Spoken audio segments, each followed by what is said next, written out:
twitch.tv/RonanPawn livestream on twitch.tv/RonanPawn. Tried to start this stream up a couple of minutes ago. Kenneth was here, and the whole computer crashed. The whole damn computer. Blue screen of death. Blue screened on me. Said it was like a DirectX file error, and I'll tell you who I blame. I blame Steam. This is crazy. See this down here.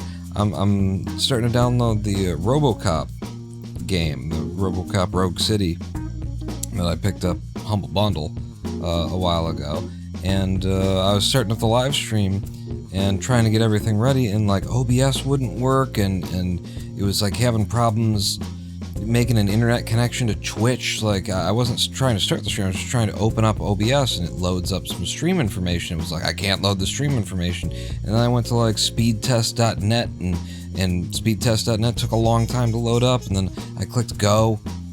On the speed test thing, when it finally came around, it's like, you have almost no internet whatsoever right now.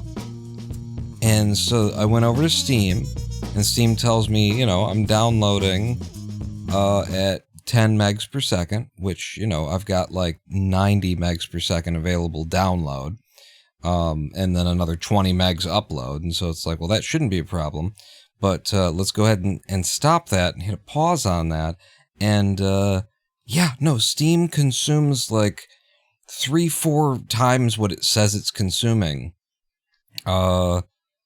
But, maybe like the download rate is that, but apparently it's like whispering back and forth to itself like 4 times the rate. I've never seen this before. It's just a download, and Steam, which is a download client, can't do it right. I mean, I've never had like a giant download on Steam before, so I've never been sitting here like waiting or trying to do other things while it's doing it. Steam sucked up my whole fucking internet, and the moment that I turn it off, it comes back to life. But so I turned it off, and then I started up the live stream, right? My computer came back to life. I was able to set everything up and get ready to do the live stream. I start up the live stream starts, and then the computer blue screens on me. I don't know. I don't know, but I blame Steam somehow. I don't know what the hell that just was. Welcome to the live stream. We've missed 2 streams. I've been away for a week. I skipped a whole week. And the reason I skipped a week is because, if you haven't noticed, it's 6:20 a.m. in the Eastern time zone right now. My sleep schedule is just upside down, is one of the reasons. I'm not up when we would usually live stream in the first place. But, I'm willing to live stream now. The other reason why I haven't live streamed is that it was 96 degrees Fahrenheit at the time that we would usually live stream. Detroit went through a heat wave, big hit, and it was the first one of this summer, the first, like, over 90 degrees kind of thing. And, ain't nobody got time for that and live streaming, right? So, so I just haven't. But I'll tell you what I have done is I've been coding my ass off in terms of our chatbot, which still really doesn't do anything that you can play with. In chat here, what? Why did you just do that? Okay, apparently OBS wants me to OBS wants me to load the game up. I'll load the game up. In chat, I've just thrown out a ping, too, just so you can see that ping works. I got a whole bunch of commands working on the bot right now. They're just not really tied into anything. Let's get the swindle open, then. If we're going to be... It's very weird. It's a weird live stream to start for me. I was thinking about, I was going to play the RoboCop game instead, but it's 40 gigs to download it, and Steam can't pull down more than 10 megs at a time. But also, while it's doing that, while it's downloading its 10 megs per second, it's apparently actually consuming like 152 megs in order to sustain that 10. I don't know what the hell is going on with Steam. But it makes me think like, Alt-G, please. Whenever I see stuff like that, I'm always like, I'll pull out Wireshark and be like, is there somebody tapping into my system? Has somebody managed to get some virus or spyware onto this thing somehow? Because, I used to be in that business of viruses, spyware. I would put them on your machine, and no, I was the computer repair guy. I was the guy who fought all that stuff. So yeah, but hopefully I'm just being, you know, paranoid to think that one thing has anything to do with the other. We're gonna speedrun some Swindle.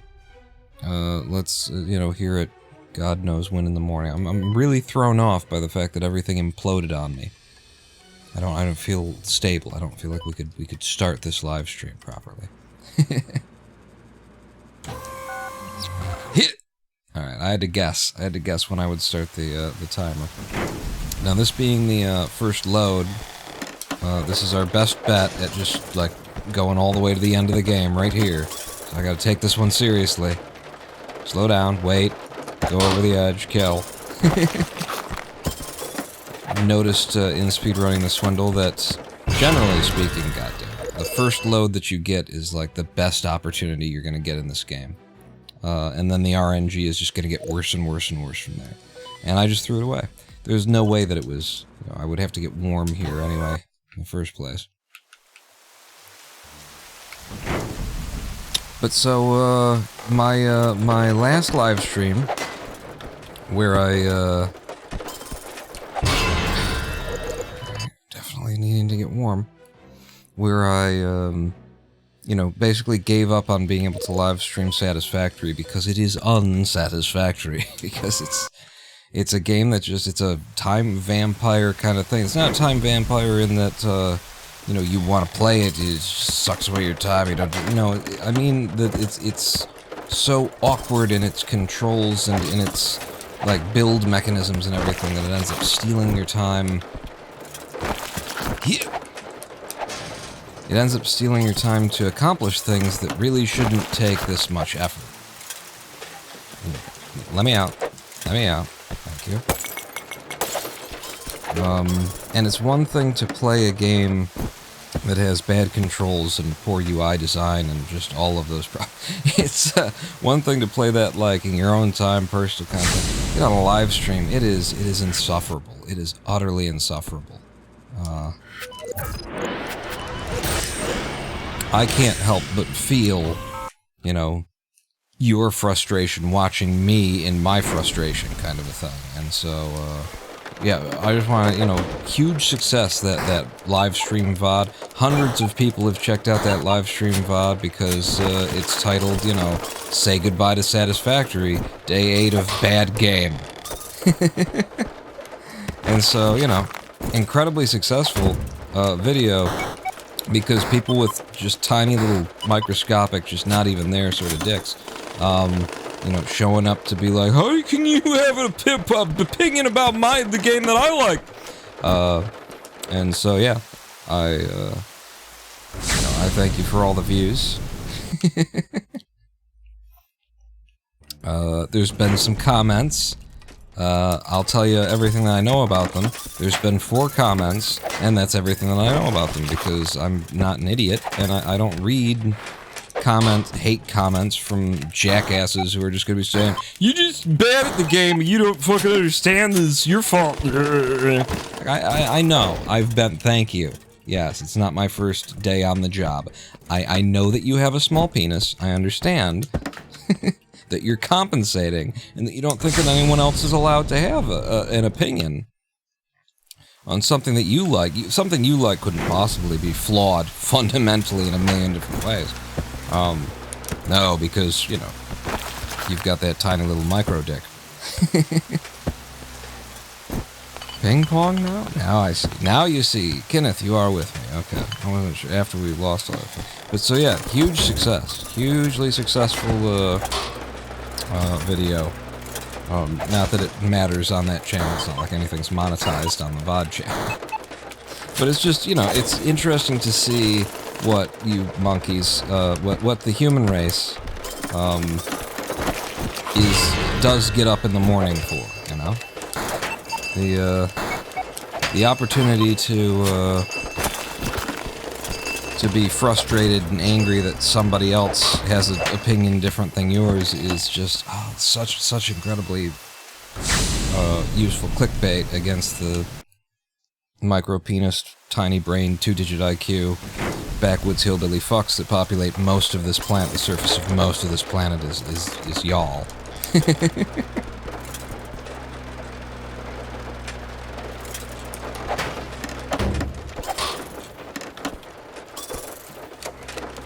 I won't be able to... Yeah! See?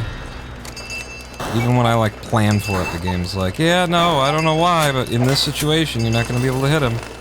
But I knew it. It's just like, there's nothing I could do about it. Can't explain.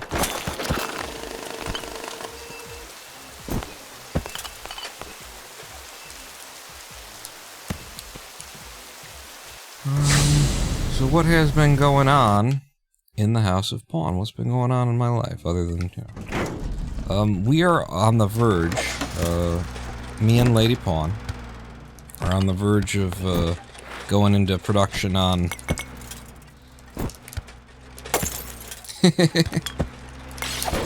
going into production on our own line of, on our own line of beard and face and hair and skin oils. Some of you who are on the Discord server might know that I'm growing a mustache, or that I've been growing. I have quite a thick mustache at this point. But you know what I could really use is something to make that mustache less wiry and you know. It's just, you gotta oil your mustache. You gotta make it soft and smooth, and you wanna make it smell nice and stuff like that, so... hang on.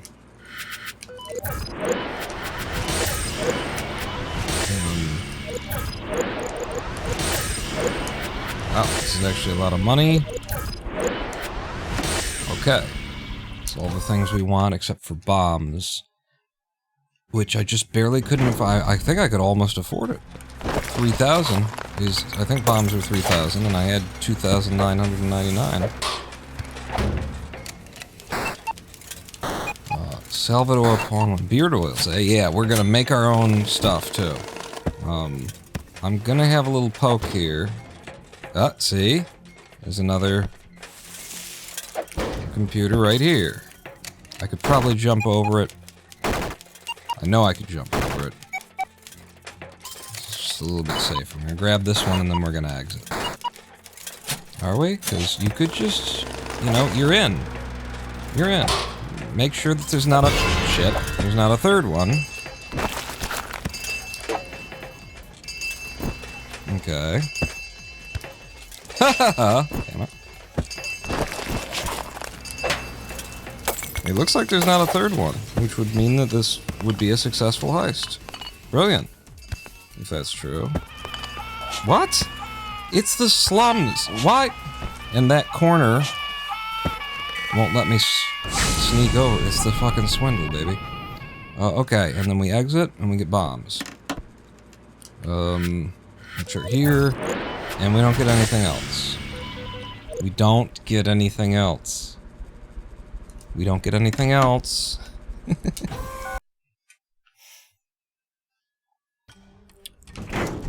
But yeah, so I got in, I bought, golden jojoba oil, as everybody knows, is what you want there.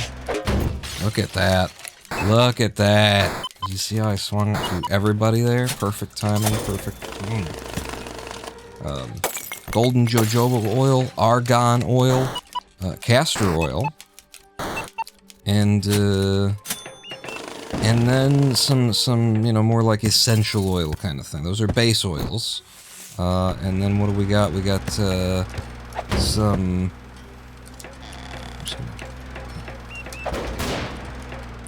We got some rosemary oil, some tea tree, because my scalp is very... It's a dandruffy scalp, and I don't even have hair. So... I mean, the hair is real, is what I meant to say. The hair is real.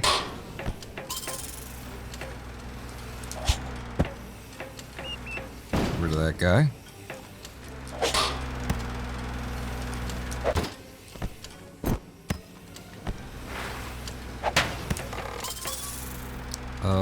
Okay, well, I think we've just checked the whole building here, and we're leaving. It's gonna be a successful heist, but it's not going to be like the money that we need to leave or anything, so what can you do? As we stay in, we need 25,000 at least. Holy crap, it's it's because I got, hang on, I gotta pay attention. What are we doing? 1, we're getting out. 2, I'm supposed to buy Purge. And then I'm supposed to go into the next year with 3,000. Holy crap, we're on some pace right here. We're into New Belgravia. It's because I got a ghost bonus out of there. I wasn't trying to, I just happened to pull in 9,000, or I mean 99%. Yeah, come on over. Run, baby. Beautiful. So there's one computer here and there's one below us. And I should just grab both of those and walk out of here. And go buy the next round of things that we want. We're on great pace. This guy being in my way is making the pace not as good. Wait for this camera to pass. And then you're down. And then that's not going to work out for me. The timing sucks. I do have Steam Purge I can use.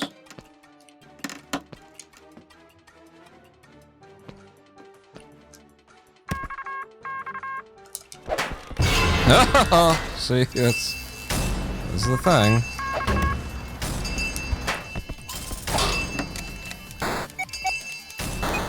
This is all I wanted to get anyway. I don't love that thing's there. Just wait for it. Still got Steam Purge. Just wait for it. It'll go away. What? Really? Hi. Uh-huh. And then we go in and what are we buying? It's you and computerize. And then with 20 grand still in my pocket, I'm buying you also. Okay. Yeah. We're a little ahead here. We're gonna be making a little extra money, is the idea. So there's one right there to the right, and then these are up.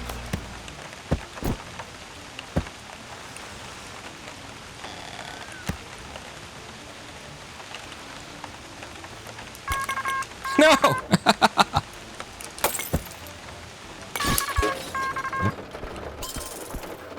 What? Uh-oh. No. Oh no.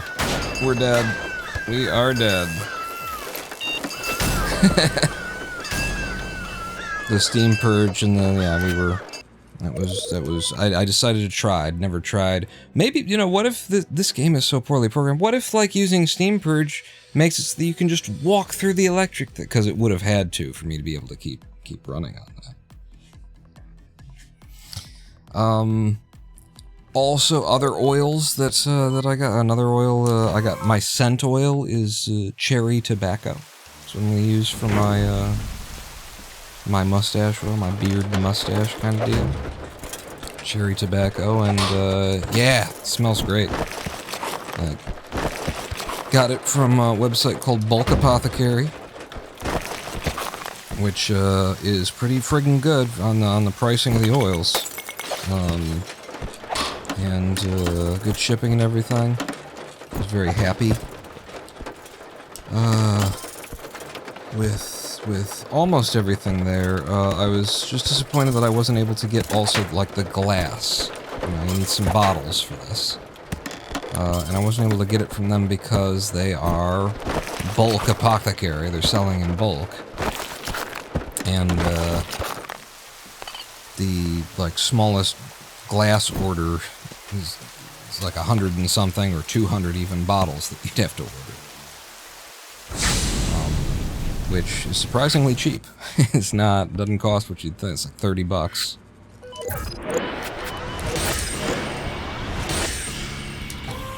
But so I did order the glass from somewhere else. Got 1 ounce and 2 ounce bottles coming in, Boston rounds in amber and blue. Learned a lot about this, this industry of oils and bottles and stuff like that, just by trying to, set up a little, you know, hobbyist individual rig for me and my fiance to make some oils for ourselves. And from those base oils, by the way, I said jojoba, golden jojoba, argan castor. From those base oils, we're gonna be able to make pretty much, you know, like she's gonna have a hair oil from that, a skin oil. I'm gonna have my beard oil and a scalp oil, and it's the same base oils mixed in different ratios for each one. And then you add in these other essential oils that have different features depending on what it is what it is you're going for. The tea tree oil is, you know, for my scalp, for my dandruffy scalp kind of thing. The rosemary, I think rosemary oil is antibacterial or something like that. Is that right? I can't remember exactly. But yeah, very... Now that I know everything about it, we should just go into business, you know? We should go into business on it. I've found the sources, too. It was really hard to find the sources. Like, Bulk Apothecary was easy to find. They are the best price that you're gonna get for the volumes that you want, kind of a thing, so that was easy. The glass, however, was, oh my god.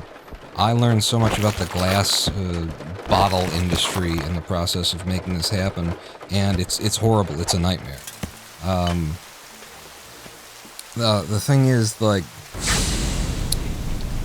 different forces on different continents dominate different sizes of bottle and stuff like that. So there's the Boston Round, in like 1 and 2 ounce containers, what I was looking for in amber and blue. Okay, I need to get that computer. Oh, there's one right here. But then, like, it's the what kind of a cap do you want? What kind of a top? What kind of distribution do you want? And if you want reducers, which is the idea of, you know, the little plastic bit on the top of it that makes it so that you put your finger over it, turn it upside down, a little bit of oil comes out, kind of deal. Those are only really available in a neck size that's like 18, 4, 10 or something like that. It's a different neck size than everything else that you would get, and it's because those are like a European standard. Those bottles that come with reducers are Euro style, and so you basically can't get a what is it, like a 2400 glass bottle with a reducer on it. You have to get these 18mm bottles instead of these 20mm bottles if you want to be able to put a reducer.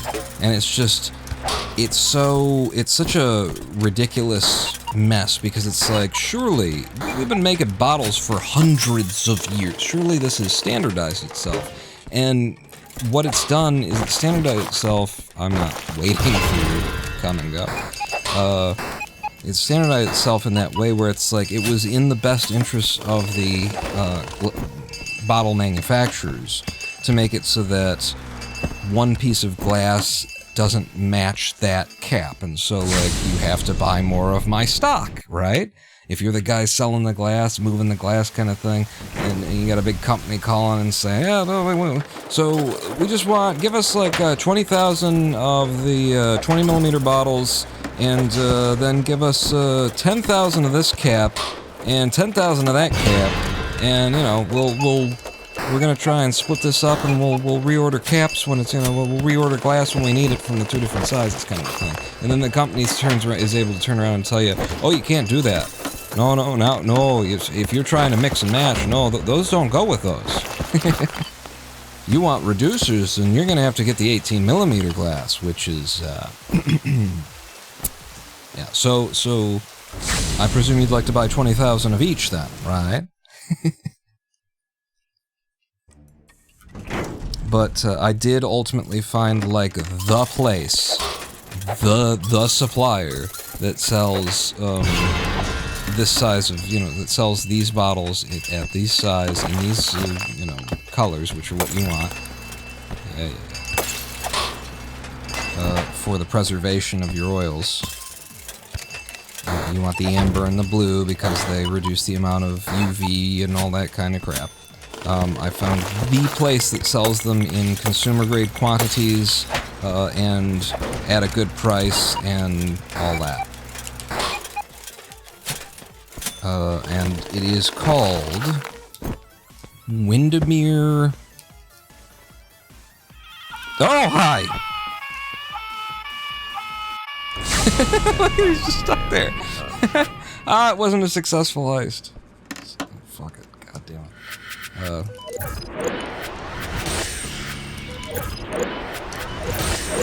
No, I can still afford it. I thought I couldn't afford. Windermere Essentials or Windermere's. It starts with Windermere. You look up like Windermere, and glass, and you'll find it. But it sells. You can buy, you know, basically the bottles by one in quantities of one. I want one of these with this cap. You know, you can do that, and it's a good price. It's a very good price.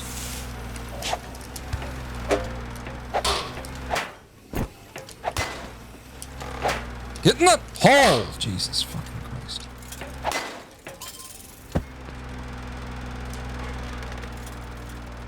This is nasty. Yeah, this is why this is nasty. I just gotta go for it and hope that they don't. Hope that they don't. Hey, no, you fucking bullshit.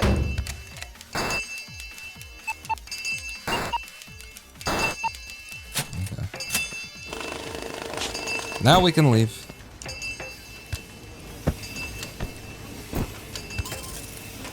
Damn it! I don't know where my double jump went, game. I certainly felt like I should have one on that fall at some point. It was not a successful heist. There was another one in there somewhere, or another two. I don't... What am I here for? You're here for bombs. And that's it. Head back in.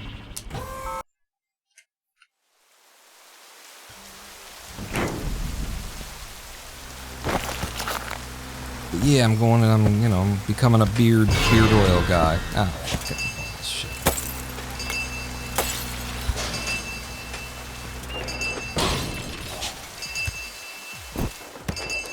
Be one of those dudes. So we're just waiting on the glass now. The oils arrived from Bulk Apothecary in no time at all. Just waiting on glass.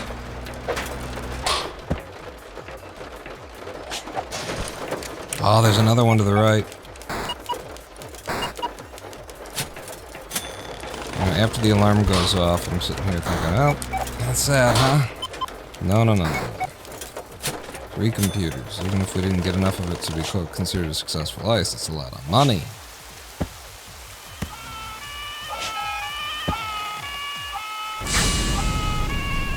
Getting too much into the oils, gameplay is slipping. I mean, this is really great. In the first 31 minutes, we've gotten like two runs have gotten genuinely started. The swindle the swindle is vicious. It can do that, but it can also do, like, you're just not going to get a run for the next 2 hours.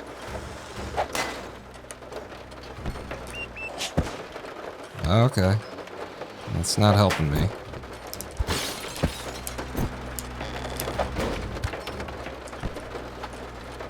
Get in the hole. Thank you.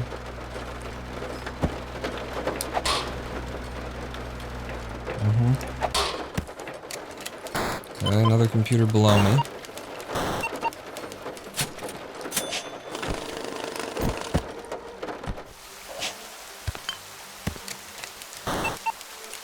But yeah, we're not getting the successful heist that we needed. The first one walking in here wasn't successful. The second one wasn't successful. There's money. And we were already down one from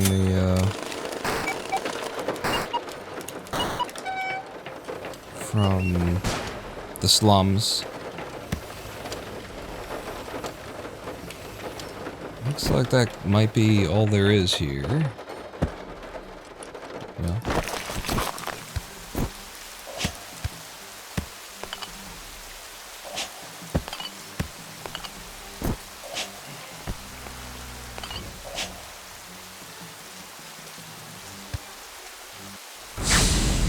How we doing? That was a successful heist, and I could have exited. I'm gonna exit, yeah. We're just down so many successful heists that it feels like I should stay in and try and get a successful heist out of here, but... it's a balls with it. Is there something else that I'm supposed to be getting? It's Purge, but I don't even use it. Yeah, we're well behind in the speedrun now because of the lack of successful heists. Time is one thing. Not getting the heists we need is a whole nother.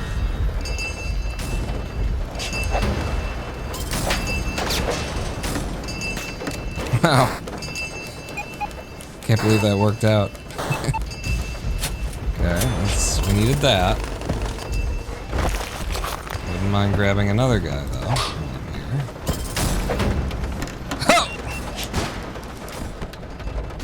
Okay, I was actually still alive when the explosion went off, but I was also, like, I was outside of the death radius of the explosion when it went, but then gravity pulled me into it after it exploded, and the Swindle is poorly designed, and so, like, if you enter the area of the explosion within maybe half a second of the explosion after it, it kills you. It also kills you. So, yeah. If you ever wondered why it is that I am not moving faster into explosions and you're like, oh, you know, you get that timing down. Yeah, I did get that timing down. I did know exactly when to do it. And what I found out was the game will kill you well after the explosion has taken place. Did you land on the crushing barrier kill box? Oh, you know that? No, I died in midair from the explosion because I lost control of myself. I could feel it.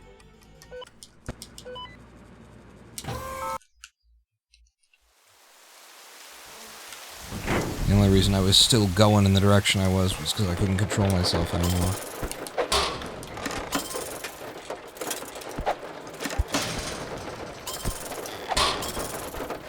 Was there money underground in that well cove?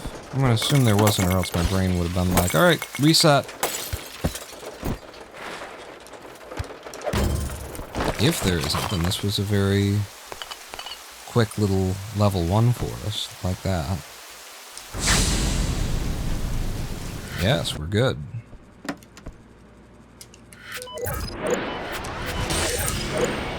Okay.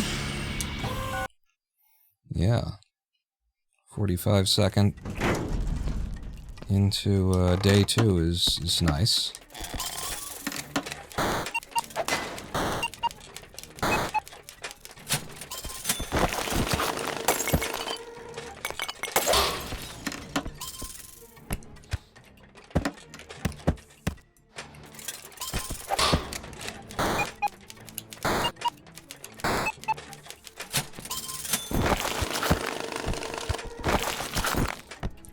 Yeah, I do have trouble, though, with, you know, just imagining that there are these people out there who... I know who they are. I can explain it, so I guess I don't have... I don't have that trouble, because I can explain it. It's just, it blows my mind that there would be defenders of Satisfactory, you know, to the point where you wouldn't allow someone else... You wouldn't allow someone else to just have a bad opinion of it. You wouldn't understand, oh yeah, I guess, yeah. Like, even if you enjoy it, like, you just can't walk away from someone being like, wow, this sucks. Like, that's how deep you are into your own version of things. Okay. So I would have to come in from the left. I have to come in there and drop down, I see it. Because, I mean, my god, like, the game is so incredibly difficult to build in. Like, there's some stuff here that is not really up for debate as matters of opinion. There's some objective, and that's a forced reset. Ooh, our first bullshit of the day. Like, it is so incredibly difficult to put things where you actually want them in the game. And the game makes no effort to teach you about its, like, hold the thing in this place and then nudge it around with the other keys mechanic. Is there money down there? I couldn't see any. Oh, but look at how much underground there is. There's no way. I'm resetting on that one. It's another bullshit. And then even once you do learn that you can, like, you can lock what you're building down and then nudge it with the arrow keys. By the way, they just added in being able to nudge it with the page down keys, and they just decided to allow you to be able to nudge it outside of, like, they had an artificial restriction on how far you're allowed to nudge it, and apparently they got so much, like, negative feedback on that, they decided to just let you nudge it however far you want to nudge it. In the 1.1 release there, it's such a, there's another bullshit for us. It's such a non-functional bad system, you know? I guess I shouldn't say non-functional, it is a functional bad system. It's not intuitive, it's not fun, it doesn't feel satisfying, it's hard to understand, it takes you, you know, 10, 15 hours of gameplay to get to the point where you even know what your options are. And so, you know, I don't have a problem with people who, like, came on board in early access when it was even worse than this, being like, are you kidding me? They've made it a lot better. What do you think? You know, I struggle with, like, how do these people not have standards? How do they not see when a thing is bad? But, you know, Donald Trump is the fucking president of my country at this point, so people without standards, you'd think I'd be used to it, right?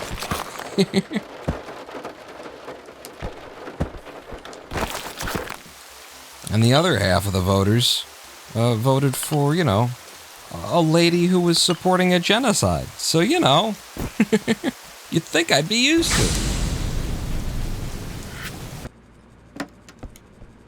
They were both supporting genocides.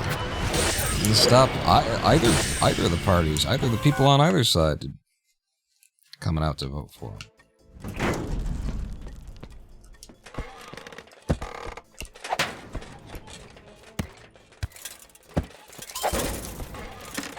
Okay, and the other computer's directly above me. Wonderful. I got a little up warp spot right here to the left. Just gonna go. Hope that doesn't happen.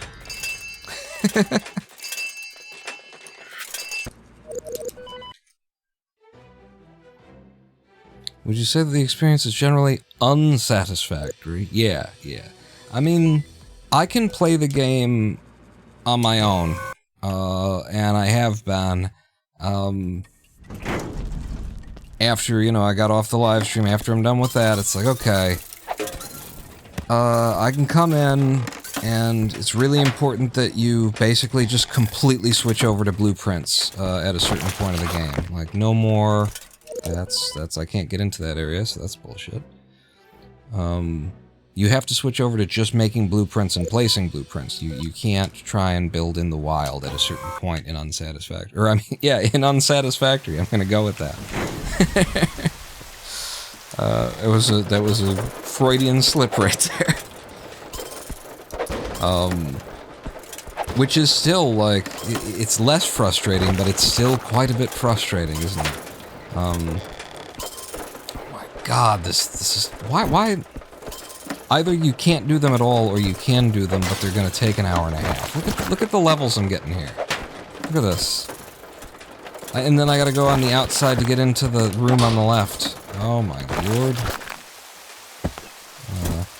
There was that one guy that voted in support of homicide, but failed to cast his ballot correctly. And boy, I really wish he would have cast his ballot correctly.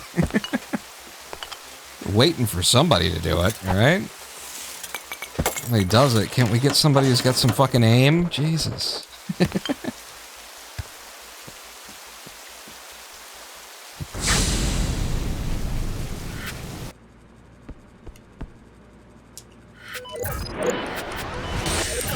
Yeah, it's playable. Unsatisfactory is playable, but it's like, it's so frustrating, and that's the whole deal, is that like it's gotta pay out with satisfaction, right? You put in a lot of time, and you're doing a lot of like math in your head, trying to calculate. Okay, if I do this, and it's going to produce this many per hour, and then or this many per minute, and then that, and then I got to this is how much is coming out of there, and you're doing a lot of stuff. You're figuring things out. It's got to pay out in like feeling like, yeah, all right, finally, it was a lot of work, but I got here. And the thing is, the payouts in Unsatisfactory are not equivalent to the amount of time that you will put in. It's kind of as simple as that. And it really bothers me because I know, you know, game design, and I know what works, and I know what they should have done and how they should have done it.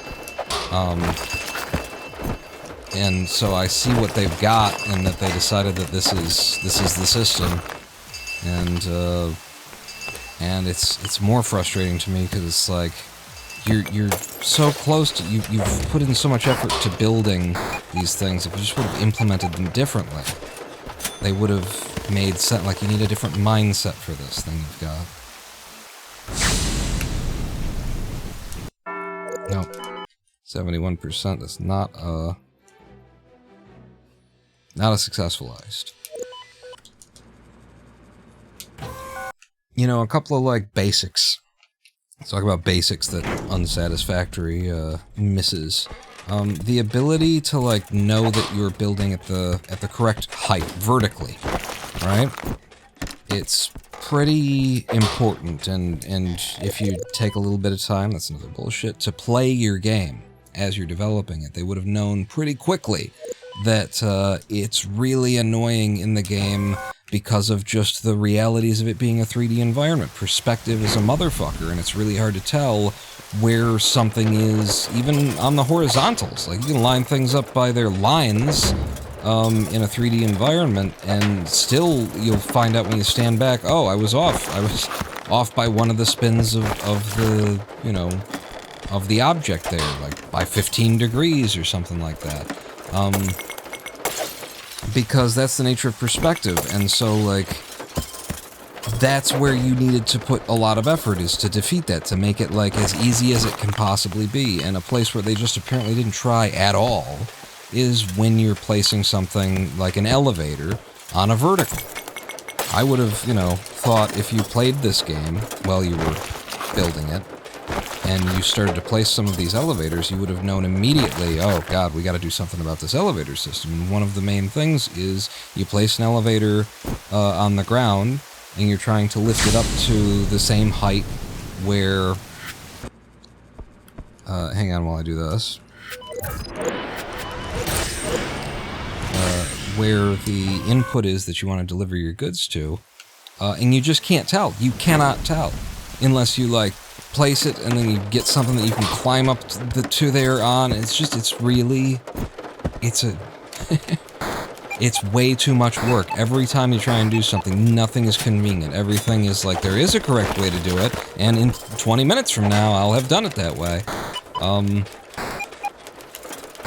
And the answer to that is not fucking rocket science. It doesn't, it's just like, draw a fucking line.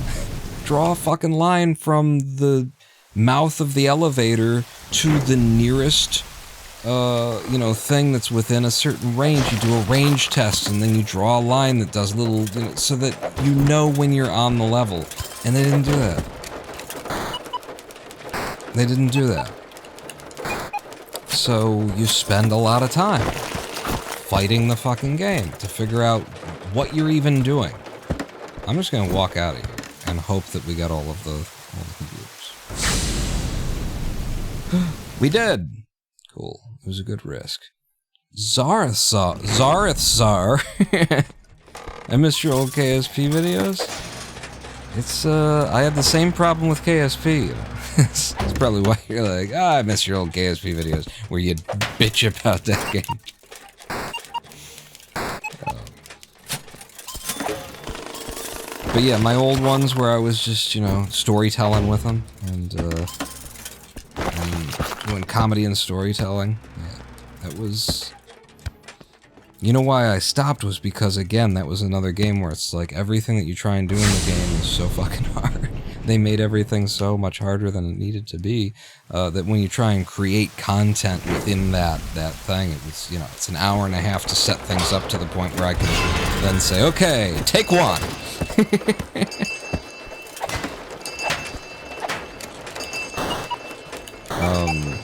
And, you know, I produced a lot of KSP videos with a lot of complex stuff going on, despite those limitations. I fought through it for a long time.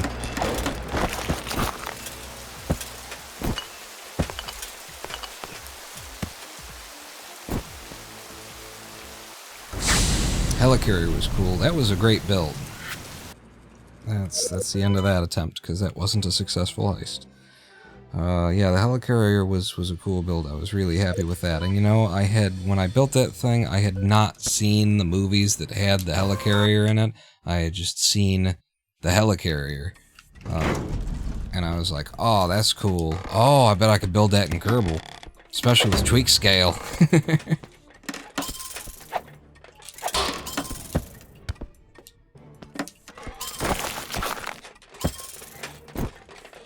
And it was really satisfying because of the imbalance of everything. You know, it wasn't just like an imbalance of weight and stuff like that. The main thing that you had to sort of work around and figure out in making that Helicarrier run was the difference in lift. I guess and drag, but I think lift was the main thing. Because there were more wings as surfaces. What are you doing? I'm talking and trying to speedrun at the same time. More wings as surfaces on one side than the other, and there was a little bit extra drag from the side where it did like a ramp up over one of the engines, I think. But the lift was the main thing, and so it was like trying to figure out how to balance those engines against each other, and how to fly it, and flying it involved like turning one of the engines off at a certain point, and like, okay, we've got a lot of speed now, and so we're going to run without that engine because we've got enough lift now being generated on the right side of the craft, but we still need to run the one on the left side of the craft. It's real fun stuff.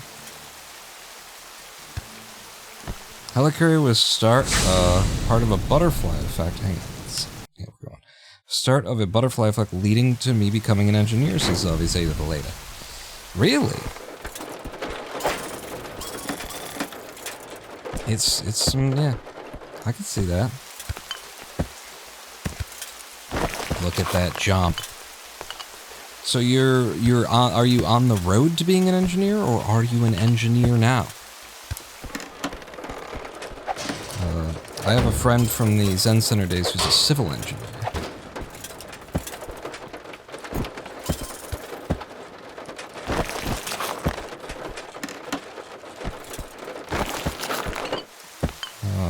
Dealing in, you know, a lot of grades and drainage and things like that. Is this what I think it is? This is day 3 and they put everything in a place we can't get to, and that's some more bullshit.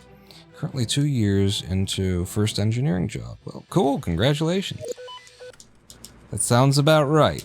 If you're saying the Helicarrier was part of getting on that path, it's amazing to me how old I am. No, how time has moved. I was just the other day, I was reading, you know, by copy-pasting, I was reading my old writings to ChatGPT. I was exploring the things that I've been writing for all these years in various places, going all the way back to MySpace. I have a local copy of all of my MySpace bloggings. And someday, I think I genuinely am going to try and do this. I want to publish a memoir. I want to at least put the memoir together. Nobody's going to publish it, but put the memoir together because, you know, my life is the kind of thing that people would read about. And more so, when you get to the end of my story, like, I did the Buddhism and the Zen thing to the point where, like, I have some things that y'all should really learn. Like, I am so... You can, as a performer here on the live streams, I'm a big ego. That's kind of... That's my thing. That's my persona for the live streams. Big old ego. But what I have that y'all lack is peace inside of me. I am at peace with myself. I'm at peace with my real ego. I'm at peace enough with my fake ego here to be able to perform with it and stuff like that. I have a deep and lasting and resounding peace, even when I'm being an asshole. Even when, you know, like the peace that I have survives my own anger and my own pettiness and all that kind of stuff, and it's still there. Like, I've learned how to live with myself in a way that y'all have not. I can tell y'all have not. And it's suffering, you know, in the language of Buddhism, what you're doing is suffering. And you are the cause of your suffering, you are the warden of your prison, and you are the prisoner that you imprison. And if you'll just buy my book, and, you know, contribute $1,000 a month to my household, then I will be the secret to enlightenment. You won't know.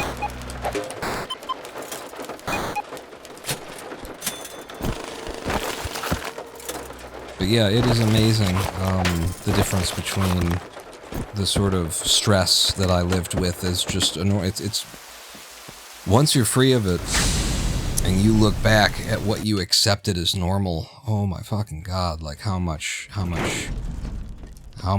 everything, stress and self-loathing and depression, and just, oh my god, how much of it there was. And that I had just accepted as this is just the way things are. This is what it is to be a human being.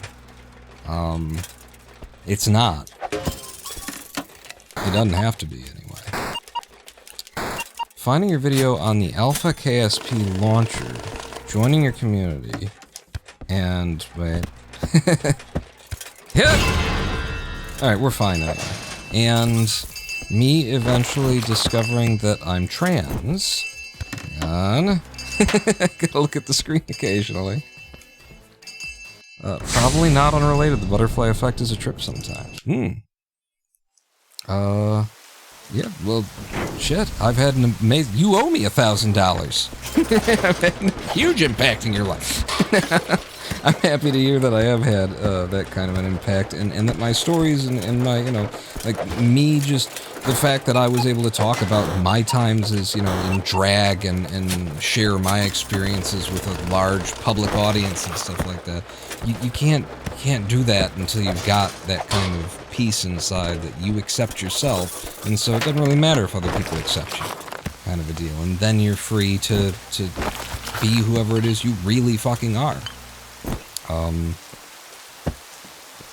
And not feel the need to hide it. Are we there? We're there. Okay.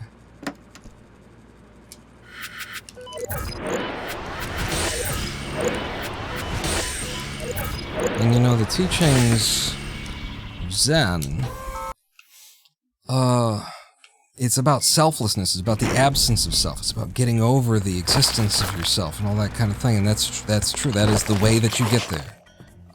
Is you have to train, you have to be able to let go of it. The only way to, like, truly be comfortable in yourself, and to learn to be satisfied, is to let go.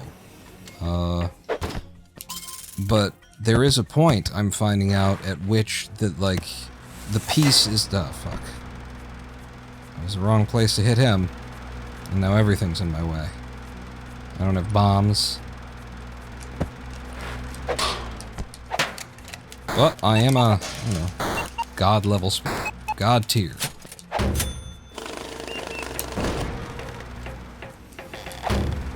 Oh, you fucking... I'm just gonna hit the bullshit button on that one. Did you see that? I hit the frog, it like gripped in midair and just refused to flood physics. It defied physics, and so, you know, goddamn. What was I saying? Oh.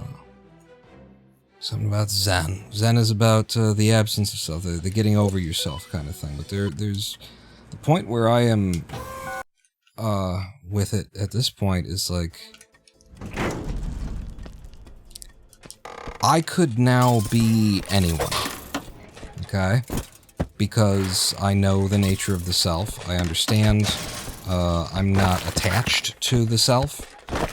I could be anyone. I could make any change that I want to make to myself. And I have made so many changes to myself in order to be who I am and what I am right now. At this point, I have made myself into what and who I want to be. And so there's no need to deny this self, because this is my art now. This is, I have formed the clay into what I want to be, and here I am. And if you think that there's a problem with me, you can go ahead and think that. It doesn't change my opinion of myself. And that's an amazing place to be at, because I certainly wasn't there. I read my old writings, and it's amazing what I knew before I knew it. It's amazing how much I was trying to get there. It's like I always knew what I needed, and I always knew what the answers were, but I couldn't bring myself to believe in them enough, or to believe in myself enough to believe in what I knew. So what does it matter if you know if you know it, but you don't believe that you know it 100%? And there was just a lot of suffering in there. What the fuck is going on? Look at this shit!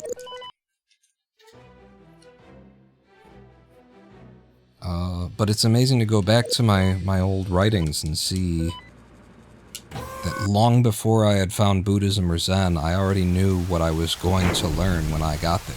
I was preaching it and teaching it before I was preaching it and teaching it, in a completely different voice and without any context for that. I was already, you know, I just read one, I'll read it to you, in fact, if we get to another, you know, death point here, but I just read one that's talking about, like, vibration, and about the nature of existence, and about the, interconnectedness of all of us to each other and to all things, and that we are never alone, and that we are eternal beings, and that we have simply forgotten that we are the creators of everything. Like, all this shit that's just in there, and I had not sat in meditation yet, I had not met my Zen master yet, I didn't know what Zen was, I didn't know Buddhism at all. I still vaguely know Buddhism, you know. You can train to be a Zen monk for 3 years and still not really know what Buddhism is, because Zen doesn't give a shit.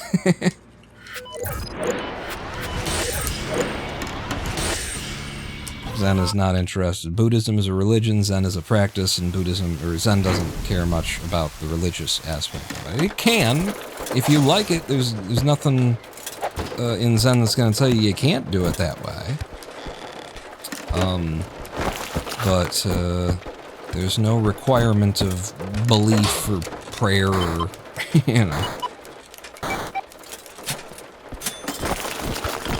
There might be some requirements of, like, things like prostration and that kind of a deal, because it's important to, you know, break open your... If you're not willing to kneel before someone else and touch your head to the ground and stuff like that, then what's that about? Why...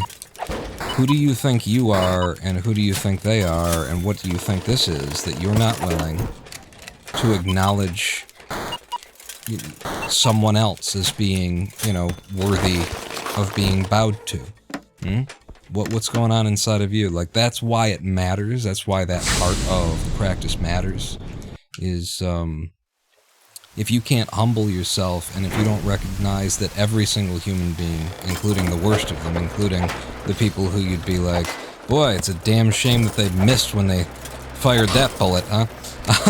If you can't acknowledge that they too are, you know, the essence of all life, of all sentience, of all everything, that they too are God incarnate kind of a thing, then you're confused about the nature of this.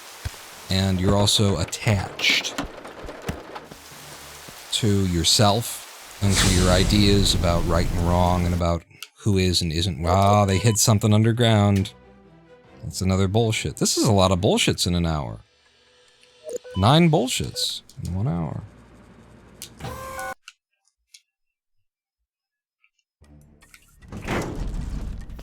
But yeah, apparently, like, reading Robert Pirsig, Zen in the Art of Motorcycle Maintenance, which has no Zen in it, just so we're clear. Zen in the Art of Motorcycle Maintenance. I don't know that it has any Zen in it. I would have to reread it to be sure, now that I know what Zen is, but I don't think, I think, you know, it's a good title for a book, and it's the kind of book that'll put you on the path. But it has very little to say that's going to get you there. It's definitely in the title, says Kenneth. Yes, that is true.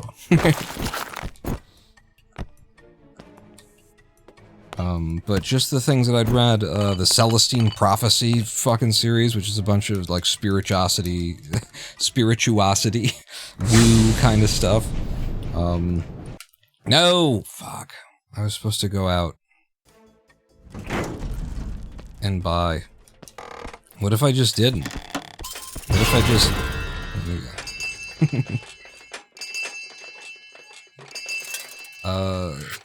what else had I encountered that had put me on the path by that point? Had I read Hermann Hesse? I suppose I would have read Hermann Hesse by then, so that would have been a big helper. Highly recommend Hermann Hesse if you're interested in some college-level reading. That has a spiritual spine to it that's actually made of something. That's a whole bunch of underground area, so there's surely cash down there. It's another bullshit for us.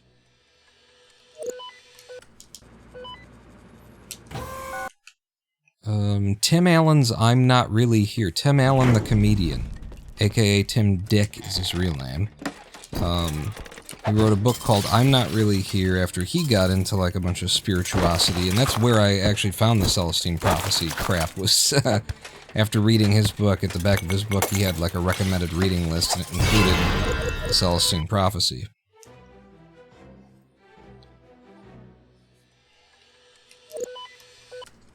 Which, nothing against the Celestine Prophecy, it was a part of my journey. Learning those sort of weird and off-kilter meditations was, you know, an important part of my development before I found, you know, genuine, like, Zen meditation. And I think I gained some abilities from that, some abilities to sort of control my own body, to have impact over my own heart rate, and release endorphins and stuff like that.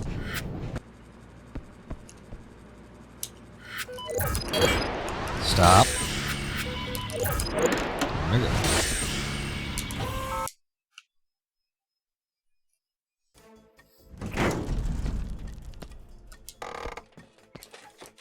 But so I guess that's how I knew the things I knew before I knew them. I did have some exposure, didn't I, to people who had the deeper understanding.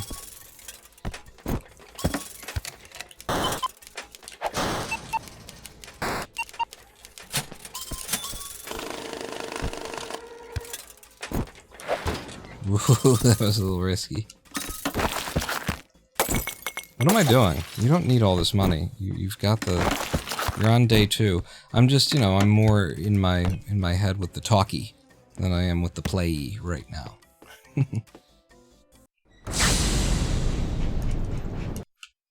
Okay, so 2 successful heists in a minute and a half. That's not bad.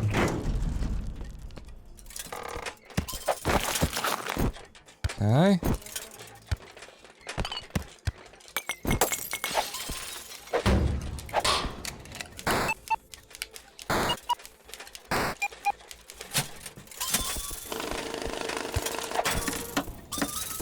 Okay.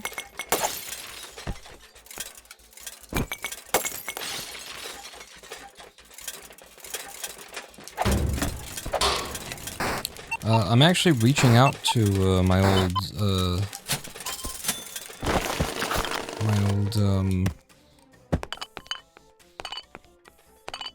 senior student from the Zen Center, the nun at the Zen Center, named Myungju. I'm getting in touch with her again. We were going to get together this Tuesday. It's the first time in over a decade that we would you know, talk, meet. Like, we've talked on the phone once or twice, maybe 3 times. But I called her up to invite her over and have some tea. However, it won't be a proper tea ceremony. We'll serve, like, bagged tea, and it'll be herbal, probably.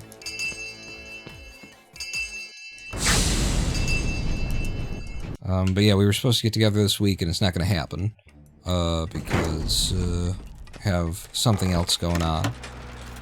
Something else came up. But we'll be getting in touch shortly. I also got in touch with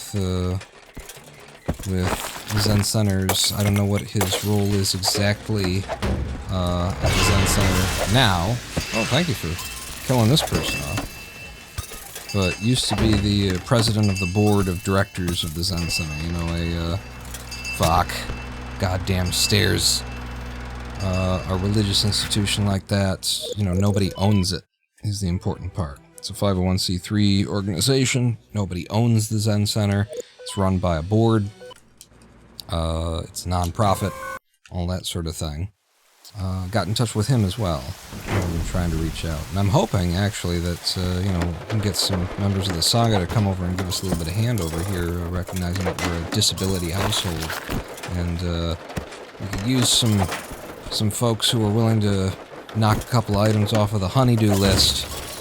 We got a privacy fence that's fallen over. We got a front top step of our porch that's crumbling. Got a hole that the animals use to come and go in the garage out back. Wouldn't mind hanging a air conditioner. As hot as it's getting. But I'm kind of hoping that reconnecting with the Zen Center people goes somewhere, leads to something. I feel like there's a reason why I've been away as long as I have, and why I feel like now is the time to come back. Our Zen master, Sunam, which any monk in the Korean order is Sunam, but our Zen master, Hwalsen Sunam, aka the Living Zen,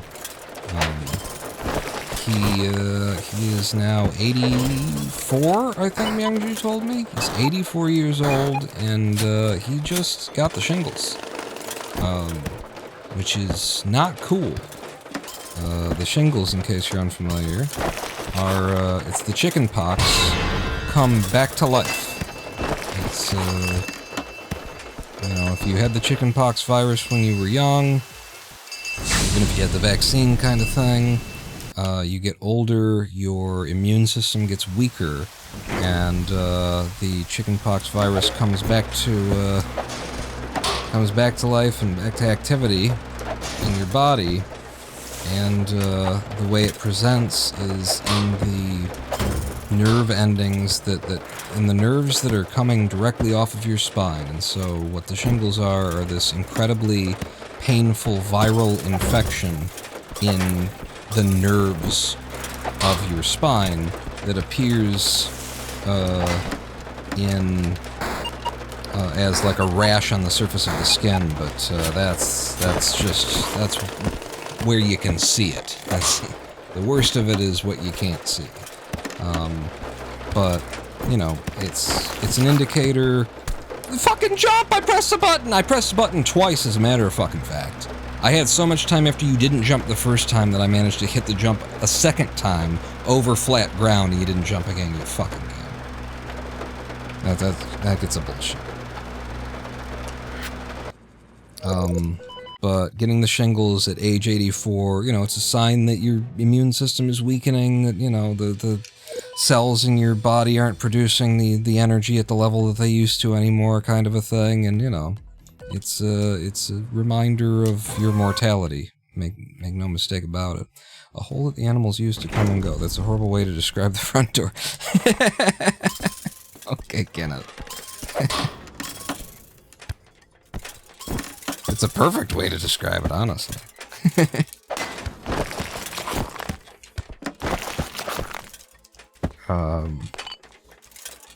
But you know, it's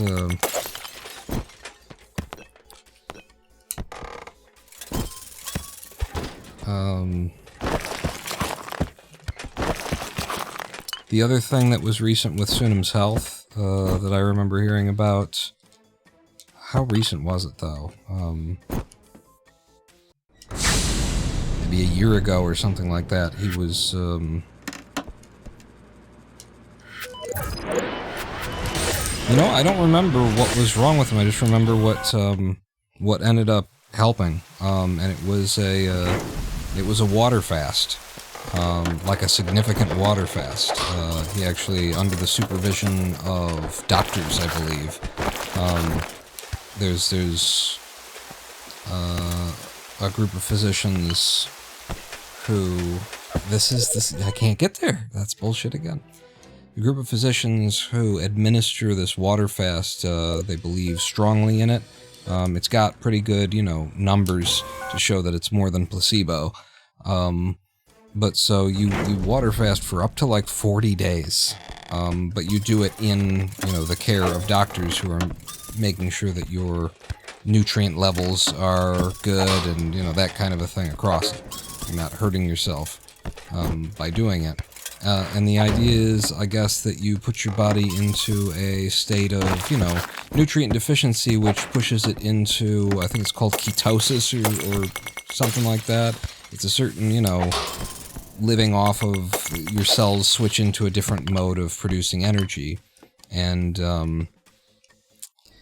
they point to some sort of woo-sounding stuff where it's, you know, like animals. If you know how animals behave when they get sick, they starve them, so they you know, go and hide somewhere and they don't eat anything. And there's, you know, clearly something to that. Is there clearly something to that? There is, because they've done the research and they've tried it, you know, with humans, and it's been successful. So that's the thing. But just one of the fun little factoids that some people like,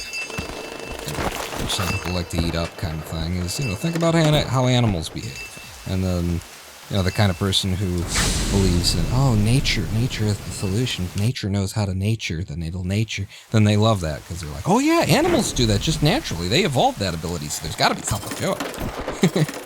But, you know, there's as much as I'm making that voice and everything, there is also, yes, you're not incorrect. It wouldn't be there in evolution. You know, evolution wouldn't have selected that behavior unless it was beneficial to it. So yes, it's not completely ridiculous. But anyway, that was what helped him get out of the last hole that he was in. It was a water fast, and you know, to the point where I considered it with the MECFS.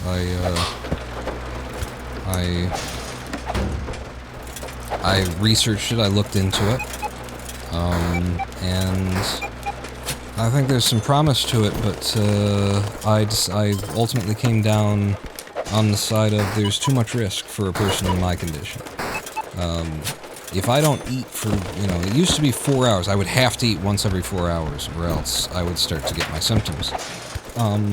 Nowadays I can go, you know, maybe 6 hours even. There's a point where I just start to feel woozy, I start to get symptoms, I'll go low blood pressure and, you know, can't stand up too quickly kind of stuff. Like, I have to keep eating. And I think that under the supervision of doctors, there might be, you know, I might be able to sort of push through it and get to a point where it starts helping. But I also think that there's a really good chance. You know, it feels like a coin flip. Is what it seems like to me. And a coin flip is not. I'm not, you know, not so bad in the state that I am right now that I'm willing to risk what I have on what I might get. What I have is a lot in comparison to where I was in 2022, 2023. The fact that I can do these live streams, that I can think, that I can program for hours on end these days. I'm not willing to risk going back into the hole that I was in 2022, 2023, on the hope that maybe I'll get more than I've got now.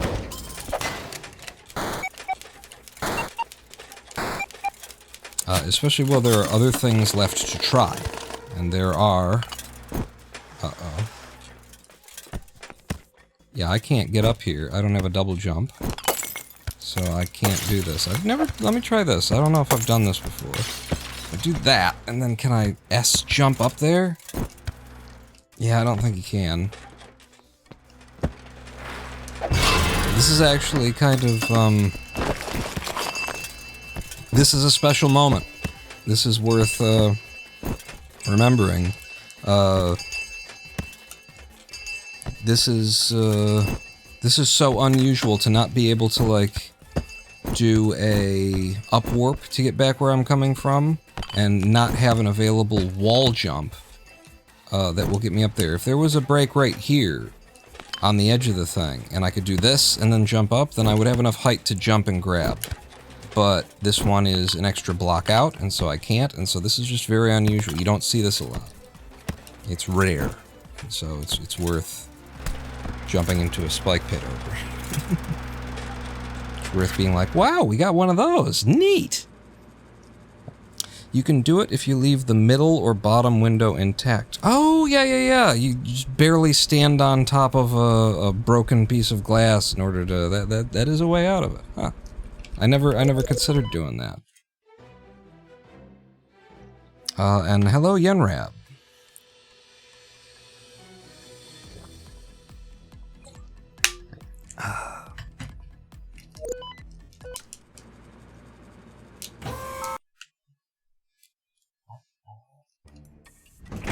The game doesn't really want you to stand on top of a pane of glass, so when you do that, it's kind of trying to push you off of the pane of glass, but it will eventually, like, recant and be like, alright, I guess I'll drop you here. So I guess that's why it never occurred to me, is because it's such a finicky little, you know, it's so pithy about it. And by the way, good morning. Is it morning wherever you're from, Yenrap? Because it's certainly morning where I'm from. We started this thing up at pre-7 a.m.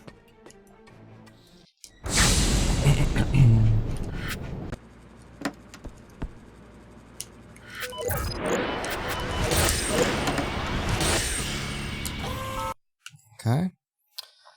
It's barely the afternoon in the UK. Good morning to you. So you're a Brit, A surprising number of my audience. It shouldn't be surprising, because for the first several years of my YouTube career, I was pretending to be a Brit.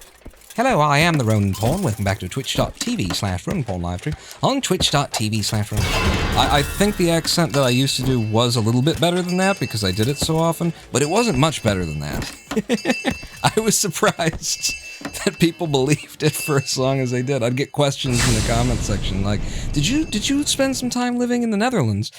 Just trying to figure out, like, your accent, there's definitely something else in there. What is it? Nobody considered that I was just an American doing a bad British accent for like 2-3 years. But, I was. It wasn't that bad. I was okay at it. I gotta get into that computer, which looks like it needs an upload.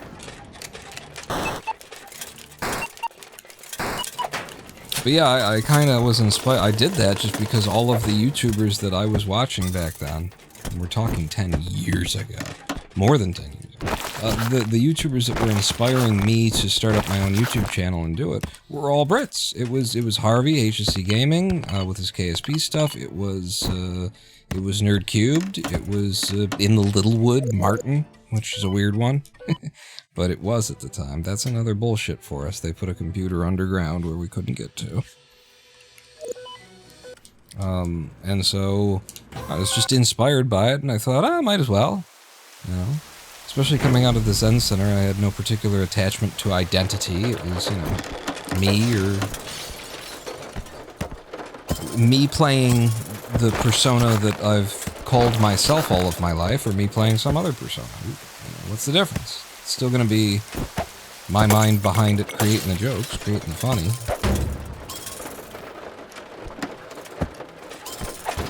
And maybe it is like a little bit, this is also, we can't get to places in this level. A little bit extra freeing to, not, you know, to be playing a character, kind of a thing. Even though the character was just a version of me. A little bit more freedom in your thinking.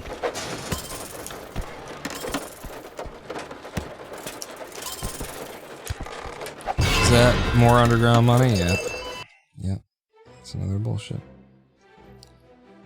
Twitch is not actually scrolling the chat on every chat. If it's a single line chat at this point, Twitch chat is like, do I really need to scroll that?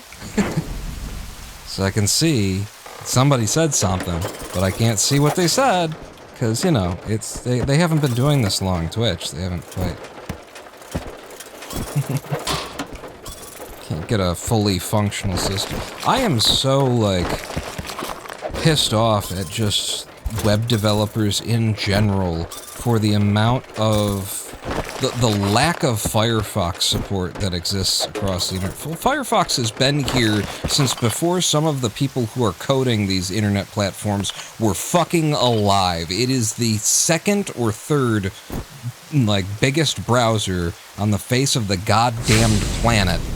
And we can't get, like, you're not gonna support it, and it makes me, like, my belief is that when and where you see them saying, we don't really support Firefox, have you tried Chrome? It's part of, like, they don't want Firefox out there. They want you to be using, you know, the spying on you versions of the browsers and shit like that. They want you to be using Microsoft and Google. They don't want Brendan Eich's Firefox that's managed by an organization and isn't going to spy on you. They don't want a browser that that isn't going to change the way that it works in order to try and make ad blockers more effective, the way that Chrome just did, the Google Chrome just did. Google Chrome just made it so that their browser, you know, works in a different way that makes it harder for things like uBlock Origin to work, to actually be effective as an ad blocker. So that's what I feel like is the reason why they don't support Firefox is it's an act of antitrust. They're intentionally trying to push people away from using the browser that isn't, you know, trying to rob them either of their data or their money or their privacy or... very interesting. What made you stop pretending? That wasn't all the fucking money. That wasn't enough money? Thank you, Kenneth, for pushing that with an ASDF. What made me stop pretending? It was getting hard. So I started out, and I wasn't a webcam guy, and these were, you know, relatively early days of YouTube. It wasn't like Vlogbrothers days. I mean, Vlogbrothers has never not been a thing, but I mean, it wasn't like the early days of YouTube. But it was pretty early, and... you know, 720p was the standard, if that. No, you don't have to go there, you silly dude. And webcams were not not a thing for most streamers because the computing power wasn't there to be simultaneously recording 720p video and, you know, recording and embedding like a webcam kind of thing. So I didn't have a webcam when I started, and as time went on, and the channel got more successful and grew bigger and bigger to the point where I was able to support myself on mostly Kenneth's monthly donations. Kenneth was the bankroll for a while there, almost single-handedly. But no, we had a large community. We had a number of viewers. There was enough activity on Patreon. You know, I used to have quite a few people, enough people on Patreon where I was having to make the font smaller and smaller in the end cards of the videos. As time went on and there was, you know, I was able to equip myself better for it. We got a webcam, I did a face reveal, and it got harder and harder to, like, be doing this accent, you know, live in front of people, without the anonymity of just being a voice kind of thing. It was, and so what I never like exclusively told people that it was all a gag. I just slowly phased it out. I actually did this over, like, I don't know how long it was, but I slowly just started speaking more and more like an American, less and less, which is a very subtle thing to do, to start from a British accent and move toward American over the course of time. But I did it, and nobody ever really said anything. Nobody said, like, where's your accent go, or anything like that. I did it so slowly and so deliberately. Damn it. Ah, double damn it. I was very successful, apparently, in just making it sound like I'd moved to the States and was slowly losing my accent or something. I never tried to sell a lie or a story about it or anything like that. Like, I've moved to the States, nobody asked about it. It's justified in part by the behemoth that is Chrome. Oh, wait a second. I think I have to actually watch the screen here.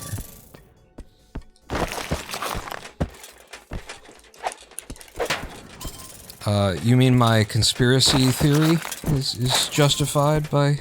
What do you mean? Cause yeah, I mean, it's fair enough if you're gonna say, sorry, we don't support Netscape. That's fine, you know? Honestly, if you said, sorry, we don't support Opera, I'd be fine. That's what are you gonna do, you know? They don't have a significant market share. It's been a, you know, Apple thing, and Apple computers have never held more than like 2% of the computing share of, you know, that kind of thing. So I'd be like, fine. But Firefox has been around since the beginning, and remains relevant to this day, and is better than Chrome in all of the ways, as far as I'm concerned, except in that you got so many websites out there that are, like, I think intentionally deciding just not to support Firefox. Like,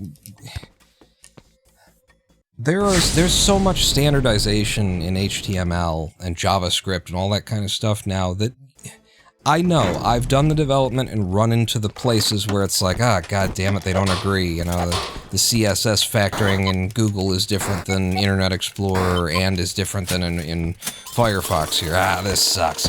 But it's not, you can't justify that, like, in the way that divs are placed. Yes, okay, there's some difference in that kind of thing, but you just gotta write around it, and it doesn't happen that often. When it comes to, like, functionality of your web page, when it comes to whether or not this thing is gonna work at all, whether or not when I press a button it's gonna do a fucking thing, that is a choice.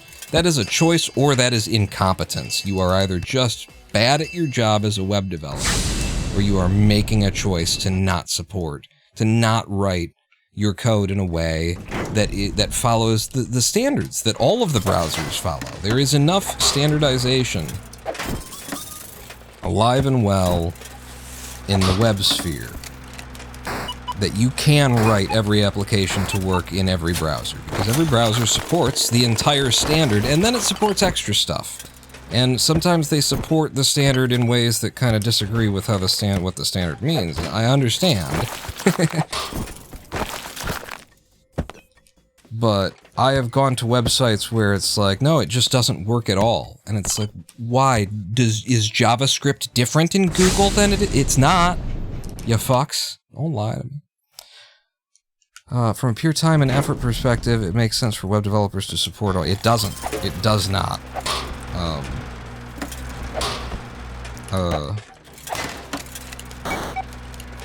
Firefox has enough of a market share. If you're gonna support Internet Explorer alongside Chrome, then you gotta support fucking Firefox. And like I'm saying, there's not enough difference between the browsers to justify it.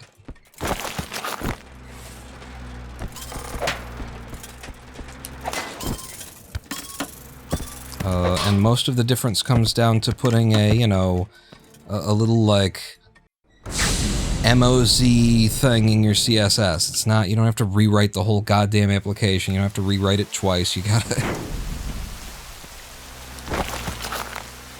It's a bunch of lies is what I'm saying. And if you don't know, you know, if you don't do CSS and HTML and JavaScript, if you're not in that world, then it's easy to believe the lie. But... JavaScript is JavaScript everywhere that you run fucking JavaScript, okay? The HTML DOM is the HTML DOM. There are no two ways to implement it. I mean, there are.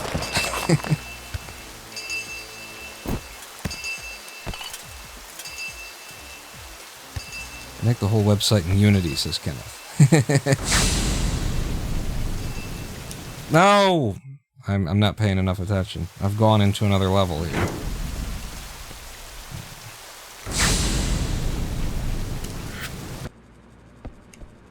Okay, let's move into Warehouse District. Okay, out of money. Wow, out of money early there, huh? Sub 5 minutes, though. I'm not paying attention at all to the speedrun while I'm yammering on here, just so that we're clear. I have no idea what's going on.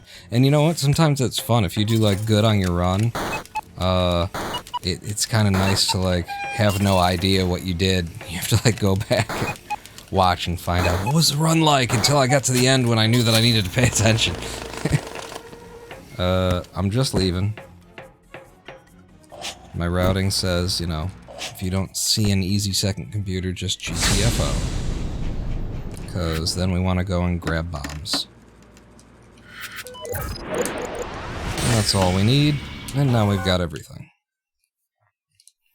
And now we're in for 2 successful heists. Hopefully it just takes 2 in order to get us up to 30,000. 30,000 bucks, so we can buy our way into the next district.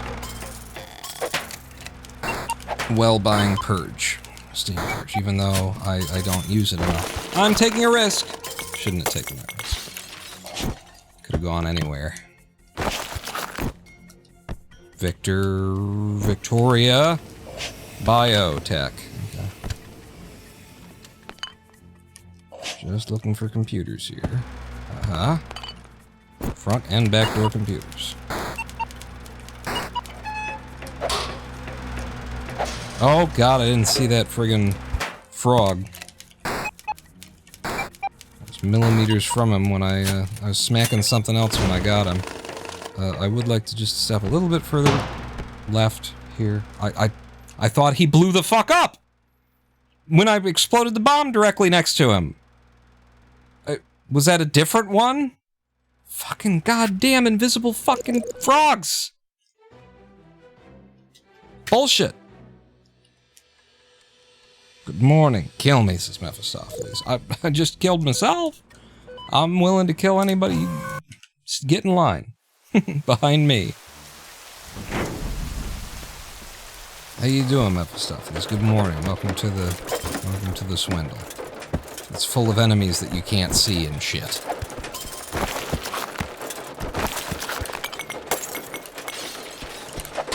Not if you're wearing green glasses, anyway.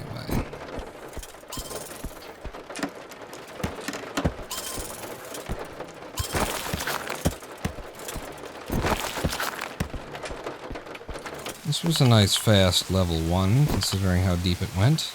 Day 1.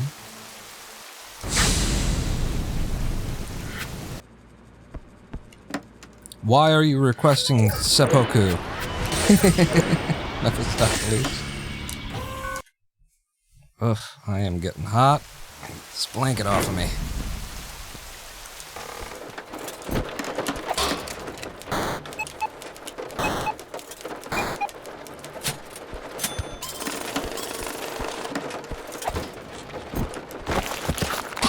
Yeah, you like me now.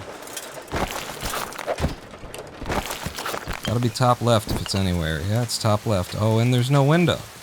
Hooray.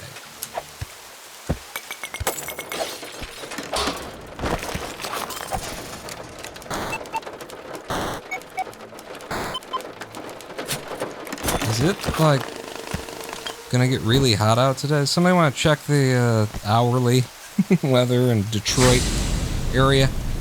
Tell me whether or not the reason I'm getting hot is that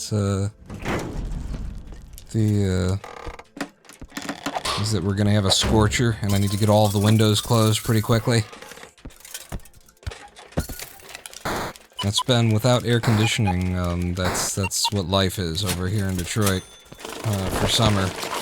Is a lot of when do we open the windows and when do we close the windows? And those fans in them start sucking in the cool air as soon as the outside air is colder than it is than it's gotten on the inside, and then vice versa. At the beginning of the day, we've had the windows open all night. We sucked in as much cool air as we can possibly get. Now,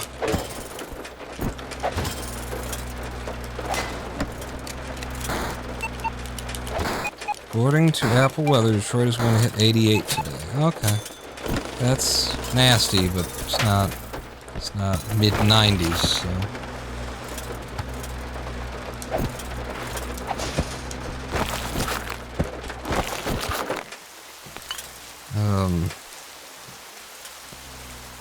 But yeah, probably we need to hit a live stream break so I can start closing these windows before it gets too hot and we're sucking in heat that we're going to be stuck with for the rest of the day.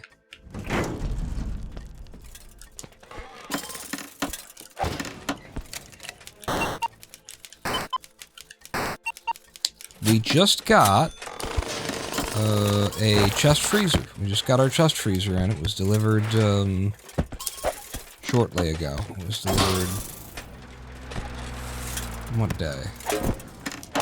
Like 2-3 days ago. I guess 3 days ago, because the first day we had it, the guy who delivered it, we bought it from Best Buy, and Best Buy, you know, does delivery.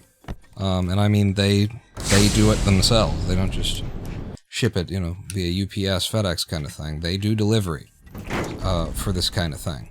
So, for a very reasonable price, in their own truck, dude came over who works for Best Buy, in the Best Buy truck, I mean, you know.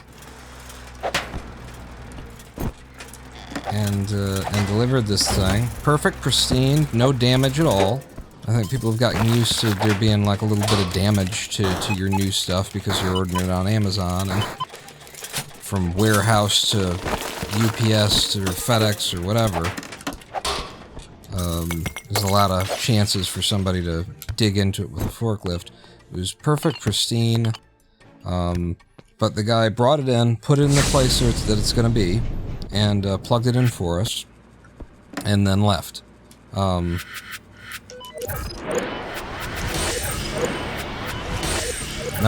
get this first, because you don't have the money for the other. Plugged it in and left, and then I immediately walked over to the wall and unplugged it. Which is a little bit of a weird thing. When I think about it, I'm like, what should they do about that? Because he's delivering a freezer, and I would guess 70% that they know that, like, as they're delivering it, they should be telling the customer, like, not to, you know, plug it in for the first 24 hours or so. Come on. Okay. Because the compressors, motor for the compressor on these things. Do I have bombs yet? I don't. Okay, so this is the only computer I can get. There's another one in here, it's underground. The motor for the compressor on these things lubricates via a gravity drop oil system. So if the thing has been turned upside down or 45 degrees or something like that, then the oil might not be where you need it anymore. Which means if you immediately plug it in and run it, you could start overheating that motor, you could destroy the motor, you know, in the first day that you've got it, but more likely you'd probably just take some time off of it, you know, lose years off of how long this thing was going to run for if you run it immediately when it arrives. It just depends on whether or not the person, you know, in transit to your home, was it at all times upright? And if you don't know for sure, then don't risk it on a brand new appliance, right? So, this guy came over and he installed it and he didn't say anything about, you know, you should do this or you should do that. He just plugged it in to prove that it worked and then turned around and walked out, and then I went over and unplugged it, because, you know. Fuck. I guess I could have jumped to the wall, slid down, held up, waited for him to jump, and that's how you solve that fucking bullshit generation. This is where the swindle didn't finish. Dan Marshall and et al. Needed to keep going with it and play it enough to realize this is bullshit. You know, when these frogs are in, like, when they only have a single tile to stand on, a lot of times they just won't move at all. You know, they'll sit there and they'll shimmy, but they won't jump, which makes them very difficult to see. And then that's underground, that's bullshit. And then the other is what you just saw there, which is where they can create like a nigh unpassable scenario. And, you know, it's these little things that they just needed to, you know, play the game for a little bit longer and experience it themselves and decide that it was worth fixing. Or just stay in development, like, let the player base report back to it. Surely they got this information back at some point, right? Maybe not. It might take speedrunners to tell you this kind of thing. Cluster Truck is an incredibly well-made game. When you get down to it, you know, any game that you love, if you speedrun it, then you're going to learn to hate it. But Cluster Truck is, I realize how solid Cluster Truck is by playing games like Unsatisfactory and the Swindle and stuff like that. And the thing about the development of Cluster Truck is that they had speedrunners, they had people speedrunning the game, giving them feedback while it was in development. And I think that helps a lot, you know. Because we're the ones who are gonna find your glitches. That's another bullshit. Gonna pass 73 in 2 hours. Oh, okay. We got... Then we'll stay in here until the first live stream break.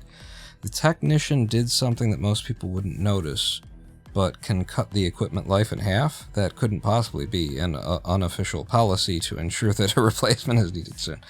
Well, I thought about it, and I think the more likely reason why they don't say anything about it is that people just... The customer is probably going to start bitching. People want, when they order something these days, they're like... If they deliver it to you and then tell you, alright, now, don't, you know, plug it in for 24 hours. Like, what do you think now about the delivery that you just got? What the fuck? There's no way he saw me!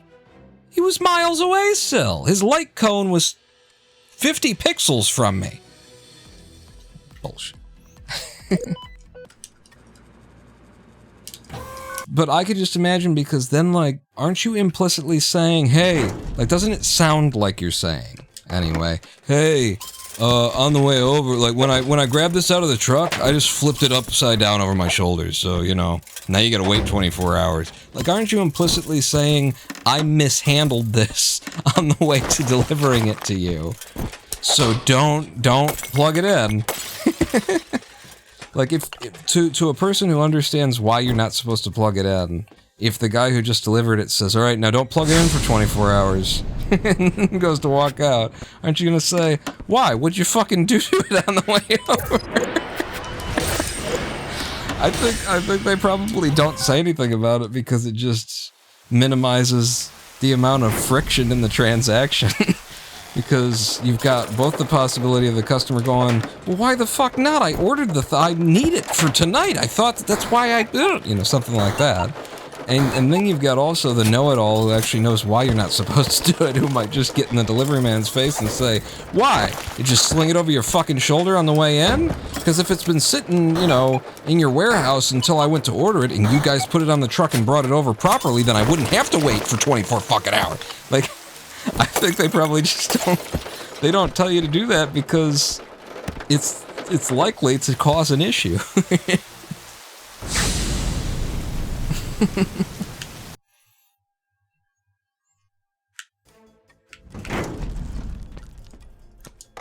Did I? What's going on with the splits? Oh, okay, no, it's just, yeah, it's as it should be. I'm not paying attention to anything, and then I look at it for the first time today, and I'm like, is that how that's supposed to look? There's a computer below us. I'll go get it. Fuck. It's 20 bullshits in the first 2 hours already. We're only at hour 50 minutes, in fact.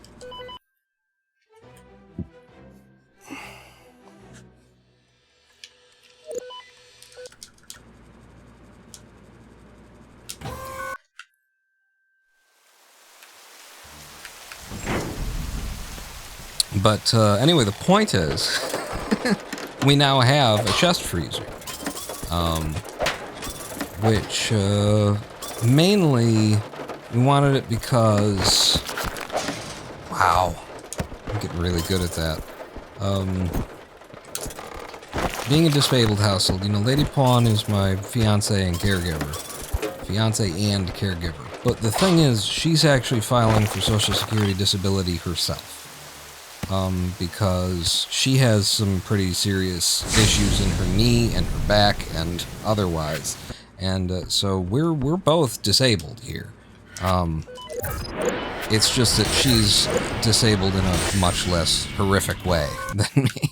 You know, she's disabled in a way that involves a lot of pain just to do normal activities, whereas I'm just incapable of doing normal activities. You know, I can't climb the stairs to do the laundry. She can.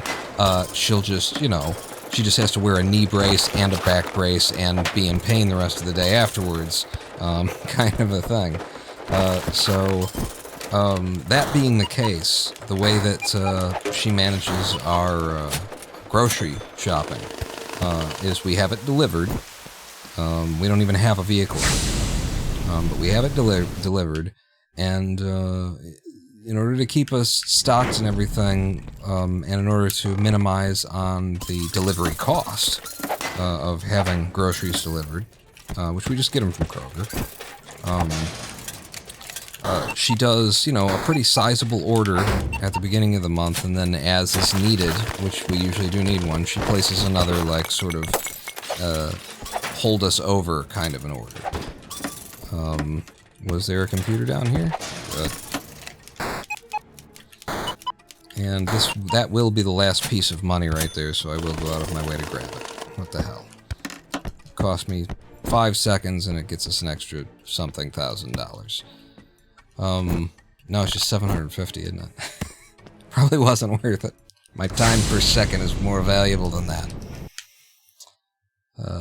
But so, that being the case, having to, like, order big grocery deliveries at the beginning of the month, we have gotten to the point with our refrigerator that we've got too much in the freezer, and the refrigerator is, you know, unable to keep up, and the compressor starts to overheat, motor in the compressor, and it shuts itself down. Yeah, I need to see everything up here and then leave. So having the freezer, the chest freezer, you know, more than doubles our freezer space and allows us to place those orders without putting such a strain on our old fridge here. Now you can keep your... Jump!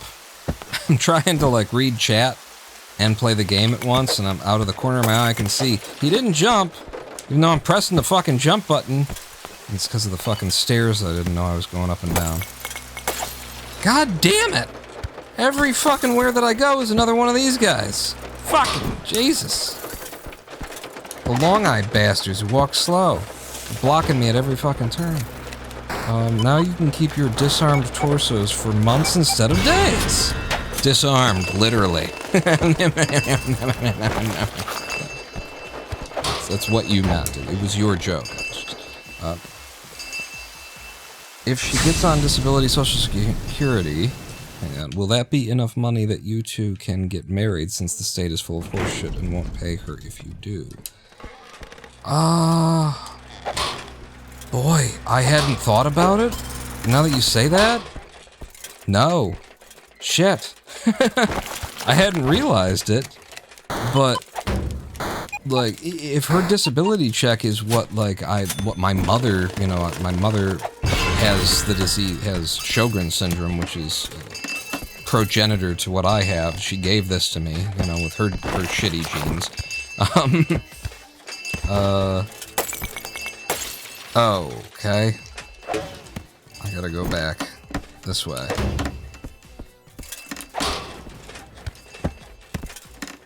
That was the only computer in here. But yeah, like, SSDI pays like $1,200-1,300. There was another computer somewhere?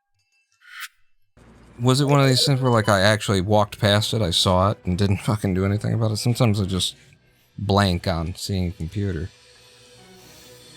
But yeah, Social Security disability is like $1,200-1,300 a month.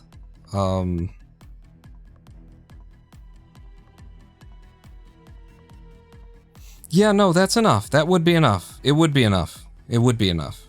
Yeah, because she's not making that right now as my caregiver. Yeah, they're not paying her... They're not paying her half of the federal poverty line. The state of Michigan is not paying her half of the federal poverty line to care for me right now. So yeah, actually $1,200 a month would be it would be an extra $400 over what we are able to depend on from the state of Michigan from month to month right now. The only way we keep our head above water is that there is a little bit of, you know, support from Patreon. Thank you guys. $150 or something a month comes in there. And then, you know, YouTube occasionally sends me a check once every now and again. And then, of course, you know, what you guys give here on the live streams with subscriptions and cheering and all that kind of stuff. And, like, what I end up relying on is that Lady Pawn makes her $800-900 from the state of Michigan every month, and then I bring in another $200-300, and that gives us our $1,100-1,200 that two people are surviving on somehow.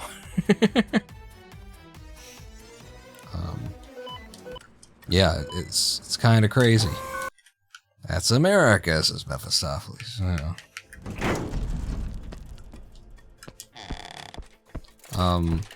But the way that it's possible is that I saw that there was a piece of money there that I just went past, so I should probably just reset, because going all the way through the building and then having to come back in again isn't really... Fuck you! Alright, well, since I managed to pull that off in perfect timing, I guess I'll stick with the run.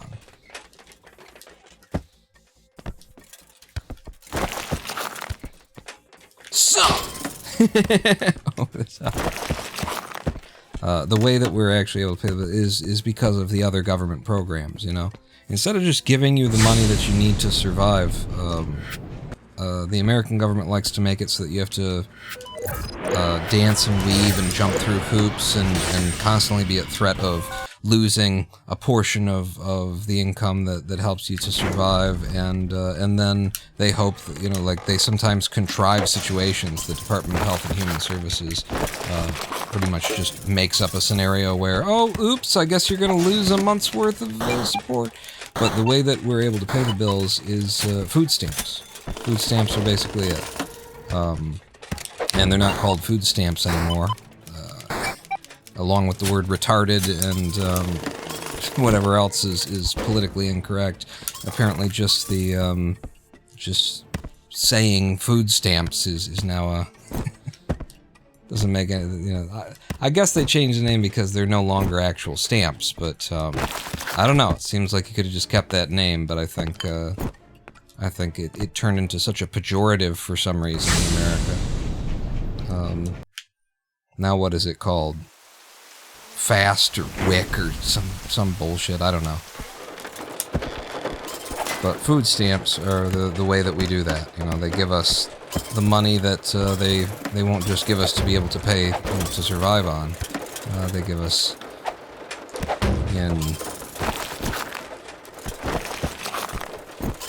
in grocery money.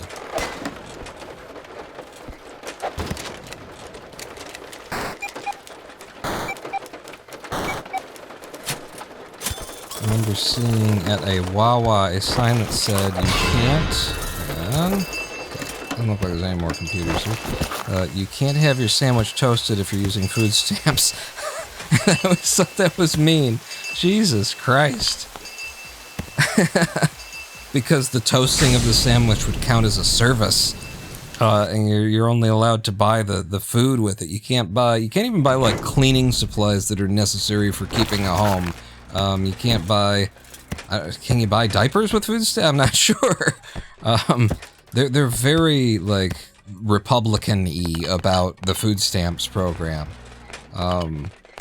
They were even, like, proposing at some point, like, not letting people buy unhealthy food, you know, because that's part of the... Jesus, did you see that? This game is glitchy. And that plays into the whole conservative mind of like, oh, these people, the whole "these people" thing, you know, which when they're not finishing it with Muslim, gay, or black, these people, these poor people, these victims of the economy that serves your middle class suburban bullshit. These people, you know, take the government money and then buy in this unhealthy food, and then they become another cost for society on the other end of it in the healthcare system because they've been eating shit all over. And it's like, okay, then what you want to do is you actually want to give everyone who's on food stamps more money so they can buy the good shit, right? Right? Let's take this logic where you're going. Let's take it away from just the hate and classism and racism and all the things that are actually behind it and follow your logic where you're going. You want people to buy good food that keeps them healthy. You want them buying vegetables and prime cuts of meat and shit like that. Okay. Then let's rake up the fucking amount of money that the government hands out to the poor on the food stamps, huh? Right? And then suddenly we, let's go back to the racism thing. I had a better, a more justifiable position when I was just saying, these damn gays. When I have to attach logic to it, it doesn't hold together anymore. Shit. But, you know, the truth is that the logic of our American economy doesn't hold together at all because we can afford in this country to just end poverty and end homelessness. The Pentagon's yearly budget for staff alone, just for staff, not bombs, not missiles, not planes, not helicopters, not tanks, not anything but the staff, the Pentagon's yearly budget for staff is enough to end poverty in the United States of America by just paying people who are below the federal poverty line, just giving them the money that they need to lift them above the federal poverty line. Not handing out the money, you know, $1,200 to ever. Actually, the federal poverty line is now closer to $1,500 or $1,600 for a single person, I believe. But not just handing them $1,500, going, okay, what do you have in income and what do you need? And then handing them what they need. And you do it by household, not by individual, okay? Because households need less income. And so, you know, you can make sure that every household in the United States of America is lower class or above. There are no more people living in poverty. What was that? How did I only get 19% there? For the cost of the Pentagon's just staff budget. And I will remind you that the American military is like, what is it, like 9 times larger than the next nearest military? And it's something like that. It's like you can put together the military of the next 3 biggest militaries in the world, and we've still got a bigger military than that. An unnecessarily large military presence that we have, which turns into... It's a policy choice. It's a policy choice that prefers poverty and homelessness across the United States. Because we could just solve it. And in solving it, it's not just a matter of, oh yeah, but then we spend $250 billion or something like that. No, because it's an investment in our economy. When people have money to spend, they spend it. When you raise people out of poverty, they go from every dime and dollar that I earn and that I bring in has to be reserved for just the bare necessities, and so they're not spending money in a way that benefits small business, that benefits any of like the things that keep an economy alive in a nation. They're spending it just on food and shelter and the lights, and you know, that's what you spend it on when you're as poor as I am. And so the investment of ending poverty in the United States of America makes everyone into a lower class citizen as opposed to a poverty class citizen. And that means that they're going to do things like go to the movies. They're going to go out to dinner. They're going to be able to, even though they'll still be living paycheck to paycheck, they won't be living food stamp to food stamp anymore. The other benefit of it is that if you just give people the money that is necessary to lift them above the federal poverty line, guess how much, think about how much money you spend in administrating all of these complex bullshit programs. The food stamp and the this, the that, and the other, all these poverty programs that give, $300 worth of value here and $400 worth of value here. If every single person has the amount of money that the federal government acknowledges a human being needs to survive, then you don't need a food stamp program anymore. You don't need a welfare. It's done. It's covered. And you get to save all of the money. Wow, that was a perfect drop. You get to save all of the money of all of the administration of all of these different programs at the state and at the federal level. I gotta check a little bit to the right, even though it seems like I've seen the whole level. It's a money-saving venture to end poverty in the United States. I can probably just get up on the inside here.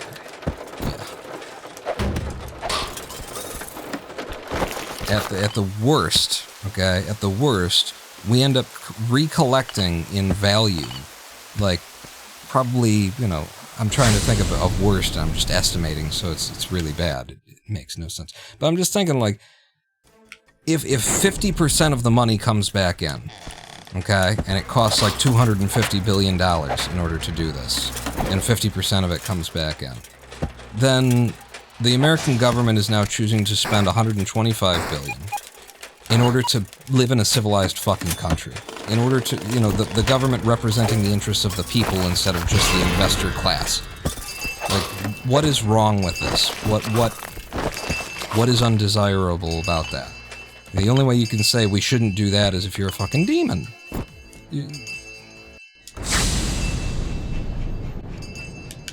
Keep spending more money on wars and bombs and guns and everything while your citizenry... Do you know, a fun little factoid that I picked up when I actually read through the statistics of, various things. But I did the math on this to figure it out myself.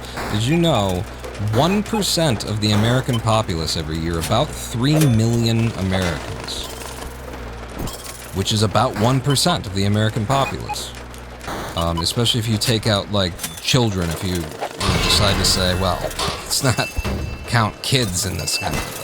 About 1% of the American populace every single year will experience homelessness. 1 in 100 Americans, if you're an American, you have a 1 in 100 chance this year of experiencing homelessness. Now, of course, that, you know, changes based on your demographic and how much money you've got and where your family comes from and all that kind of stuff. Your personal odds. But as an American in general, Americans have a 1 in 100 shot.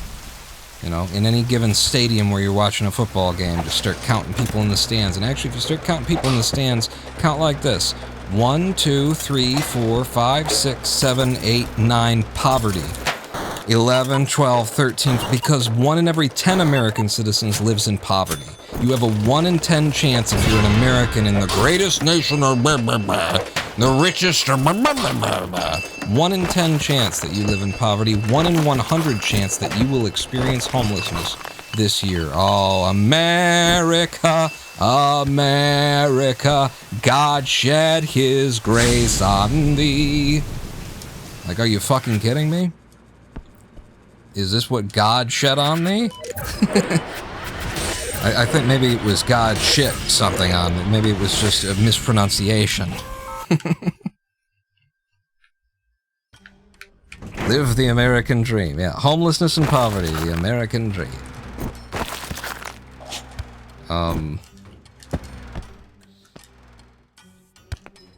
But yeah, so we could actually end homelessness and poverty in the United States of America.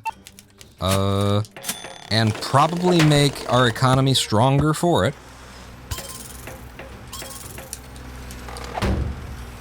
Probably actually save money over the way of things currently. Okay, oof. Just barely. Yeah, I gotta do that. And then I gotta not miss this exit jump. Okay, or I could just go back down. I wanted to do an exit jump. But, yeah. If I stubbed my toe there, it would have been...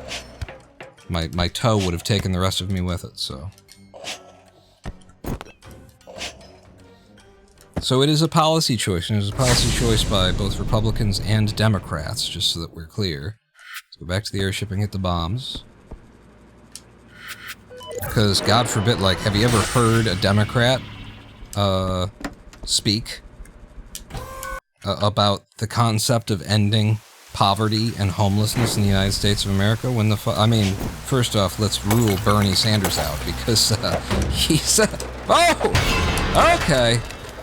I, apparently didn't buy, yeah, I didn't, did I? I needed to buy the, stick to the wall thing. That's why we just got seen there. Oh, fuck. Can I get there? Oh, it doesn't look like I can. I'm gonna waste a lot of time doing it. Let's just exit. God damn, we were on such great pace, and the first one that I did was a successful heist. That could have been, awesome, but I forgot this. Is there something else? Yeah, I also am supposed to get that. Okay. Okay. Now we're good. Now I can play the game. I expected to have an ability that wasn't there for me. And walked into a sightline. But it is a policy choice of both the Democratic and the Republican Party to maintain the state of things, to maintain living in a country, maintain this country as a land. I remember that this thing comes through the window. Turn around, frog, and jump away. Thank you. Yep. I just want you to, like, bear that in mind. These are the kinds of things that we could be doing if anyone cared to. And these are the kinds of things that if your politicians were sincere and they meant anything and they actually believed in what they were talking about, and not just they were trying to sell you a line in order to get you to vote for them so that they could have the power and the money and the prestige that comes along with being elected. If they were genuine, if they were for real... There's another one. Okay. Then, at the very least, they'd be talking about it, right? They'd be talking about these things. If the Democrats represented a left, a liberal, a you know, any kind of viewpoint that believes that people should be equal and have opportunities and shit like that, like Like they want you to, but wait. It's still not gonna get me in there, is it?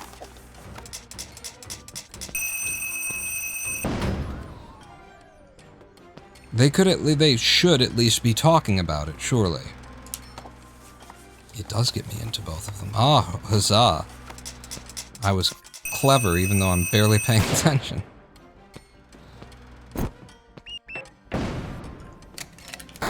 Alright. Hopefully these are the...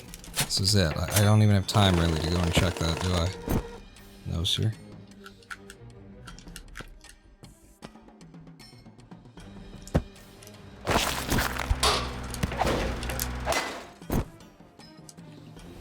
Uh-huh. If I get seen, I get seen. Okay, we're gonna leave now.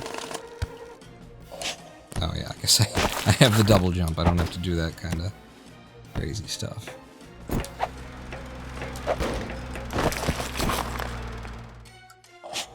Okay. Yeah, we're well behind on time, but we should have like a ton of money. Yeah. So are we behind? Because look at the money I got. Those are the questions you gotta ask. What else am I supposed to get?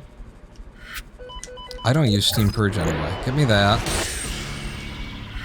And I can afford Steam Purge. I'm supposed to come in with 3,000. Don't worry about it. I got the hack aptitude. Hack aptitude 1. That's gonna take care of it. It's an extra 25% money out of any computer that we hack. And I'm just gonna walk in and grab that one and walk out. Set off all the alarms. Get a couple of people killed. That's the plan, Stan. Make you understand that a-hole bands have a-hole fans.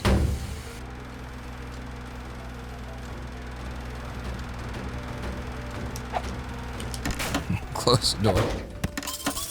Yeah, I don't need you coming back in. Doesn't look like there's any traps between me and the exit, so...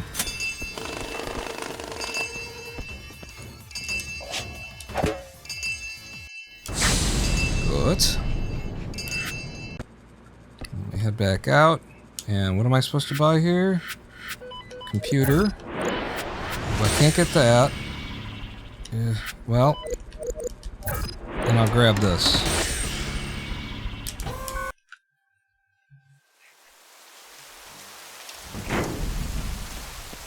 It's a little weird, the routing now. A little weird. Biggest complaint about this... There again!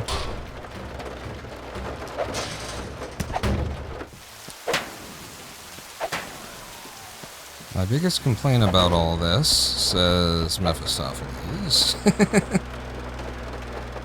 Don't. I don't want to waste my Steam Purge on you. Thank you.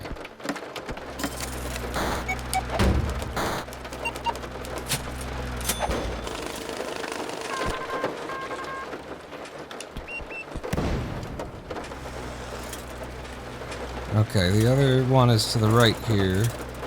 So I don't necessarily have to go down. I'm gonna try and go over the top. That's more plausible. The police... What about the police? There's a lot of complaints about the police in general. Okay. Only other computer.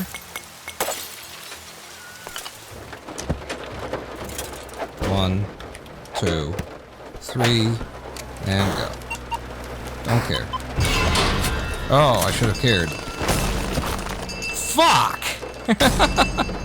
You can do that. You can get that little jump off. It's I guess wrong timing.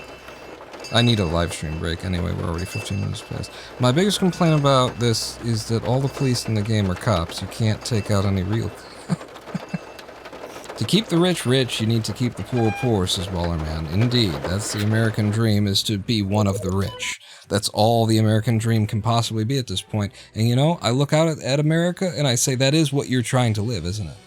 It is what all you motherfuckers, you bastards are trying to do. It's not trying to help the, you know, lift from the bottom, help anybody who's below you. You're all like trying to, your politics, your policies, everything that you're into you want to move out away from people and have your own little, you know, suburban picket fence with a certain, you know, yard in the front and the back, and just be, you know, disconnected from other people so you don't have to remember that they exist. Like, your whole fucking gimmick, your whole thing is about you want to be part of the rich. You don't care about fixing the nation in a way that would benefit all of us. You just want to be part of the people who are on the winning end of the stick. You fucking sellout schmucks. We're going to go to a live stream break. In case, you know, going to a live stream break isn't enough of a way to lose members of your audience. Call them fucking sellout schmucks as you go. See how many stick around. We're going to take a 7-minute live stream break. I'm going to grab something to drink. I'm going to close some windows around here, snack, that kind of thing. I recommend you get a snack, grab a drink, you know, maybe coffee since it's morning for some people.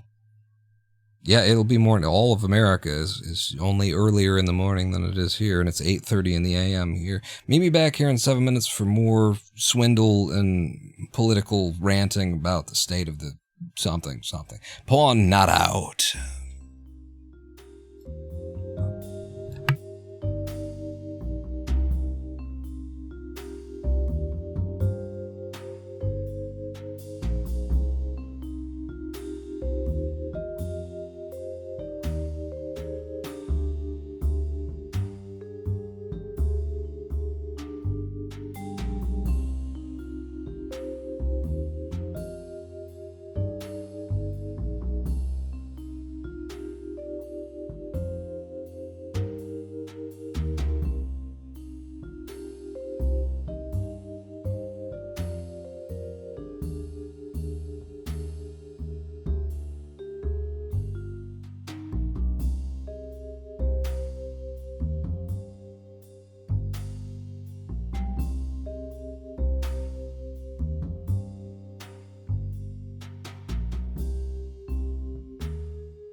Hello, I am the Ronan Pawn, and welcome back to twitch.tv/Ronan Pawn livestream on twitch.tv/Ronan Pawn.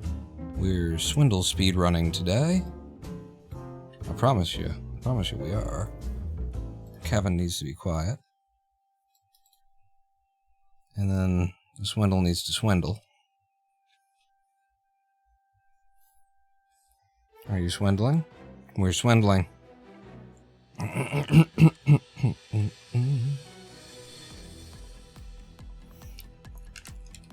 And then we get into the thing.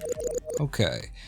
Welcome back, everybody. We were ranting about the state of the, the economy in America, I guess. I mean, more, not really the economy. I give a damn about what people think of as the economy. We were talking about the people situation.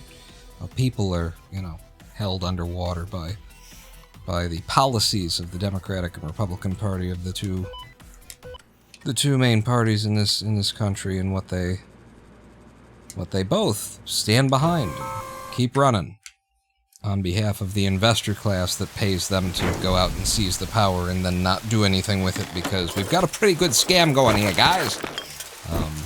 We were talking about that sort of thing. We were also talking about beard oils. So I'm going to give you a choice here. What do you prefer? More political ranting? Would you like to talk about beard oil? About oils in general? About like oil glass? About like 1 ounce Boston Round, with reducer, Euro style reducer caps, 30 milliliters. What conversation want to talk? We could talk about chest freezers.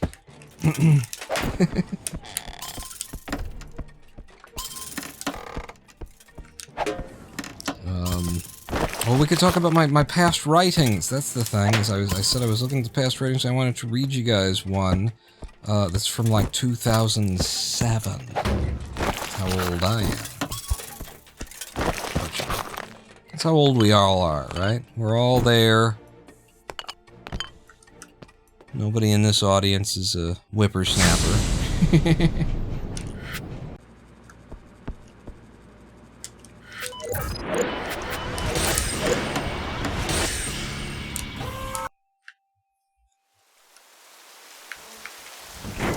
Is 25 a whippersnapper? I guess if I said yes, it would make me even older, right? If I said, 25, yeah, young whippersnapper. So, no, 25. Oh, yeah, you're a spring daisy. I don't know what a spring daisy is either. Do daisies come out in spring? This is bullshit. That's a hard reset. Okay, it's good. That's good that it's a hard reset. Because I wanted to read you something. Right? I wanted to read you something. So, yeah. The easiest way to accomplish this is just to exit the game. Hang on, come over here with me for a second. I wanted to read you this thing. Have I still got it open in Notepad++? I do. This was written at some point in 2007. I'd like to share it with you now.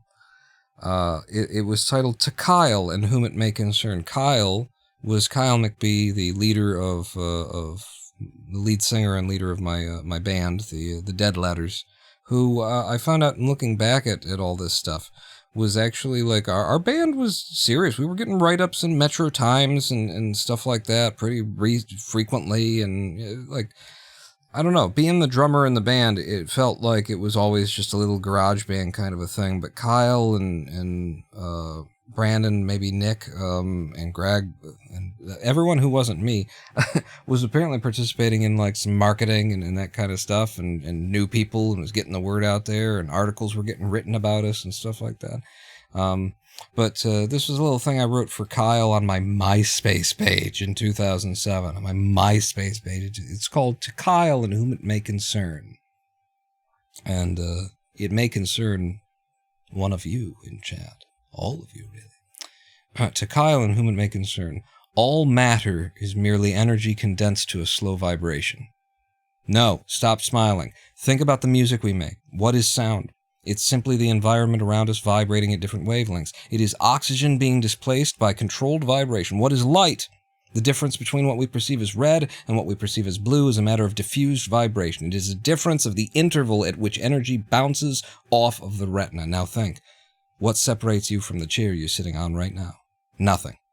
But a difference of harmonic resonance. The chair sings at one octave, your ass at another. Stop smiling! You are not made of particles, protons and ions. Your body is not the flesh and form you know. It is not skin and bone, pancreas and lung. Your body is that of sound and light, of vibration. You are music. Music playing softly in the chorus of the infinite. You are the Big Bang.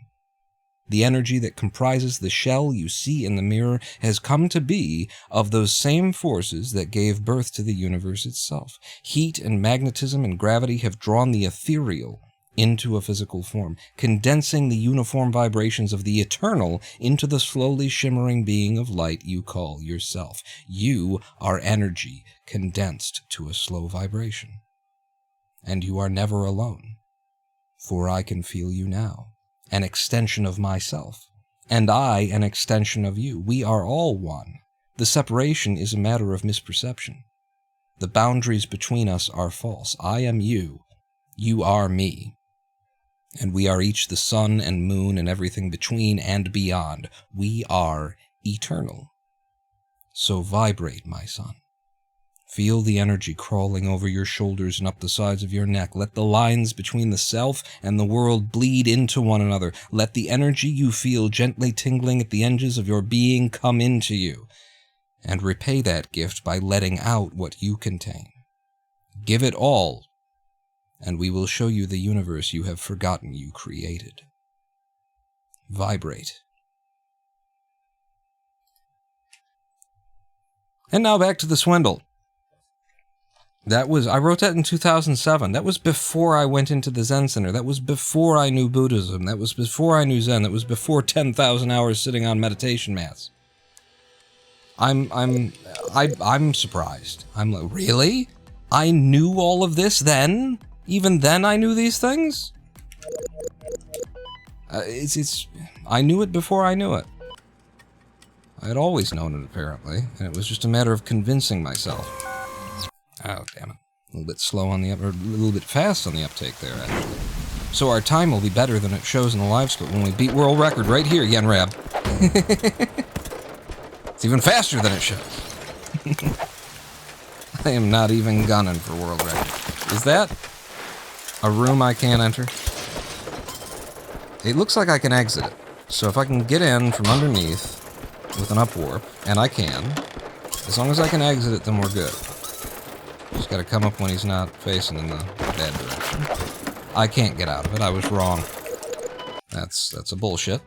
We're up to 21 bullshits now. But yeah, I was sharing a whole bunch of my my early writings with ChatGPT the other day. Reading through the MySpace was mainly the thing. I found that I didn't realize that I had forgotten that at some point I had gone through. I had I think used probably the Wayback Machine in order to pull up my old MySpace stuff and archive it locally. So I've got everything I ever wrote on MySpace available. I started looking through it, and it's amazing, man. It is crazy. Here's something that I did on my MySpace page in 2008, 2007, okay? Here's something that I did. Oh, God. Here's something that I did. I posted an article that was called Vote Bin Laden 2008. And it was Bin Laden's letter to America in 2003 or 2004. That's what I just copy pasted this massive long letter. Bin Laden was writing things to the American people after he became the butcher of New York and killed 3,000 people and dropped 2 skyscrapers and with the Pentagon, if that happened, I don't know. There's a lot of conspiracy theories. But yeah, I actually posted something that he wrote Vote Bin Laden 2008, and I didn't, it was too long. Like, whatever it was that Bin Laden wrote there, I was like, I'm not up for reading this, and apparently at some point in my life, I already read it once. So I just put it into ChatGPT, and I said, you know, in fact, I just asked her why I would have posted this thing that Bin Laden wrote, like, what was it, and why would I have posted it? And she was like, ah, yes, okay, well, you probably would have posted it because Bin Laden, you know, is speaking about how America's foreign policy for decades and decades and decades toward the Middle East has killed tens of thousands of people and has created, you know, has destroyed democracy.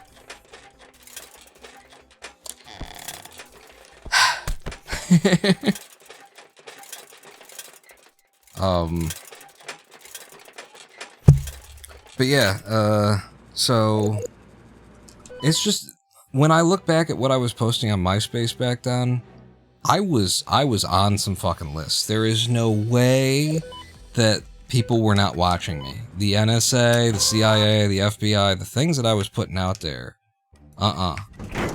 There is no way that I wasn't being watched. I was very vocal and open about my, you know, belief in the need for a violent revolution. I mean, the thing is, like, if you don't know where we were, what world we are living in currently now, but how much closer we were to the Bush-Cheney surveillance state, the post-9/11, your freedoms and rights as American citizens don't exist anymore because fuck it, we can take them away now. We've got enough people who are scared and angry enough that we can just get rid of, like, the fucking Constitution. That is what we were living in. And if you think I'm exaggerating, look up the story of Jose Padilla. Jose Padilla was somebody who they claimed out of nowhere, like with no evidence whatsoever. They claimed that this dude was trying to blow up a dirty bomb in the middle of Chicago or something like that. They had zero evidence, and this is an American citizen that they arrested on American soil, and then they shipped to Guantanamo, I believe, and tortured him for 3 years. And they called it, you know, enhanced interrogation techniques or whatever. They tortured him for 3 years without him having gone to trial, without any system of justice having ever looked over the case, and without them having ever had to present any evidence whatsoever that he was actually trying to do this thing. And then after 3 years, the Supreme Court was finally going to get around to looking at Jose Padilla's case, because obviously his lawyers, the ACLU, and every thinking person on the fucking planet had filed an appeal to preserve the basics of the fucking Constitution of the United States of America. When it was finally going to come up before the Supreme Court, the federal government dropped their charges and changed them to different lesser charges that did not involve anything about a fucking dirty nuclear bomb in Chicago, because they had no evidence of that, and it was never going to fucking happen, and it was always a lie.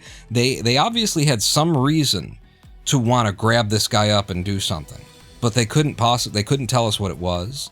And if anything, Jose Padilla was a test run to see if can the President of the United States order the arrest of an American citizen on American soil and never give them a trial and just hold them indefinitely and torture them indefinitely. Can he do it? And the answer was, yeah, he can, and he did. George W. Bush and his administration put this man, Jose Padilla, away for 3 years and tortured him until when he finally did get a day in court.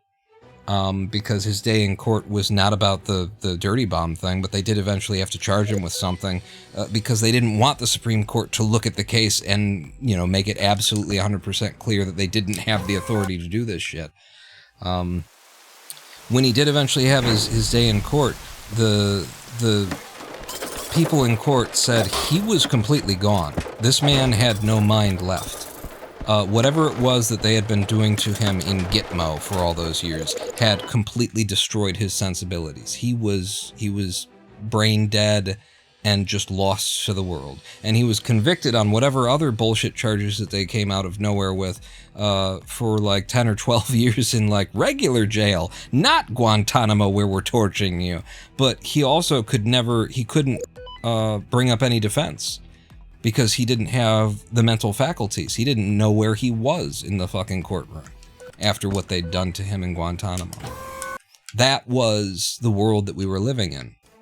Post 9/11, George W. Bush and Dick Cheney, and you know, not alone, and also not without the agreement of a whole bunch of people, a whole bunch of Democrats in Congress, people on both sides of the aisle who were more than happy to just jump on the, you know, Muslims are the enemy problem, and we need to have, you know, the just Orwellian fucking state that was being built.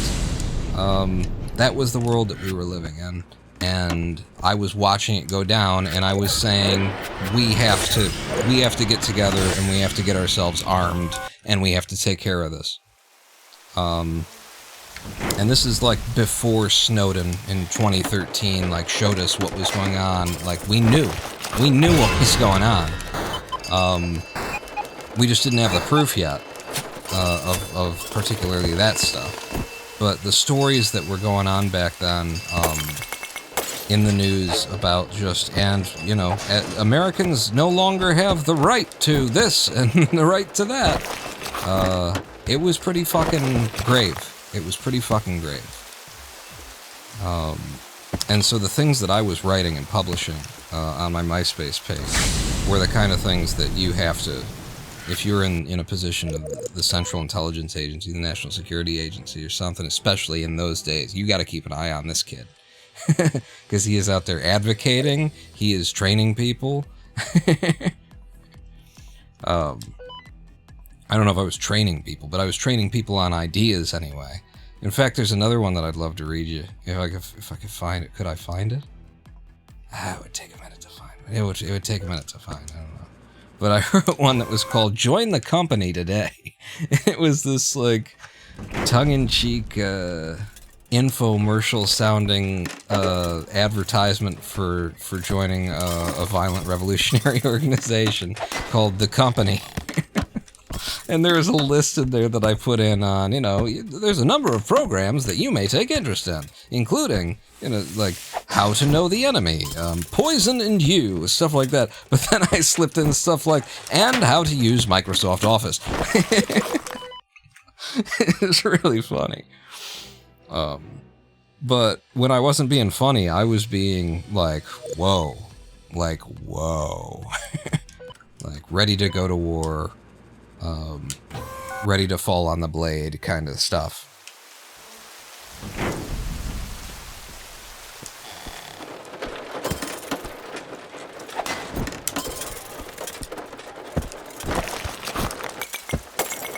And when I say go to war, you understand I don't mean go to war as a soldier for America.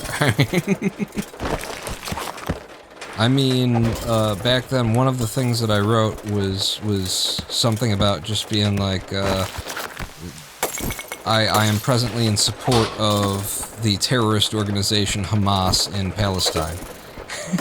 I mean, and I guess not a lot has changed. I haven't really thought about it, but apparently back then I was really into this stuff and knew everything that was moving at any given time and who was involved and, you know. But like a guerrilla organization seizing power, I was behind it, apparently. It's crazy who I was. And that I don't remember them that much. I don't remember that part. I remember the part of just being like so conflicted and torn up inside because it was the one half of me who's like, let's get out there and fucking do whatever needs to be done. And, you know, the blood is on our hands if we don't act. And better that the blood be the blood of the people who are, you know, causing the death and despair and destruction, you know? There was the one half of me doing that, and then there was the other half of me who was, you know, saying you can't fight, evil with evil, you can't, you know, if you become as bad as the people, and all that kind of shit. and also very spiritually. You know, I was moving toward my Christian days there as well, and so there was a lot of like Jesus's teachings on my mind about, you know, that it's better to stand between your enemies and the people who they want to harm, and let them kill you in order to, you know, save the people that they want to harm, than it is to take up arms against your enemies in the first place. But yeah, I was just incredibly conflicted inside. And from day to day, I was sitting at a ram's horn, indoctrinating somebody into indoctrinating some stranger, some 20-year-old stranger or something like that, into a non-existent revolutionary group with my cases that I was making and arguments. And then the next day I'd be, you know, like, God, it's tearing me alive. I'm gonna end up hurting other people. I'm leading people toward a cliff, kind of thing, you know.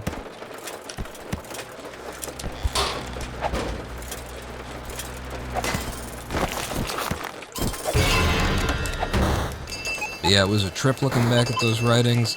One of the less politically charged and more just fun things was, and I did a video of this game, I think, on YouTube, maybe even 2 of them.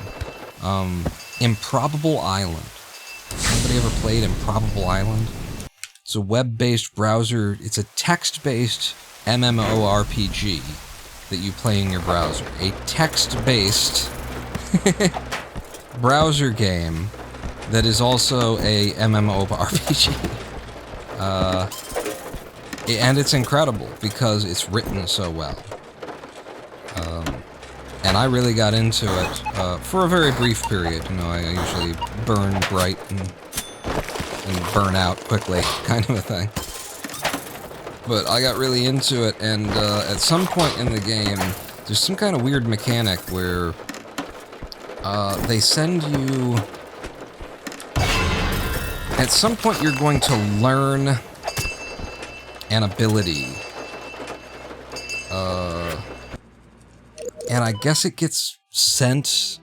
In the world of the game, they have it as though you received it from some other player. And I don't know if the player is actually involved in that at all, or if it just happens in order to try and, like, force people together to have more interesting interactions in the world. I don't know.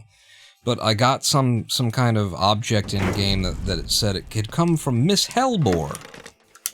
And I was reading a lot of Charles Dickens at that point.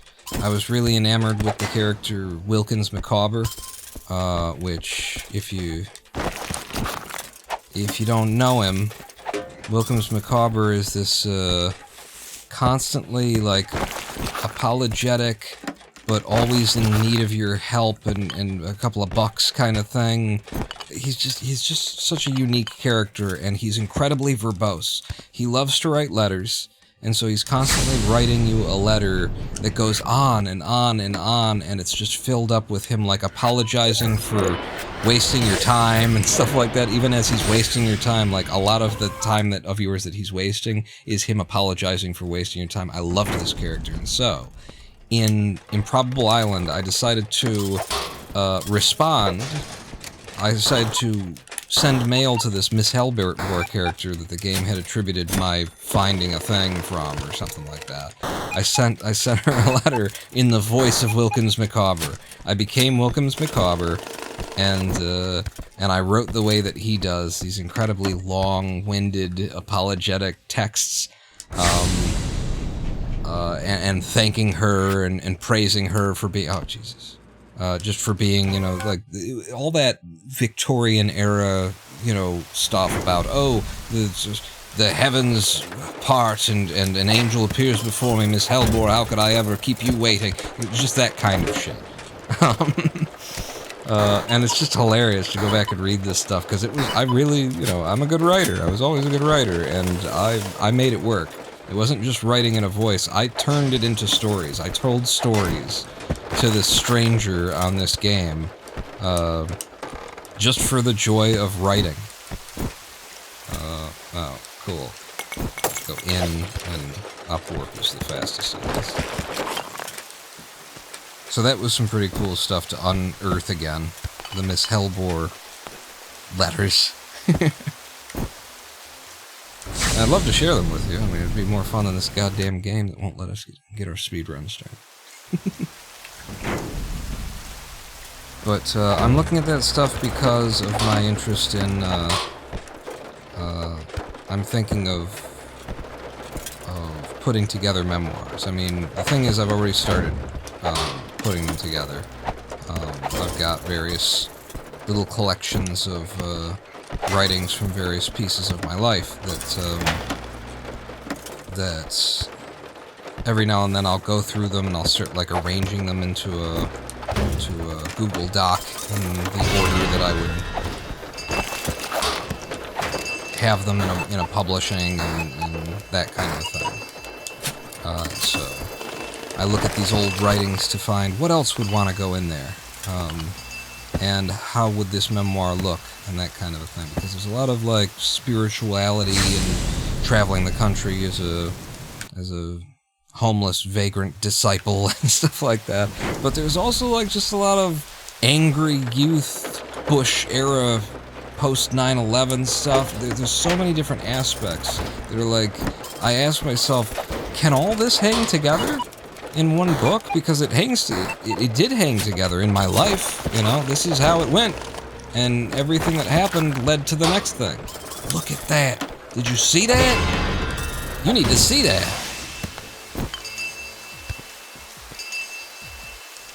I think it would be an incredibly interesting novel.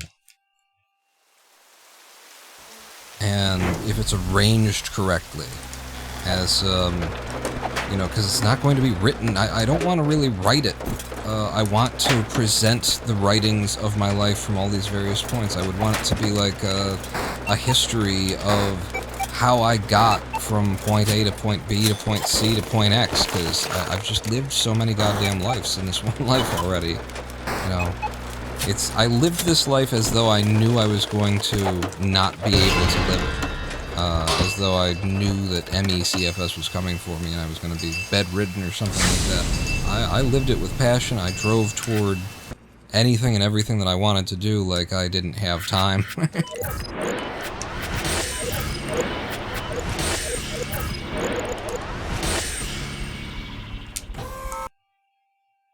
And the stories I've got, man.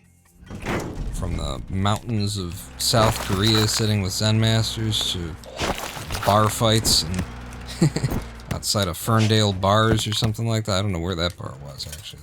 The one I'm thinking of.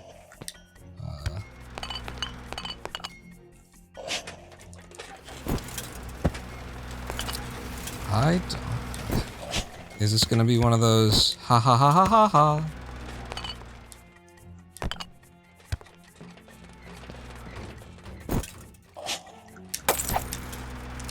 I'm gonna push in here.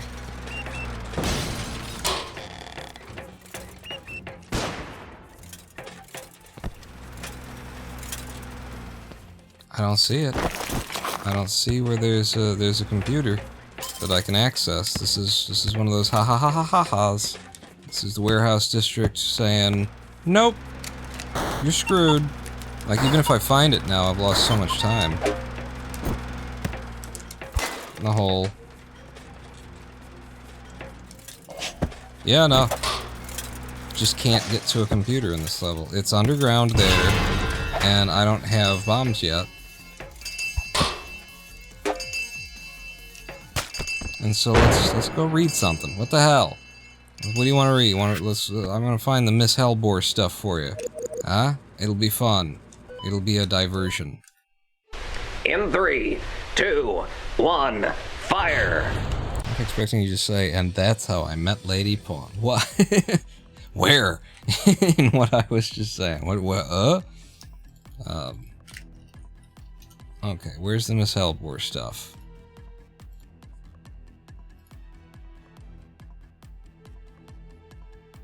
Okay, that's the end of that. Don't worry, I'm pulling it up now. In fact, I might even have it in, like, recent openings, right? Yeah. Aha! Aha! Aha! Okay, give it a second, because it's having to spool up a hard drive that's asleep right now in order to access it. What?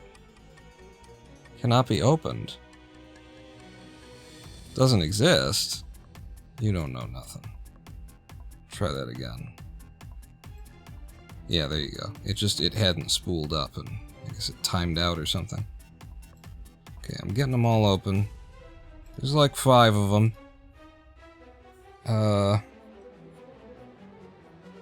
Okay, here we go. This is my communications with some random person that I'd never met before on Improbable Island, which is a text-based MMORPG you play in your web browser. It's entitled A Recent Gift. By placing quill to paper here, I certainly do not intend to distract or make bother for the most honorable and virtuous personage of Miss Hellbore, to whom I now address this message. It would be a great sorrow indeed for me to think that I had furrowed her brow in the slightest degree, whom has been so generous in my regards as late. I would be taken most horribly to find that I'd made myself a nuisance in her eyes, who delivers such benevolence upon each living creature whose footsteps by God's grace has placed themselves thankfully in her way. What unearthly torment would rend my heart a-twain should I discover, in simple errancy only, that I had wasted but one precious moment of her most invaluable time. May the Lord of creation know my heart is true to the words I here inscribe. You may consider me to be on bended knee, figuratively speaking, as I now offer my most humble gratitude for the gifts I have recently received of your most liberal and delicate hand, this being mainly my edification in the art of timed combat. Your tutelage has opened my eyes to worlds hitherto unknown to me, and I consider myself most pleasantly indebted to you, for there must be no greater pleasantry on the island than to be bound in any way, even under debt, to one so pure and magnanimous as yourself. In other words, I thank you. Your ever humble servant, Wilkins Micawber. That's where we started. Apparently I had received the... What was it called? The timed combat thing, and it said, you've received a gift from Miss Hellbore. It's called timed combat. And so I went crazy and did these things. Let's see. I'm trying to figure out which is the next one. So I'll close that one that I just read, because there's a few of them. So that was from the 9th. No, that was from the 14th. That was from the 15th. This is from the 20th.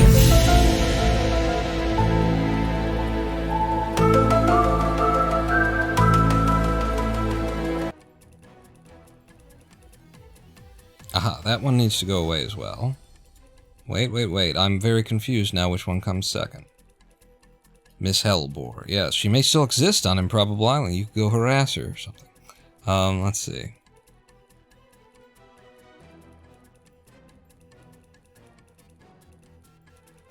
Okay, this is definitely the next one. So she wrote back to me. Sure, I'm a crazy man, but she wrote back to me, and so I was able to respond. I don't know what she wrote back to me, but I know what I responded. The next letter was entitled, Delayed.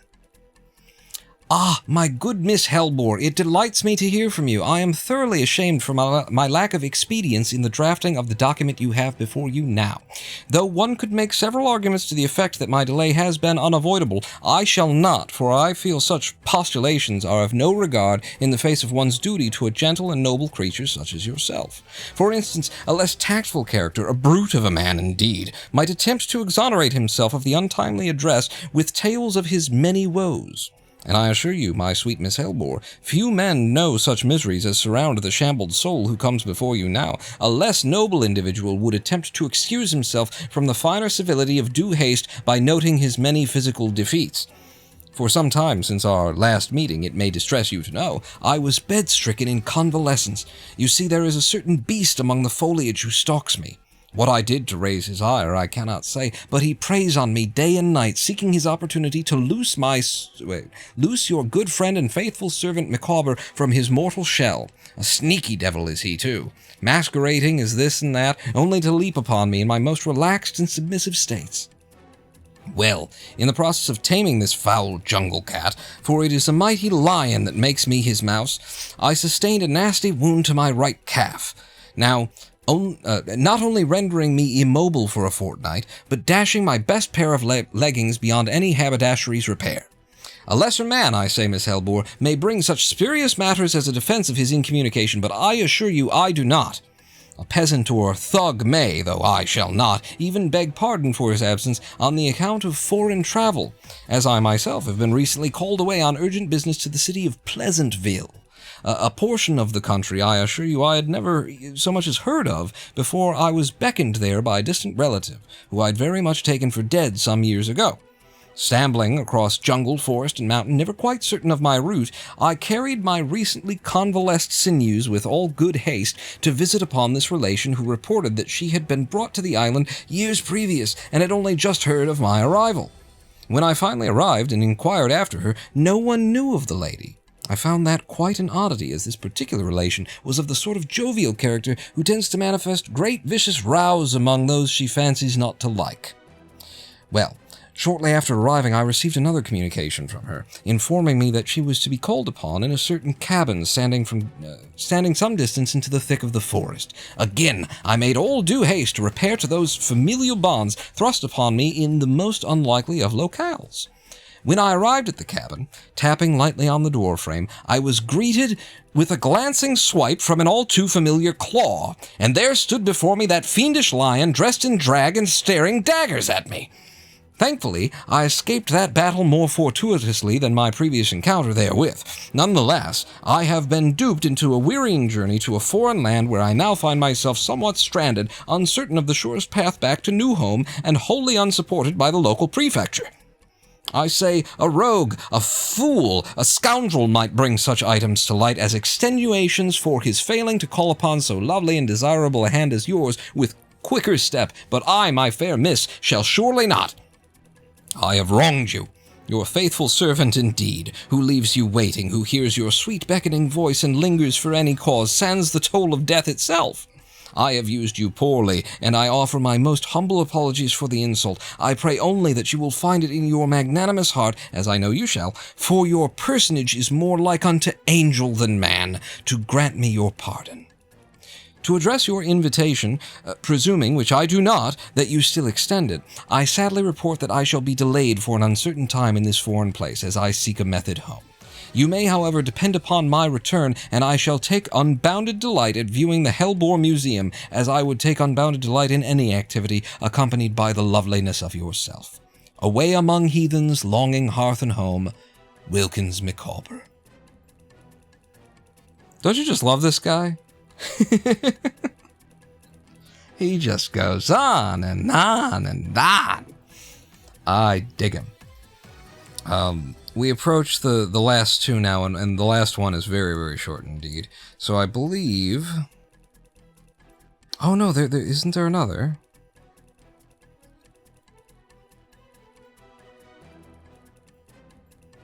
I'm just making sure that I'm reading them in the right order. Give me a second to read ahead a little bit here to make sure that this is the next one. Yes, I believe this is it. Okay. The next letter to Miss Hellbore is called Departing. It may please the venerable addressee of this scroll to know that by the time she reads these words, I shall have departed from Pleasantville to seek my fortunes and the surest means of delivering myself once more to her side. I would not have ventured the journey, nor should I have had the strength to do so without the kind words and the gourmand satisfactions provided as manna from heaven by my fair keeper Miss Hellbore. In other words, thank you for the letter, the soup was delicious. Though I must confess, I still would not have cast my fortunes to the wind thusly, making bold to travel those dangerous fields so recently underfoot once more, had I not come upon a most singular and accommodating travel companion. We met in the street in Pleasantville, as I inquired as to the likelihood of disposing myself with a guide who could ferry me across the landscape home. The gentleman introduced himself as a Mr. Leo Panthera, and we immediately fell into an easy camaraderie. He's rather tall, I think, and he makes something of a formidable presence, standing as he does nigh 7 foot tall, in his dark brown robes, which are yet so long that they conceal the whole of his form from head to toe, even dusting the ground as he walks. I dare say we shan't have trouble fending off the wild things of the jungle with him about. Few are they who would risk approaching such a sizable figure, though I assure you, despite appearances, he's an absolute lamb. But then, As I attempt to pen his description, I realize that I've truly seen so little of the man's flesh that I wouldn't very well be called to positively identify him if sworn to oath upon the stand at a watcher's inquest. As I've noted, his robes drape his physique so completely that I can only guess at what lie beneath. But he must be something of a portly kind, as he lumbers forward quite awkwardly, shifting his weight from side to side as though trying to balance an uncommon load. His face is unknown to me as the rest of his person, for he keeps himself obscured beneath a veiled hood that tells nothing of his features but a bit around the eyes, by which I gather he must be a kitty morph, for in the right light they glint that eerie hollow green I've only known in felines. That and his voice has something of a low purr to it. But I forget, the one thing his cape and cowl cannot ensconce is his most uncommon head of hair. So much of it he has, so great and wild a coif, that his shaggy blonde locks protrude at every hole and seam of his coverings from shoulder to crown. As I say, he's a most agreeable gentleman, and has offered to escort me all the way to Newhome, a journey he apparently knows well, and completely free of any charge but that of genteel friendship. Still, between you and I, my dear, I hope to reward him something from my meager coffers once home, if he will suffer me to do so. We leave at sunset tonight. I thought it better to depart in the daytime, but Mr. Panthera says he actually sees better in the dark, and that he shall be more ably equipped to take care of me in those sunless hours after midnight. I am so fortunate to have such a protector for a companion, don't you think, Miss Elmore? Oh, I'm sorry, but I must end this letter hastily, as he of whom I speak, my new friend Leo, is here to begin our travels.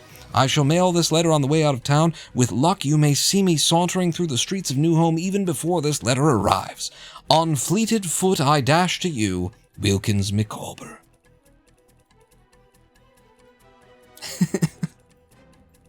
I just can't believe that I was layering in these tales while speaking in this person's voice.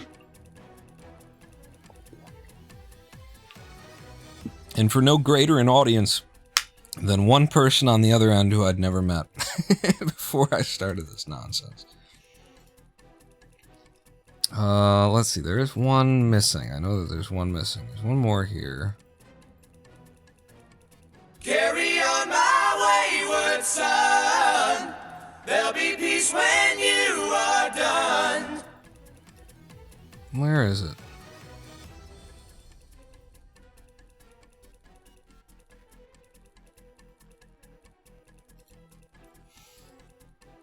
I'm gonna have to actually go to the directory to find this one. Give me a moment.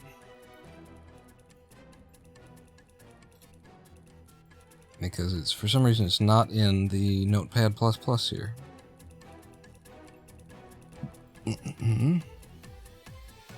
So it's under that directory, and then it should be under that directory, and that directory, and that directory, and that directory. Aha! Here we are.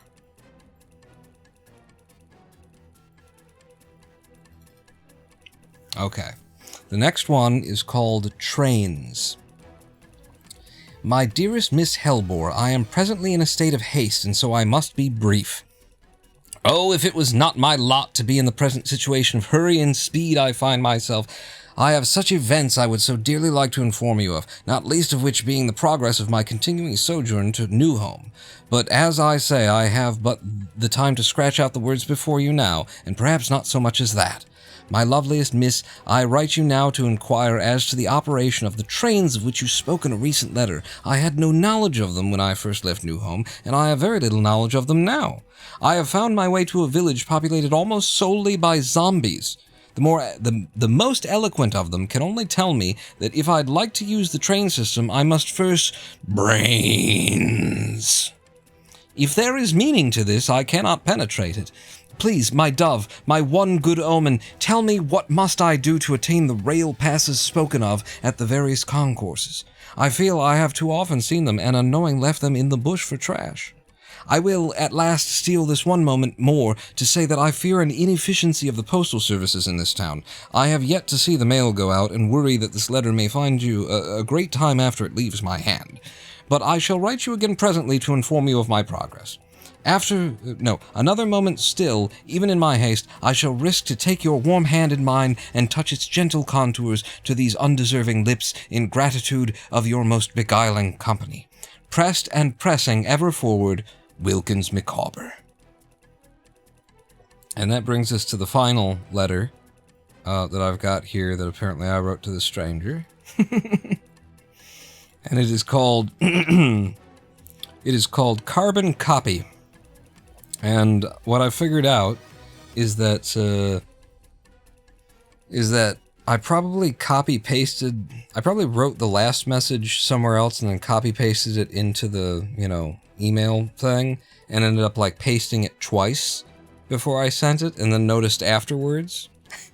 And so instead of just leaving it at that, I wrote this one. It's called Carbon Copy. Miss Hellborn, it seems that in my hurry I forgot to remove the carbon copy from the last letter I wrote you regarding the trains before mailing it. If it is not too much trouble, would you be so kind as to mail me the copy of that text? You understand, my dear, it's for my personal records. Often a nuisance, Wilkins Micawber. It's just mad. It's madness, you see. Can you see? Do you see? That I am a madman. I'm the kind of madman who will, stop the speedrun live stream dead in the middle to read you all of that nonsense.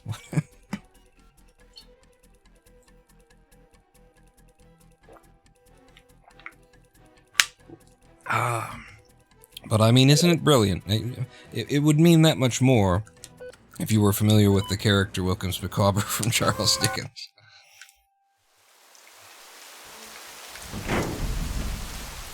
This was a triumph.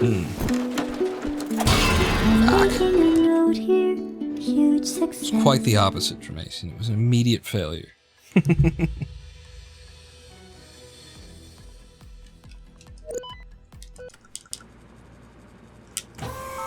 But back to the speed run we go. And now with that much less breath.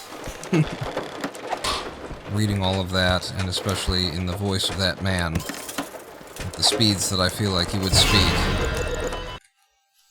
definitely took a bit of the wind out of the sails. It's more the lungs.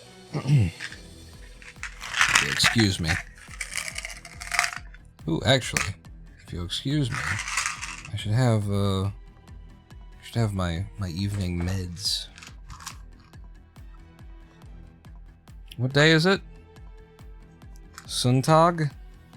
Oh, I missed my... I'll take that now, then.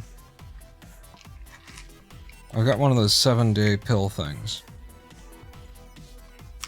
It's got an AM and a PM side.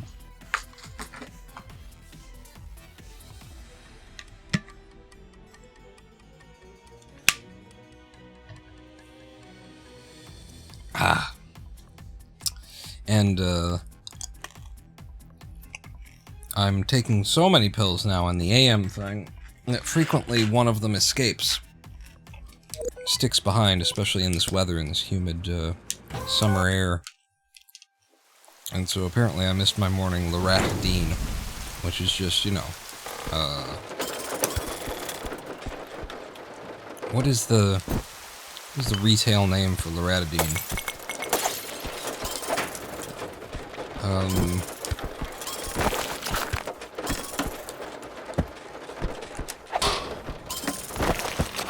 Shoot, it's an over-the-counter, like, antihistamine or, that kind of thing. I can't remember what it's called. But so it's not one of the important pills.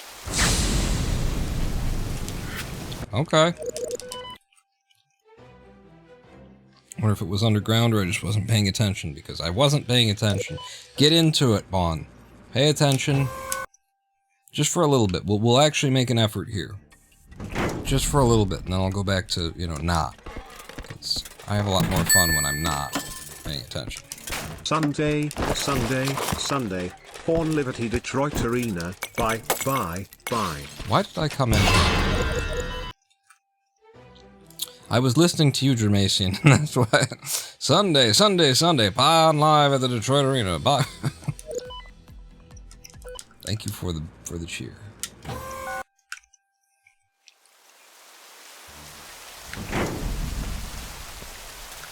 Okay, paying attention to the speed run, taking it seriously-ish.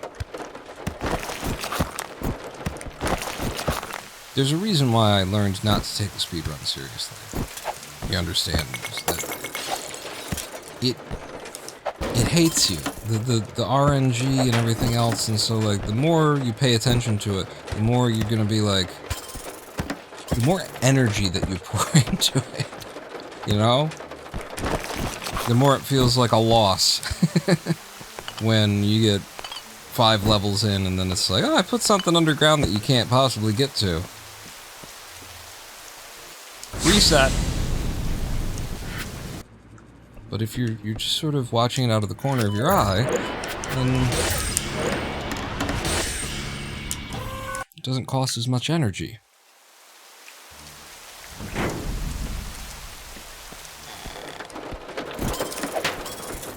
It doesn't feel like you lose as much when you lose something.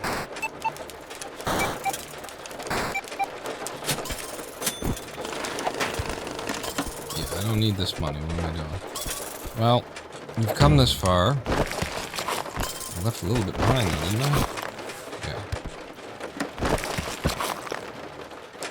Hi.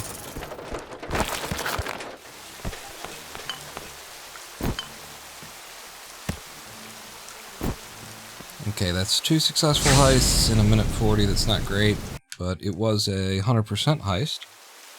It was a ghost, so we got the ghost bonus, 750 extra bucks. Of course, the point of, you know, the routing that I did on the speedrun is to argue that you don't need that. You do not need that ghost bonuses, especially from this area.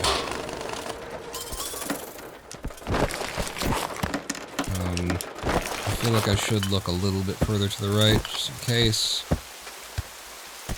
Yeah, you see how much extra... Yeah, look.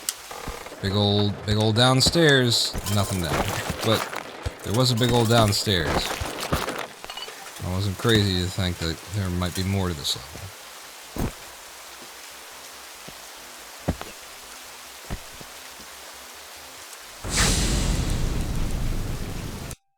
Three and 2.5 minutes is slow.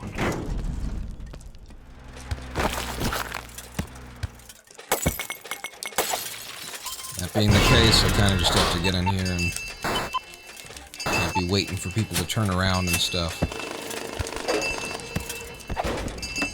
Anything up there? No. But below? Nope. You're good. Now the only question is, did I get, you know, was there so much floor money that I still get screwed? Almost, but not quite. 4 and 3 minutes is, I think, pulling it back, because that level went fast enough. Damn it. Again. Oh, that's a... there's a... Hey, yeah! If I wouldn't have bounced my head off of that little lip there, I would have made that jump. That's what I'm going to argue. Anyway.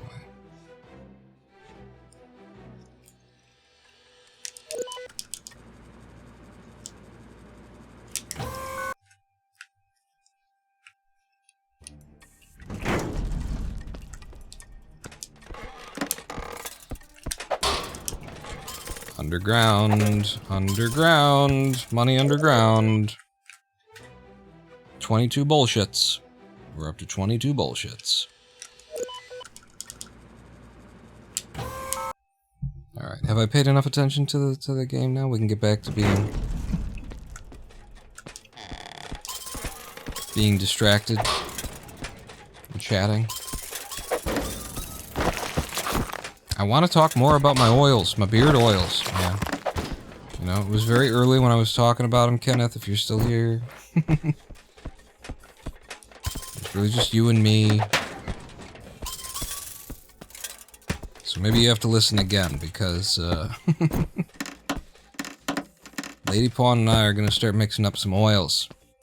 Mixing up some hair and beard and skin oils.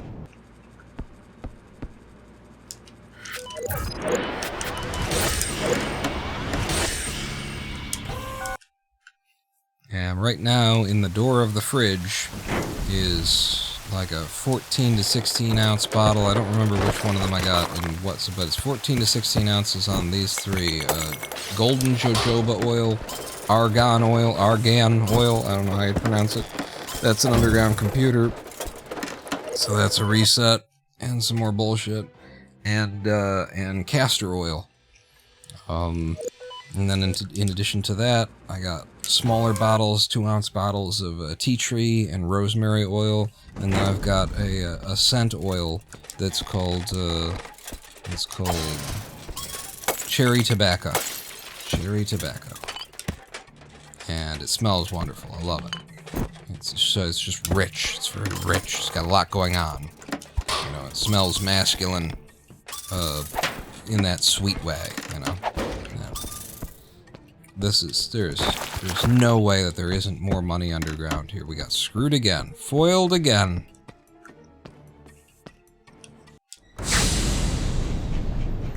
Yeah. It's a successful heist, but it doesn't give us any money, so we have to reset. And that's bullshit. 24. So yeah, golden jojoba, argan, castor, tea tree, rosemary, and this cherry tobacco. This is a lot of underground area. Yep, no way in there. More bullshit. And we've got the bottles coming. The bottles that we're gonna need. I also got 3 little funnels that will make it easier to do the pouring of the oils once we've mixed them. And in order to do the mixing, I got 2 50-milliliter beakers. I'm going full apothecary over here, you know. I'm not just gonna mix this up in a used Snapple bottle or something. I got the real stuff, yo. To make my beard oil.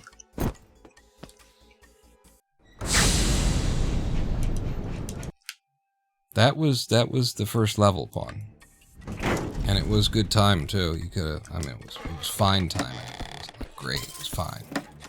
I'm gonna try it again. Listen, I used to route, I had a routing for this game where you did the first 2 levels without getting the computer.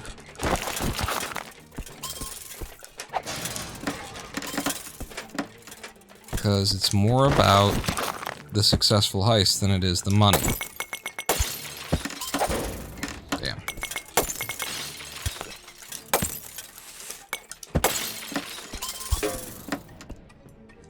So that's 2 successful heists in 117. And now I'll go do the computer.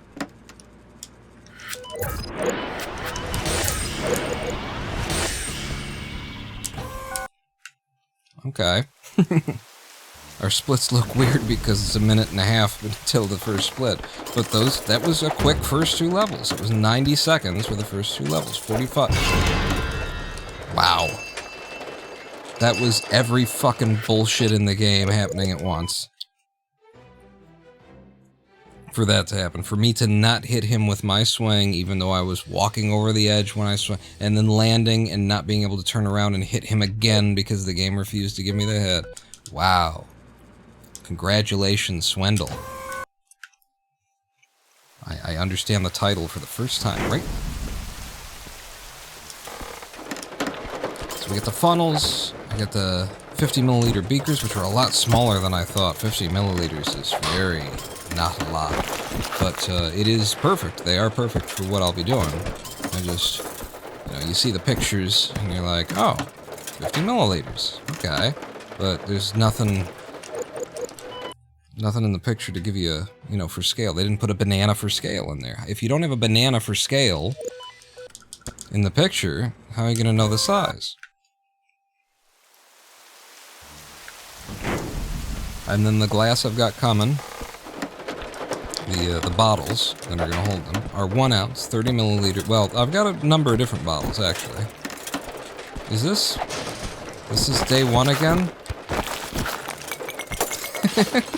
I don't know. I'm just on loop. It's a grueling friggin' start to this. Look at this. The speed run. It doesn't let you start. You have to loop on the first level over and over and over and over again until it, like, lets you get started. It puts things underground. You're not allowed to do the speed run. I'm not paying attention. I don't know what day we're on. Whether it's 1 or 2 or 5. I just know we're still in the goddamn slums and I'm losing my mind. I'm talking about beard oils. Which I've got, I got bottles in the 2 colors. Common, which are the blue, and then what's the other one now? I was saying it earlier, but they're the 2 colors that you use to keep, you know, they protect the oil from degradation by light, right? The UV from breaking them down kind of thing. And I've got bottles in 1 ounce and 2 ounce coming. And I've got them with reducer caps, Euro style reducer caps, where they just got a little hole in the plastic on the top. You turn it upside down with your finger over the hole, and then you get a little bit of oil on your finger. And then I've also got them coming in what are called treatment pumps, treatment pump caps, which are the little pumps. Don't do this. Okay, wait, no, this is day 2. You're moving fast, so you can hack. Thank you. Treatment pumps are the little caps that, you know, you squeeze them down. They're just a cylinder. They don't have, like, a horn head on them for the pump. It's just the cylinder that you squeeze down, and then goo comes out. You know. You know about the goo coming out of the treatment cap. And then I've got 1 plastic. Everything that I got was glass, except for I got 1 plastic bottle, and I might even gotten it in, like, a 4 ounce size. Just because that bottle isn't for the oils. It is for alcohol, for being able to clean up, you know, after we mix up some oils, being able to spray stuff down. And where the hell's the... Look at that. How amazing I am. Where the hell's the computer? Am I crazy? Am I just walking past him because... Oh, you already got it. I already got it. I am crazy.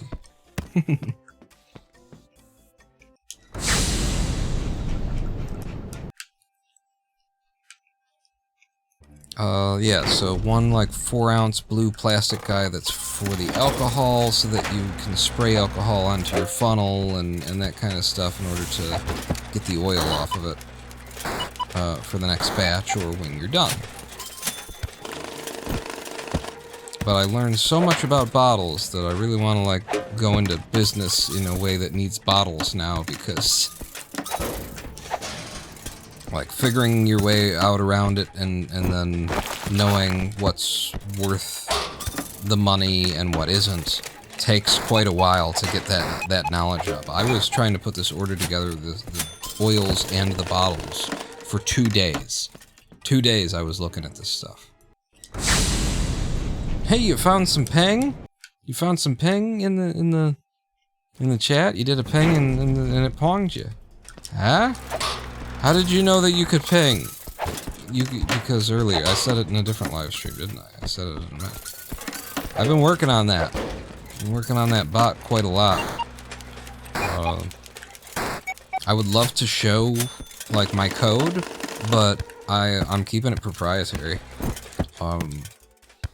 Until or unless I decide what I'm doing with it, it's staying with me, because my idea at time of present for Project Ice Cream is to eventually release the code,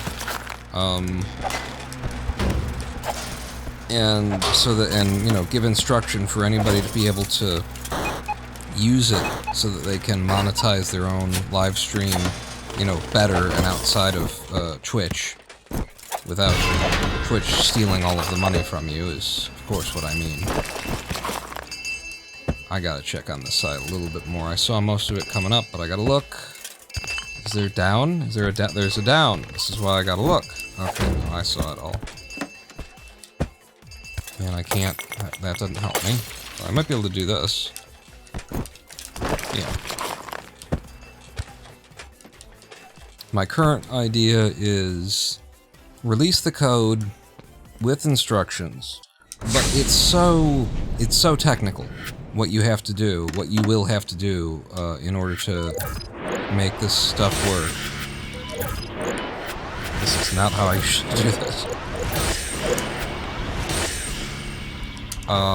Including you're gonna have to have like your own domain name where you can receive, you know, webhook stuff from other platforms that are gonna be communicating. Okay, I can't get to that computer unless I can come up from underneath it, which I might be able to. Is there another computer? There is here, and I can get to this one.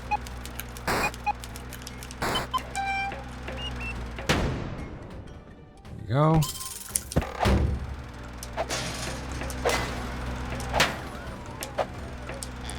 Cool.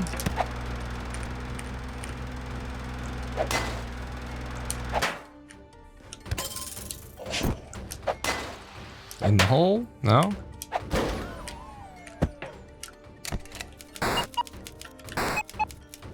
So because it's so incredibly technical, my idea is to go ahead and release the code, and if you know how to do it, if you can figure it out, then go ahead. Fuck. I just choked that jump. I was nowhere near the edge, nowhere near the corner. I could have just walked away from it, but it's like, I gotta keep moving, I gotta go fast. So that would be my idea of where and how I make money on this thing. Is that I then create a platform where the idea is you go through us, and for a monthly fee, we'll set up all, you know, I set up all the systems for you, or rather, you know, I'll develop a system that automatically does this when somebody joins up, but, you know, we'll maintain it, we'll have the storage that you're going to need, we'll provide the domain access that you're going to need in order to catch these events and all that. We'll manage it for you for, you know, a monthly fee. And that will provide an income from all this work that I've put in creating the system.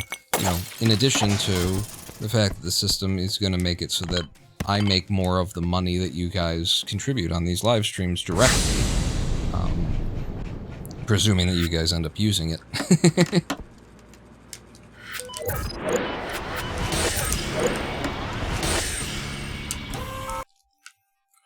But that seems most viable to me. I've just like gotten to a point in my life where I think I don't believe in free anymore. The idea of like developing software and giving away for free and freeware and stuff like that, I think I'm done. Yeah, I think I'm over that. I mean, there are certain things where it makes sense, so I guess I'm not completely over it. I've written little libraries and stuff that I've given away for free, and I want to come back to those libraries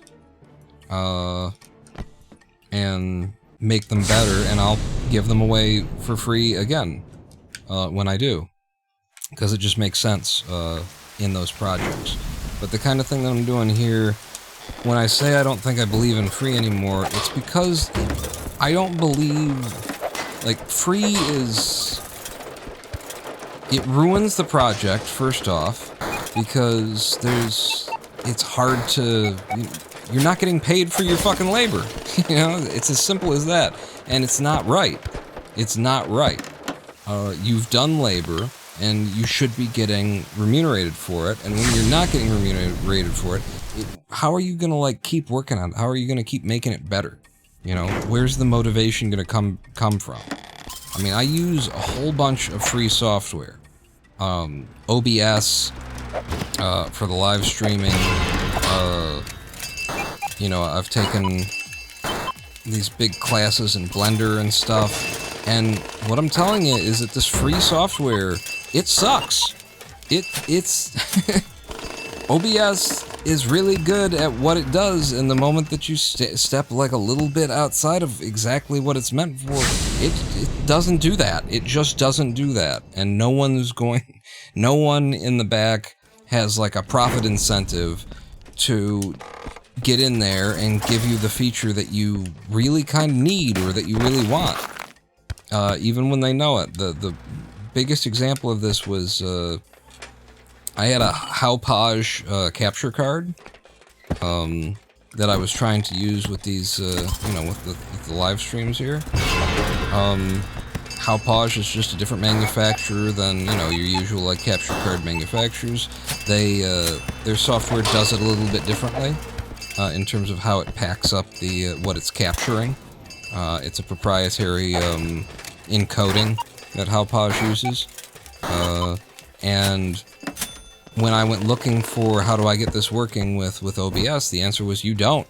Because no one wants to be bothered to write a little driver that will receive Haupauges. It's not a big deal, but nobody wanted to, so they just didn't.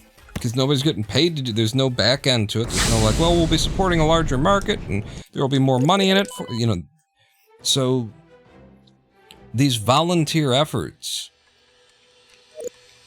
there's a place for them and there's a place not for them, and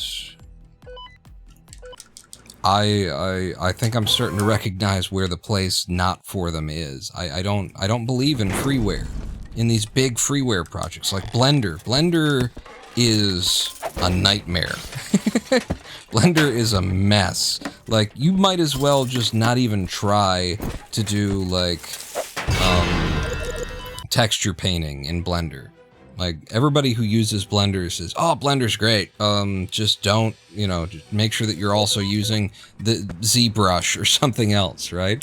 It just doesn't do that well. It doesn't do that at all. And when you look back at the history of Blender for it to get to where it is today, which is today, the edges have been, the rough edges have been smoothed off, some of them. There's a lot of rough edges still there from, like, the past, because the way that they built it in the first place was pretty naff. The interface, the UI, was horrible. It was unintelligible. It was impenetrable. You had to read like a 300-page book in order to just figure out where the keys are that make the things do the things to use Blender in the past. It's better now, but it's still rough. And it took like 10 years of freeware development for them to get to the point where I would say Blender is now, you know, a piece of software as opposed to a mess. And so I don't believe in these freeware things anymore. We would have a better thing today, available to us today out of Blender, if they charged an incredibly small amount, but they charged something, you know? If you weren't trying to get rich off of it, but you were trying to, like, you know, make it pay a living wage for the amount of time that you put into it, charging just a little bit for the licensing of it, fuck. I think we'd have a better Blender, we'd have a better,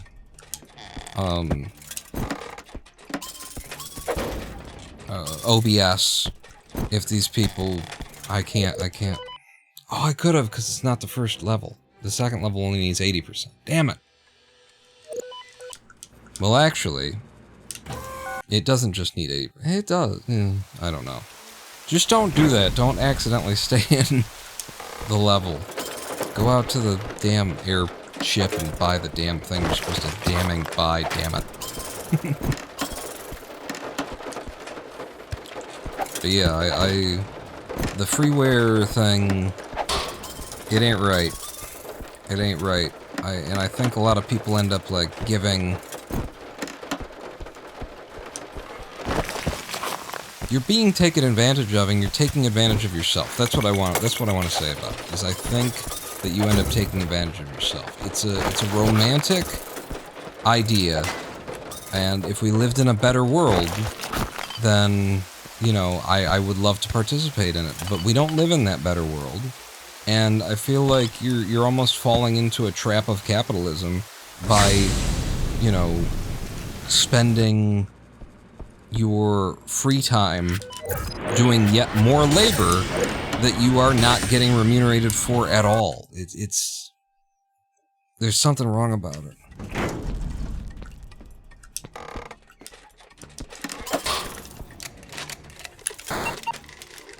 So I think there's like, it's the only moral way to do what you do for a living is to respect. I'm not saying like respect. I'm not, you know, saying go make your money.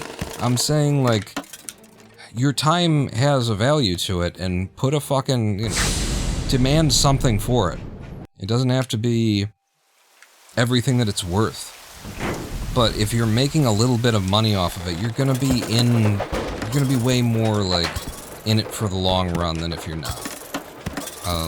So many little software projects that just get abandoned because they went the freeware route and there's no money in it, and it's... So who's gonna keep working on it? Start working on it because it's fun. You know what happens with any project that you release to the public? It stops being fun. Because the public shows up and they're like, this fucking thing on my computer and it did this and and they're reporting things that as bugs that aren't even bugs, and they just don't understand how to use the software. And you know, sometimes that's your fault as a developer because you didn't make it. It tells you that the user interface isn't particularly good. But sometimes it's just people are dumb. Sometimes it's right there in front of your fucking face. You just didn't click the button. You know? Sometimes it's not even that you're dumb. It's just you didn't see it. You know? But you're gonna get that, and you're gonna have to deal with that. You're gonna be the guy who now has to play customer support and tech support for the software that you're producing for free, and then people come along to complain about it and bitch about it, and you gotta listen to them. And it's like, there's a reason you gotta get paid for your time. Just.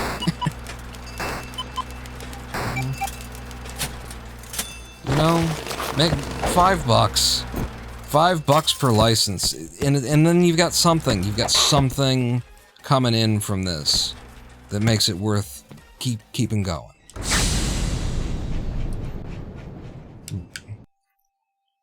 Fear of getting ripped off that scares a lot of people about having to pay for certain software that they may not use often.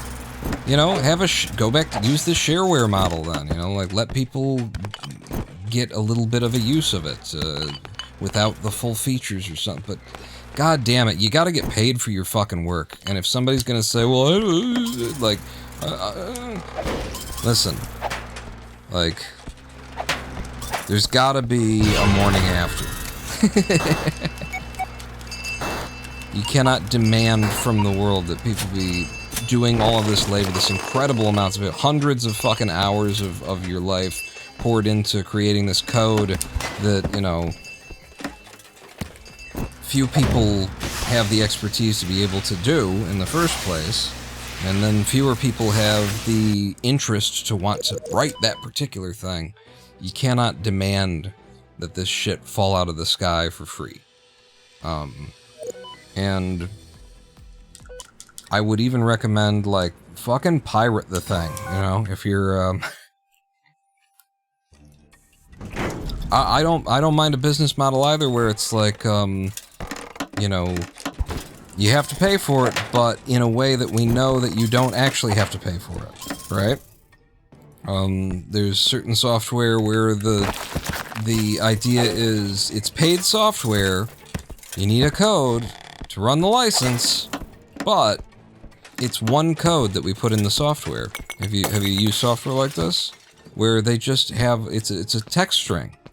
And when you buy it, they send you that text string and unlocks all of the features or something like that. And so, it's the same for everyone. It's not a specialized code. And when you release something under that model, you know what you're doing. You know that you're creating a product that people will be able to pirate instantly by just looking up, you know, asking what's the code. And it'll be out there. And you do that intentionally because you want people to be able to use the software. But you've also got that mechanism in there that encourages people to, you know, pay you for it when they can, or, you know, if they get the use out of it that they were expecting. But freeware just don't fucking do it.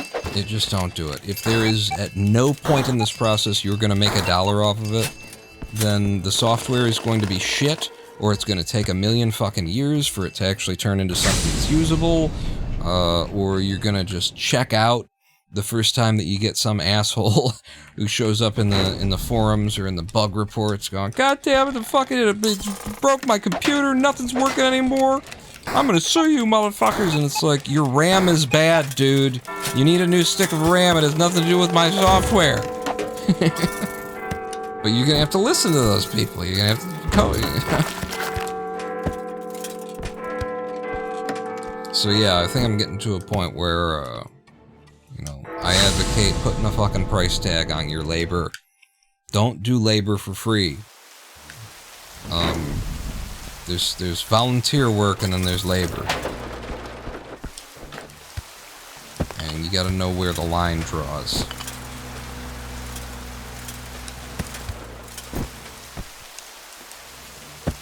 And this is coming from somebody I wrote Split RP, you know, like I wrote this incredible piece of software for speedrunners and speedrun communities that you can tell it what your speedrun is like. You can give it certain images of the speedrun, and it will just look at the video, process it, and create the splits for you, and put out a savable and readable HTML document that you can use as proof of your work and proof of the timing and stuff like that. I wrote it, and it works, and we use it in Cluster Truck, but I wrote it in a way so that everyone could use it. I wrote it so that you could configure this thing to work for any and every speed run. And it's pretty fucking incredible how fast and what it can do. Damn it. What it can do and how fast it can do it.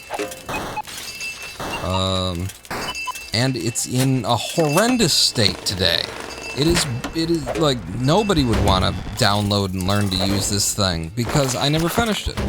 I got it to the point where the under the hoods work, and there's a little bit of an interface to just help you, you know, basically get it up and running. But it's ugly. It freezes while it's doing its analysis. It doesn't have the most obvious features that it needs in order to be what you would want.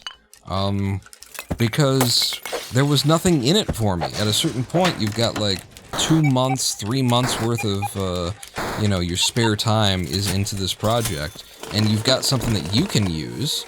And even though I tried to like write it so that it would be useful for anyone and everyone everywhere, like there's a point at which I just drifted away, and there was no reason for me to come back to it.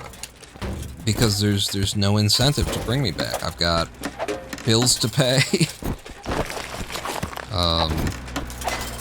And at some point, you know, whether it's just due to boredom or any other reason, you drift away from the project. What brings you back is, you know, if I keep working on this, there's going to be... I'm going to be able to pay my bills at some point. Well, that doesn't exist with freeware. So there's nothing to pull you back. What? How did I already have the ability to unlock doors? What? What was that? What did I just see? No, I still don't have the ability. What did I just buy then? Or what didn't I buy? Or what the fuck just happened? Here at Furman's Fine Fur. I swear I went to the right... God damn it, I swear I went to the right tab. But something was already purchased there. Heck, oh, I couldn't afford it. I couldn't afford the damn thing. That was the problem. Holy shit. We just had such a lousy The Slums area that I actually exited the slums with not enough money to be able to buy the skill, the ability that I needed, which was this one. Right there, 3,000 bucks. Yeah.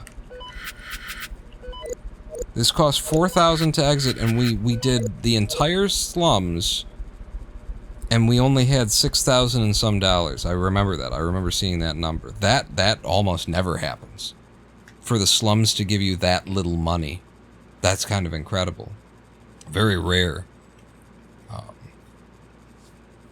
You also have to worry about having to create an account to use software because they want to collect your data. Right. This is like another fucking... You know, if you just put a fucking price tag on your work. Put a price tag on your work and sell the goddamn thing. You know, no more software as a service fucking nonsense. which I definitely am against. I am not at all for software as a service. I say that, and I just told you that my plan for my software is to, you know, have a monthly thing where... but that's not software, that's not like, here's our software, pay me every month for the same fucking shit. That is...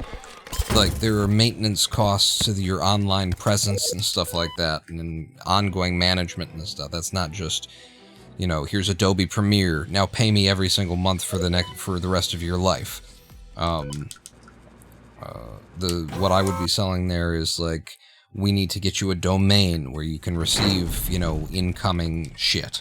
And we need to manage that domain, and we need to have an SQL database online, and that's storage space that needs to be paid for, and all of that. And again, like, the numbers that I have in my head are dollars a month. It's not a 2-digit number, either, you know, it's a small thing. The idea would be do volume, and you know, do volume and cheaply.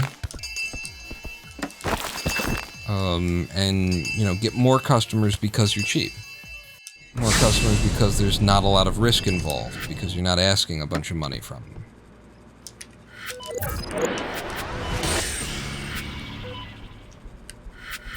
What?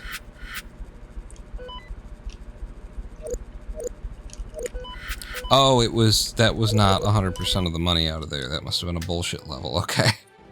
I'm not paying attention at all. As you can tell. To the finer details.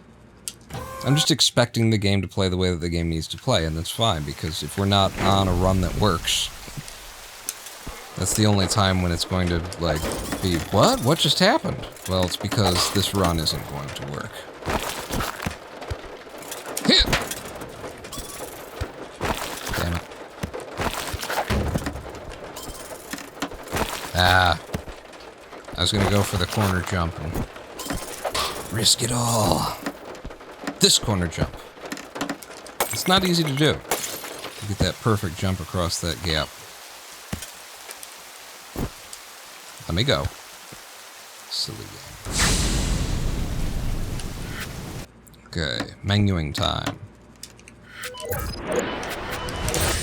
Good, except for the exit there.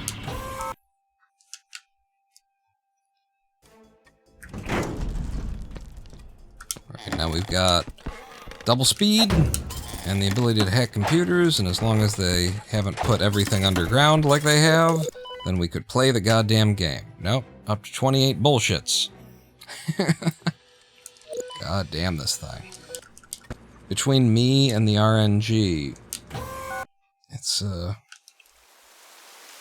hard to get a run started.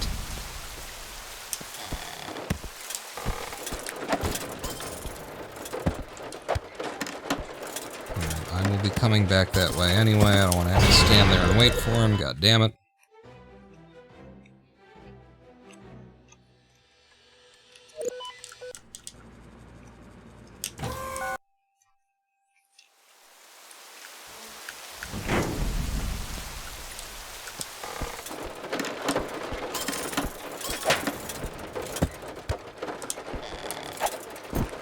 You know what I think it is? The thing that has occurred to me too lately, or about the idea of releasing your software for free, making it just fucking freeware kind of stuff, is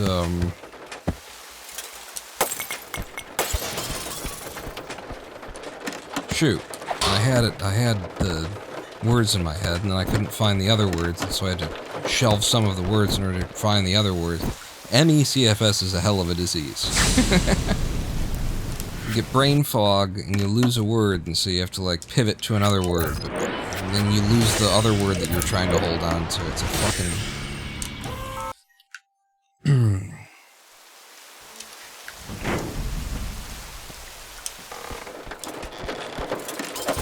It's that you're happy to be here. It's that when you are releasing software for free, you're writing code, doing all of this work, and then you're not, like, asking people to have the common decency to fucking pay you a little bit, a very reasonable amount of money for for what you've created for their use, you become another, you're happy to be here. And I am completely opposed to the concept of being happy to be. I'm just happy to be here. I'm happy for the opportunity that you've given me today. No, never, ever, ever, ever be happy to be here. Because when you're happy to be here, you are putting people in an authority to take advantage of you. Once a favor, twice a gig. Once a favor, twice a gig. Hey, that's a cool. I like that. And also you can have it, how does it go? You can have it fast, good, or cheap. Pick two. Something like that, right? Little phraseologies. But yeah, you end up in this headspace of just being happy to be here, happy to be of service, happy to this, happy to that. No. No. Because, you know, in an employment situation where you're just happy to be here, you're happy for the opportunity. Oh God, I'm just really glad that, you know, I'm getting the opportunity to be. You're just letting someone screw you over. You're asking them to screw you over. You're saying, you know, as though your labor doesn't have any value. Your labor always has value. You don't know what you're doing yet? Then they need to invest in you, right? The fact that you're here, that you're interested, that you're showing up, companies need to invest in people who don't have the skills yet, but who want to have the skills. That's part of the fucking deal. And, it ain't right. God damn it, there was a computer top right. I'm a fucking moron.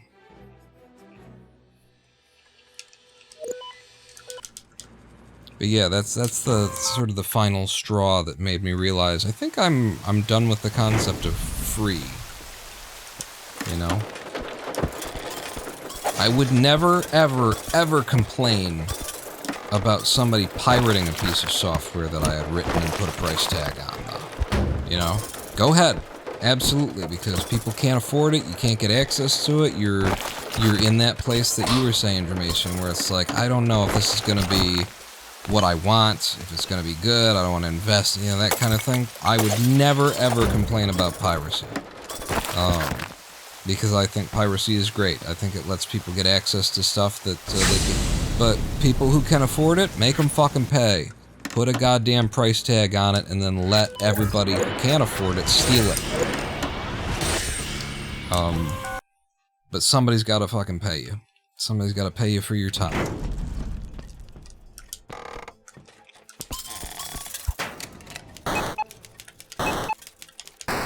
And if you will, if you're willing to sort of let the public just have your work for free, then you're probably also willing to let some corporate fucks, you know, steal your work from you for less than you're worth. That's the problem. That's the real problem.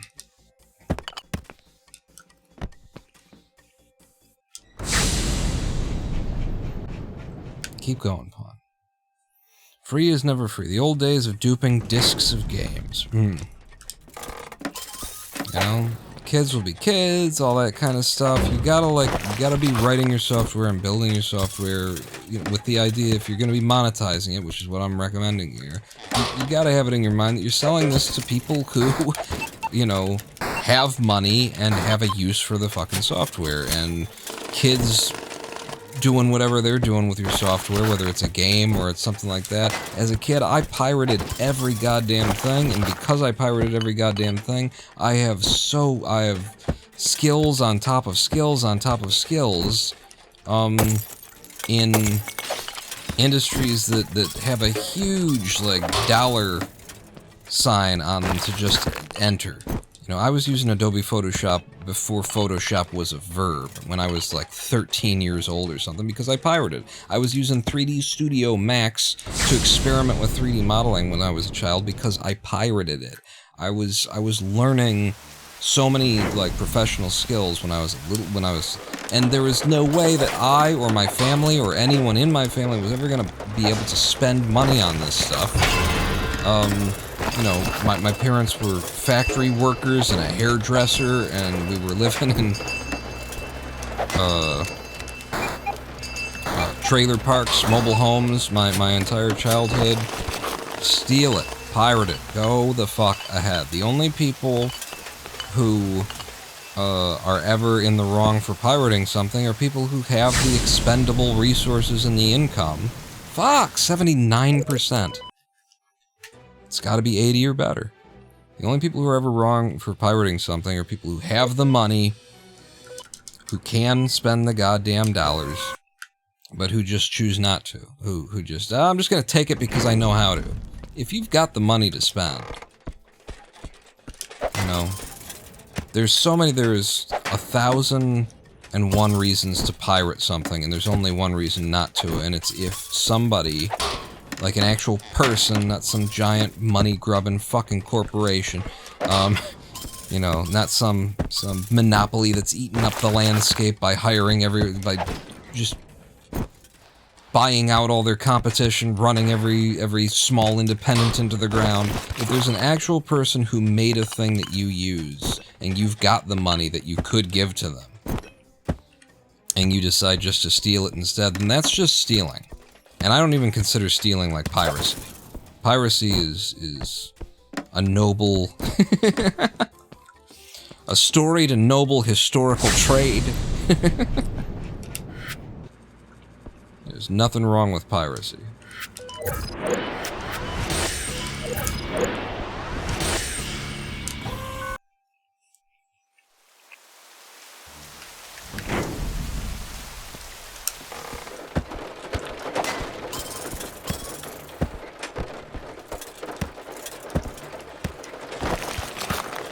I don't like this. It's huge, and I went up before I should have. I didn't get to see lower right. And I gotta do one of these. Yep, see that? It actually worked out. That's not bad. Yeah, that's fine. Cool.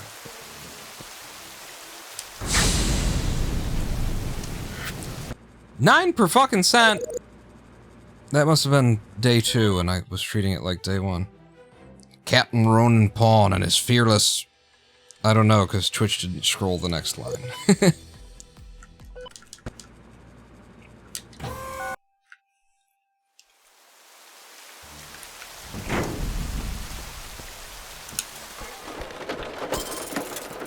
His fearless crew. That's what it is. I can tell that it's like 4 letters. So, his fearless crew.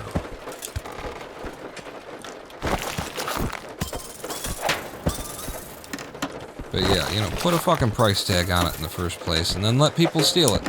That's how you do it. Fuck.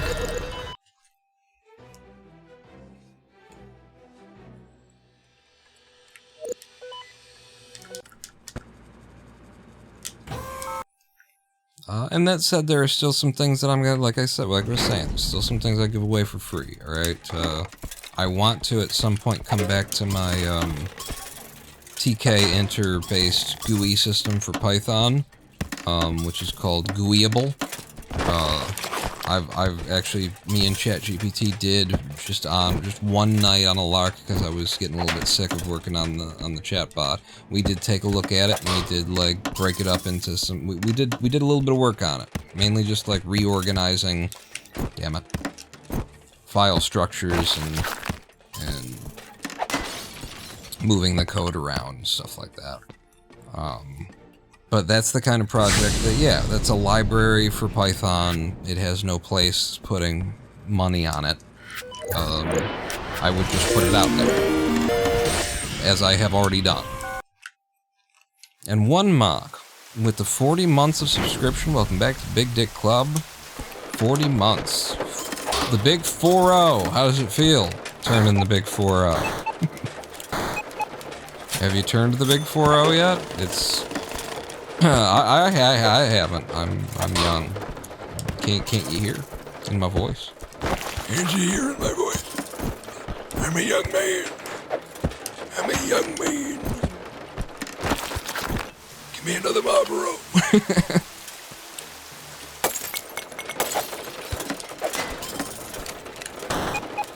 31 years decrepit. Well.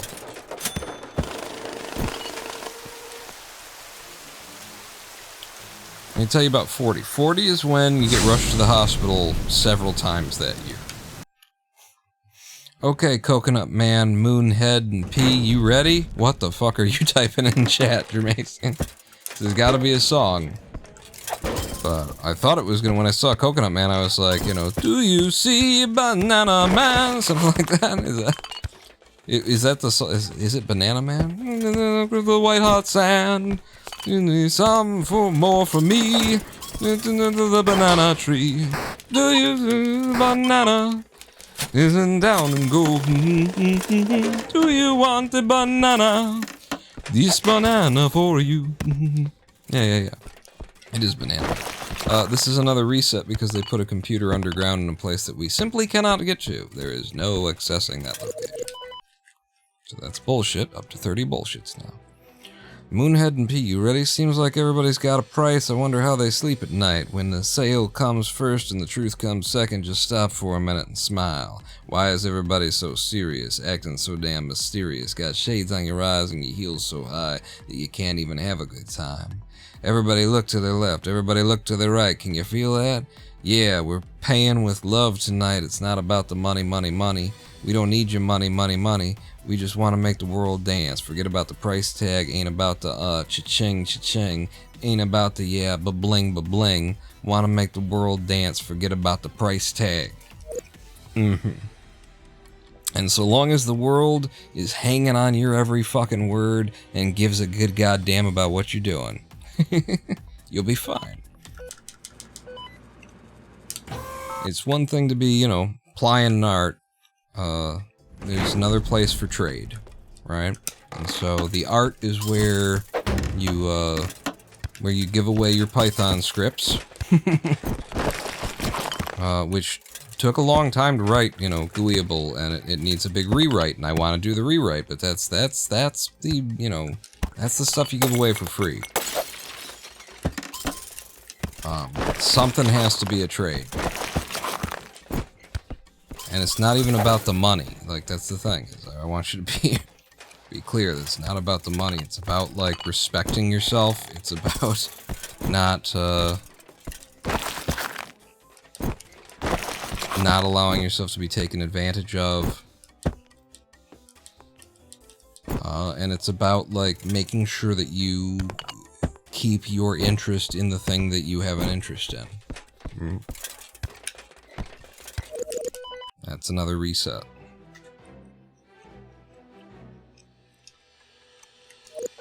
Value yourself, value your time. Don't let them just have everything.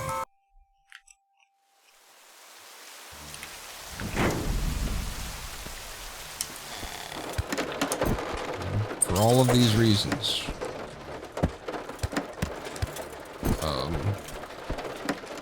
Including that I just don't think it works. We'll be right back. Are we coming up on another live stream break? Looks like we are coming up on another live stream break. But including that, I just don't think it works. I don't, you know, 9 times out of 10, if not 99 times out of 100, if not 999 times out of 1,000, whatever it is that you're making and giving away for free is going to end up being lesser the product than if there was, you know, and lesser the art than if there was some kind of something on the back end of it for you. You're just not all there. You're not gonna stay with it as long as you would otherwise, because you've got priorities you're gonna have to eat at some point. Yeah, look at this. It's another bullshittery. You know me. I'm not a capitalist. I am very much a socialist. I'm not, and I don't want anybody to try and waste their life trying to go out and conquer the world, waste their life trying to go out and earn that big fucking dollar, get that big money, get your middle class life. That is not at all what I'm saying. I just don't see that free software, like, don't give your fucking labor away for free. It's like socialism, a big part of socialism is the idea that we have all been being robbed by the capitalists, by the bosses of the world, all our fucking lives. And the fact that we're willing to let them rob us, it's the same mind that is willing to do hundreds and thousands of hours worth of labor putting something in and then just give it away for nothing. Just let anybody have it. Maybe throw in a little, if you like it, please donate to me kind of thing. I am the guy who donates to fucking LiveSplit because I'm a speedrunner. I have probably given to LiveSplit 2 or 3 times at this point because a couple of years pass and then I notice, I think about it again, it's donation aware, and I throw another $10 at the dude who wrote LiveSplit. LiveSplit is a piece of shit. It's a horrible program. It's awful. It's if you see how it stores time in the most verbose and unnecessary way. The file sizes get huge. It's a ridiculous piece of software. It barely hangs together. It barely functions, but I use it so much. I've given this guy $20 probably over the course of my life in little donations here and there, because I think about it and I'm like, yeah, I'm still using it. Here's another tenner. Here's another tenner. That kind of thing. I'm that guy, and my problem with giving things away for free is that it's the same mind that lets the robber barons of the world, the capitalists, the bosses who own everything, rob your labor, rob you, and they're out there making the investor class rich because they're stealing the value of your labor from you. They're stealing it, and they're divvying it up and passing it around everywhere, and where did that come from? Where did that labor come from? How did they make all of that money? They didn't make it. You made it. You worked for it. You created the product. You designed it. Whatever your role in it is, you cleaned the building in which other men designed the thing. All of the work has to be done in order to get to the time that there's a finished product. And every single one of us needs a wage in order to live, to feed ourselves, to have a roof over our heads. And when you're willing to deprive yourself of that wage because you've got some romantic ideal about, it's the same mind. It's the same fucking mind that's happy to be here. That's okay. You don't have to pay me, but I'm just glad to be, I'm good with the opportunity. I'm networking and I'm learning skills from other people. No. Your labor is worth money. Make them fucking pay. And meet me back here in 7 minutes, pawn that out.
Hello, I am the Ronin Pawn, and welcome back to a twitch.tv/Ronin Pawn live stream on twitch.tv/Ronin Pawn. We're speedrunning some Swindle today. Because I couldn't get RoboCop Rogue City downloaded. It's about 20...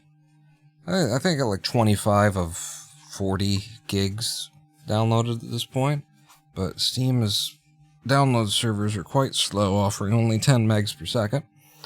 And in addition to that, while they're only offering me like 10 megs a second down, they're apparently consuming like 40 megs a second somehow in the background, like Steam was eating my entire internet connection while it was downloading this game.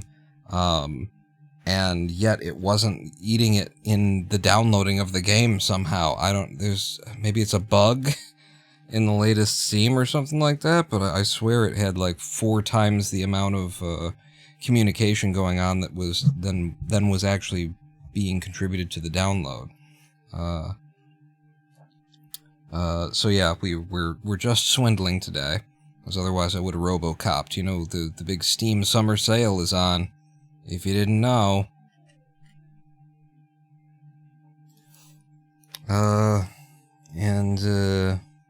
I've got a couple of things in my cart that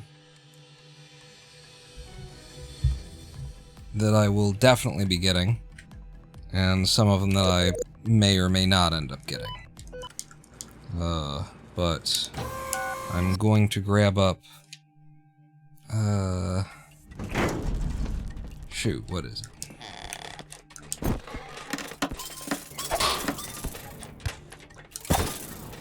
That's money underground we can't get to, so that's a reset. And 32 bullshits now. You know, with the little kid and it's procedurally generated roguelike random and he's got to go fight his mom who abused him. The Binding of Isaac. I'm gonna get the Binding of Isaac Rebirth, definitely. I might get the Binding of Isaac Rebirth and Afterbirth. I don't think I'll bother with Afterbirth Plus, but you know. That would be like if I got obsessed with the game and, you know, kind of a thing. But Rebirth, definitely. I'm gonna grab that up while it's on sale. Because I was caught out of the Binding of Isaac thing. And it's exactly the kind of thing that I like. I love RNG. Look at what we're playing right here, right now. What is this? It's a randomly generated, roguelike, with a limited number of like days that you're allowed to play. Like this is my jam. And Isaac, I missed it. I guess I didn't have the money whenever I don't know, I wasn't around for it when it was really happening, and then I saw people playing it and I was like, ooh, I want it, but it was, you know, it's always been priced like a real thing. It didn't come down in price just because it got older. I mean, I'm sure it did, but it didn't do the thing where, oh, you can get it for $4 now because it's a good game, you know? And the good stuff you still have to pay money for even if it's several years old, because they know they've got something good. Now, to show you the opposite of that, or rather to prove the point, XCOM 2 is something that you can get on sale for $3.99 at this point. 9.4 IGN Editor's Game of the Year Award or whatever, and you can buy that piece of shit for about for less than a $5 when it's on sale. But, you know, a good game, like Binding of Isaac, you gotta wait for the Steam Summer Sale 15 years after it, and you gotta buy the base game without buying the DLC, and you're still spending $8 or something like that. I think the same is true for Elite Dangerous. Elite Dangerous is also something I saw on sale recently for, like, you know, a $5. And, you know, that's your legacy. That's what really tells you whether or not you made something that people want to play indefinitely. No, you didn't. No, you didn't. Oh, you didn't. Hey. And look at that move, too. That was a really good, like, jump. I don't even want to claim credit for that. I think it just happened. And I managed to hit that jump perfectly from one wall to the other. What else is in my cart? I'm also looking at Yahtzee's game, his latest game, Yahtzee Ben Croshaw, which has been out for a while now. What is it called? It's a space thing. It's basically, I think he's described it as kind of a Stardew Valley in space thing. So it's, you know, cozy, repetitive task stuff. With characters that you form relationships with and play out their story arcs and stuff like that, but it's all happening in space and on a spaceship. And I'm mainly interested in it because it's Yahtzee and because I have played his, you know, other games that he wrote before. Something where it's just like a trilby and something where it's just like numbers. I just remember, like, there was a certain way of beating one of his games that was, like, the special way of beating it, and I went out of my way to, like, do it. And I got a special message. I don't think I knew it, either. I didn't know that this was, but it was an enjoyable game, and I beat it in the hardest way that I could, or something. And there was a special, like, final end screen where it said something about, and 1411, never had another glass of chocolate milk again. It was some weird shit there, but it was just like a special message for you because you'd go on the extra mile to beat it in the special way. And so I've played his games before. I like his humor, I like his writing.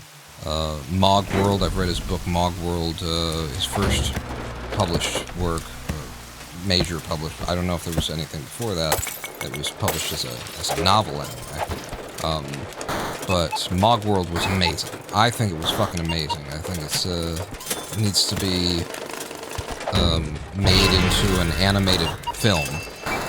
It's so written like that, you know, it's so written in that movie style. It deserves it. It's got a really good story. It's got really good characters. It's an interesting take on something that hasn't been done that way before. So Mog World was just a hell of a thing. Wow, look at all the money I've got. How did I get all this money? Okay. Do it right. And then get this. And then I can afford bombs. Why do I have all this money? I mean, we're a little bit late on entering, but good God. What did I do? I guess it was just an incredibly... We got 2 computers out of everything from the slums for me to walk out with this kind of cash. That's crazy. So yeah, Mog World was genius. I love it. I recommend it to anybody who, especially if you like played World of Warcraft or any of the World of Warcraft likes, you know, something that was like that. If you were ever into that, then you've got a special point of reference for this kind of thing. But it works without it. It completely works without that, too. It's just clever. And fun. Then, the other book, or another one of the books that I've read by Yahtzee, Jam. I think that book sucked. It was not a good one. I don't have to exit, I just stay in. And that was a successful heist. I just need one more successful heist and 25,000 or more to exit. Okay, that's a locked down computer. It's crazy for this area. Warehouse district. Jam was, it felt very much like an author who was struggling to reproduce magic, who felt like a lot of pressure to do what he'd done the first time, but again. And it was completely different, just to be clear. It wasn't at all anything like Mog World. But yeah, it had like problems, like fundamental problems. Like there were places where I was reading it and I had to read it like several times over and over again because I couldn't I couldn't see what he was describing, you know? Like, that's a real... You've got a real problem if, as an author, your reader can't visualize what you were trying to describe as you're describing it. Nope, need to get out of here.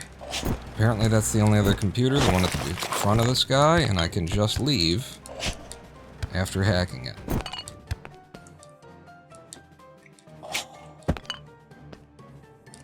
So yeah, Jam was, you know, the idea was good. There were portions of it that worked okay. I didn't really like the main character, so that's always a problem in the first place, but mainly just functional execution of, you know, language was a big problem there. And then his next thing, will save the galaxy for food or whatever, that was good. I wouldn't say that it's great, I would say it's good. I would say it's sort of like, it's exactly what you want. After you've, whoa! Okay, yeah, you don't need to jump when I press the fucking button, prick. I just need one more computer and I can leave.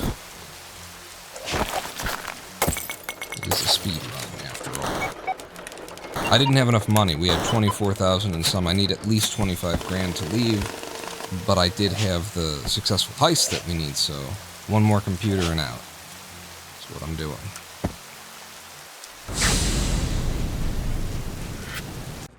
Okay, we're on our way. What am I supposed to be getting? Purge. And we're gone. The New Belgravia in 9. We're on pace. But we'll save the galaxy for food was, you know, proving that it wasn't a fluke is what I want to say. It's kind of, I think it's more valuable to show that you're able to, you know, to kind of job it, be a jobber, than it is to, oh god. What? I didn't fucking touch the fucking mine, fuck you! Everything went to shit, but I wasn't gonna explode. I didn't even try and dodge it because I knew 100,000 fucking % that I didn't fucking touch it. Yeah, we'll save the galaxy for food. That was good. I have not checked out the sequel to it. So, I don't know. I could see the sequel working. But I don't know anything about it to be able to comment on it. And that's underground money, and so that's a reset and some bullshit. But so, I'm very familiar with the works of Mr. Ben Croshaw, and that's what gets me interested in, you know, trying his latest game.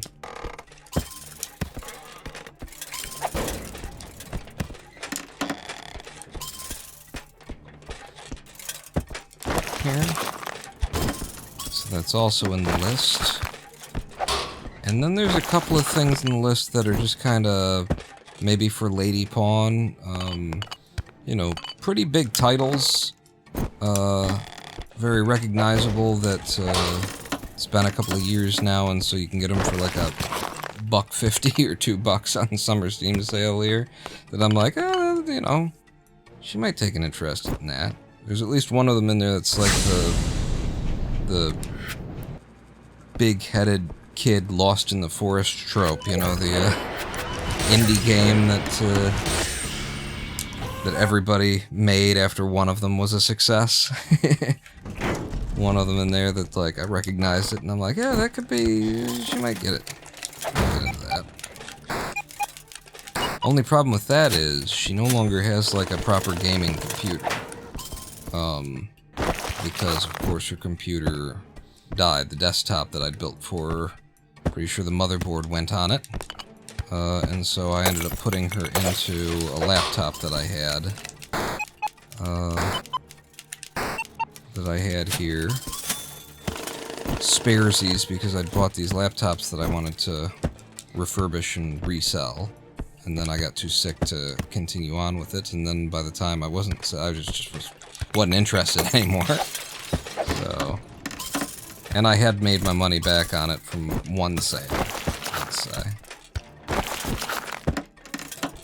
So I didn't make any money off of it, but I didn't lose any money by it. And I had these. In fact, I've still got 2 laptops left. One of them that's functioning, and the other one that. The other one is completely dead, and is valuable for its parts. It's got a very nice touch screen to it, and especially if I can confirm that the screen still functions, which there's no reason to think that it wouldn't. But if I could confirm it, and you just yank the screen out of there, and you can sell that for more than what I bought the laptop for.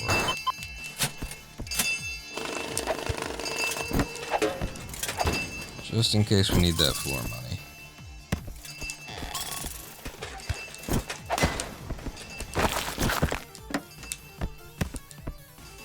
So, being in a laptop, she doesn't really have the graphical power anymore to do anything. The desktop that I had her in had my old GTX 960 in it, so it was capable of running just about anything at like low graphics settings anyway.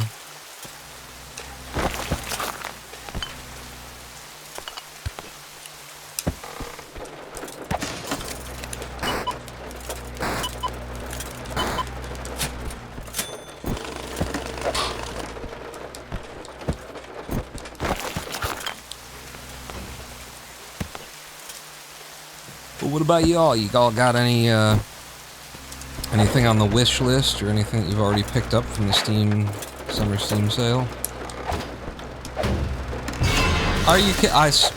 Threw him, huh? Well, fuck it. I'll take it as a sign from the gods that I should just leave because I've already got all the computers, right?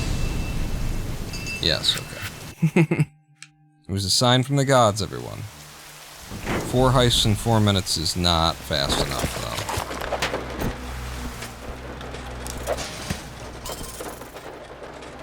I mean, it's not run-ending how much time I have to save in my run, but it's not good. We're not on any kind of desirable pace. Is the thing.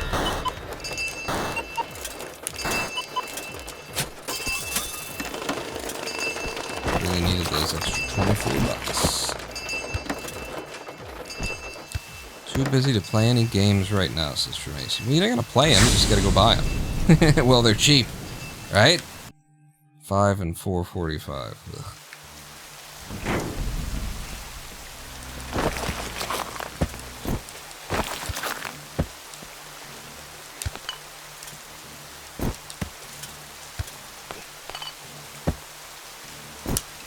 Downspout here. Shit. Okay, there's one of them. There's all of them, and how the hell do you even get there? You don't. It's a computer in a place you can't get to. See this shit? Yeah. That's bullshit. That's a wow, day 6 bullshit. Usually the bullshit comes earlier than that. They don't make you waste your entire fucking speed run, the slums, to get to the point where, oh, we hit a computer where no one could possibly get to. Ha ha ha, sucker.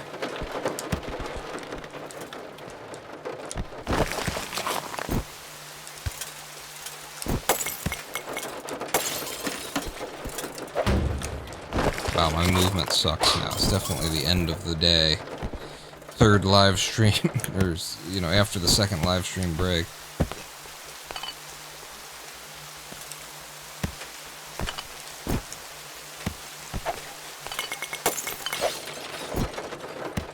And that's underground money we can't get to, and that's more bullshit. 35 bullshits in 4.5 hours. So we average 1 bullshit every 12 minutes. I don't know how the math works out on that.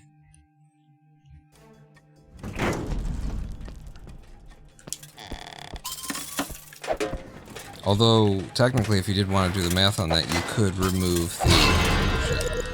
You could remove the 7-minute live stream breaks. It's 14 minutes off the 438, which means 4 hours and 22 minutes. So 4 times 60, 24 plus 22, so 262 minutes.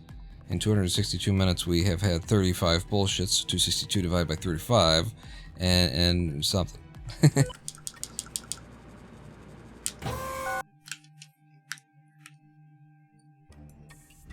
How many minutes per bullshit?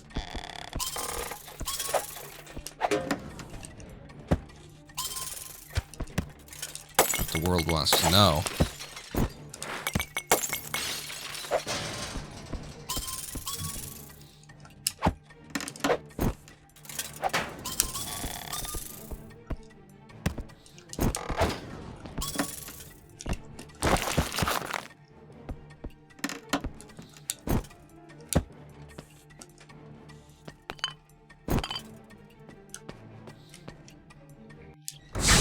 What are you busy with anyway, Dramasian?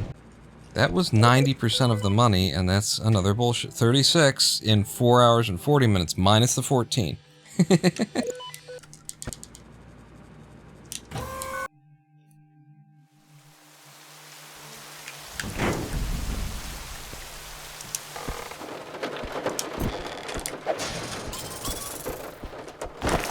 Oh, that's right, I was talking about the code stuff. And, yeah, we've got the GUIable code, which is, something I would both give away for free, and that I would like to get, do a little bit more work on, get it up to snuff. But the other thing that I would give away for free, after talking about how don't give it away for free, is, something that I've developed, to help, for the sake of this, of Project Ice Cream. Project Ice Cream uses SQLite databasing. SQLite is basically having an SQL database, which is typically for like web servers. It's a SQL-based database that uses the same sort of command structure, but for local computer kind of thing. For an app. Most apps, like a phone app and stuff like that, will be storing its data in an SQLite database. Oh, hello, I do have to go up here? Can I get out once I'm in? I can. It's just a very stable, way to store your data that only writes back to the disk when you tell it to. You have to, decide when to commit, and otherwise you can just, hold everything in memory. Job and fixing things around the house. I'd love to be able to fix things around the house. We have so many things that need fixed. And, yeah. Wait. Okay, no, we're good. I can leave, except for with all this money on the floor, I should probably grab some of it. Make sure we don't get hosed. So, Project Ice Cream using SQLite databasing, I guess what it is that I've built here without really knowing is, I guess what's called is it an ORM? Like an Object Relations Managed, I don't know what it means. I've never been classically trained in programming, I've just always been a hobbyist. But that's what ChatGPT calls it when she looks at it. She's like, your ORM. But so what it is basically I've created a class structure for Python where, yeah, keep going, where by defining a data class with, you just basically put the name of your columns in as the name of the variables of the data class, and then it kind of just takes care of everything else. I did just add the functionality to where the data class now you can tell it, you have to tell it, what its primary key and what table it's coming out of, and then it can manage absolutely everything about writing itself back to the database and just all of it. We need to move now. This is too long. Are you kidding me? Alright. I think it's down here. Just a maze of a building, and I never managed to find the thing, and it was going to take too long to get back there. But so... that is... I would like to break that out of being tangled up with the rest of my code, because it's so elegant and it's so reusable for me. I want to make this a easily imported library that I can just take it to the next project and immediately, you know, be able to turn, be able to just describe the columns of a database and instantly have data storage supported. And so since I want it for me, I figured I might as well make it so that everybody else can use it too, package it up as a proper library, release it to the public.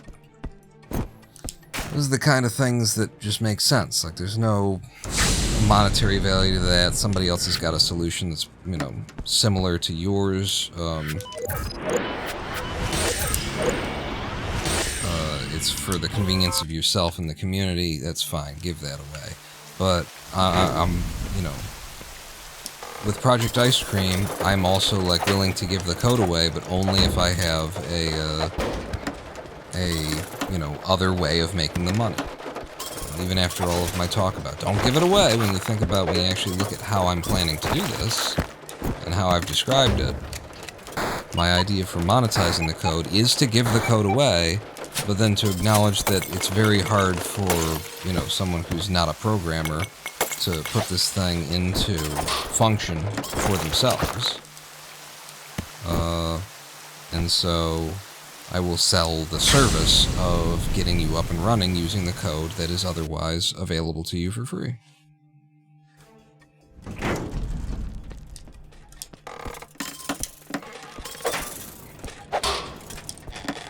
You gotta monetize it somehow. You gotta value your labor. Stop letting people rob you. Stop just being happy to be here. Oh, it's up there.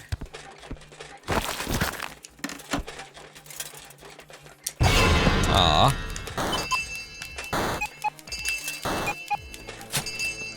Open that window with your face, please. And you. Thank you. I really need to pay more attention to the slums here, because I'm like going around and getting all the money. You know, I'm getting way too much money anyway. Pick up the floor money everywhere. Like, just find the computers and get the hell out. Hey! Goddamn cat just knocked over a light of mine that has been sitting there plugged in like... It's actually... No, it has been sitting there like that for years. No cat has ever knocked it over. And one of the big cats, probably fucking Bags. Could have been Paws, though. Just yanked the fucking light off the shelf. What a fucking idiot. How did you do that? The fuck did you do that? Like, because I understand why it happened. In that I just, like, changed how it's plugged in. But the way that I changed how it's plugged in is it's no longer attached to, like, a big, long extension cord that would have been how you unplug it. That would have been the thing you trip on, and then it gets unplugged, and I would have understood that. Now it just goes straight into the wall. It's pretty taut. How the fuck did you do that? You gotta be a special kind of broken to wait until it... And that's another computer in a place we can't get to, and more bullshit, and 37 bullshits in 4 hours and 48 minutes. I think I'm done. I think that's a live stream. 4 hours and 48 minutes, and you got 37 bullshits. You kidding me? Are you kidding me? I hope you're kidding me. I'm done with that. Doesn't mean I'm done with the live stream. Just hang on. Because first thing that I need to do is I need to do the math on this. So 240 plus another 49 minutes. Well, I'll go ahead and put it in 49 minutes minus the 17, or the 14 rather, because we did 2 live streams big. 275 minutes is what we got. And then we've got 37 bullshits. 37 bullshits against however many minutes I just said means that we had 1 bullshit every 7.4 minutes for about 7.5 hours. 7.4 bullshits from the swindle. 7/16/37 or something like that. That's how my phone calculator presented it as a fraction.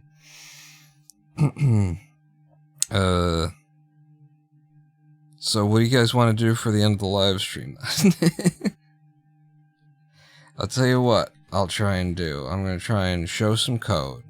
Because nobody gives a goddamn. Not a Python, was it? PyCharm?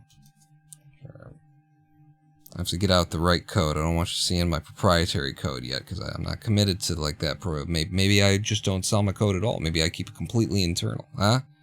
You don't know. Nobody knows. But what I can share with you is GUIable 2. So put that in a new window.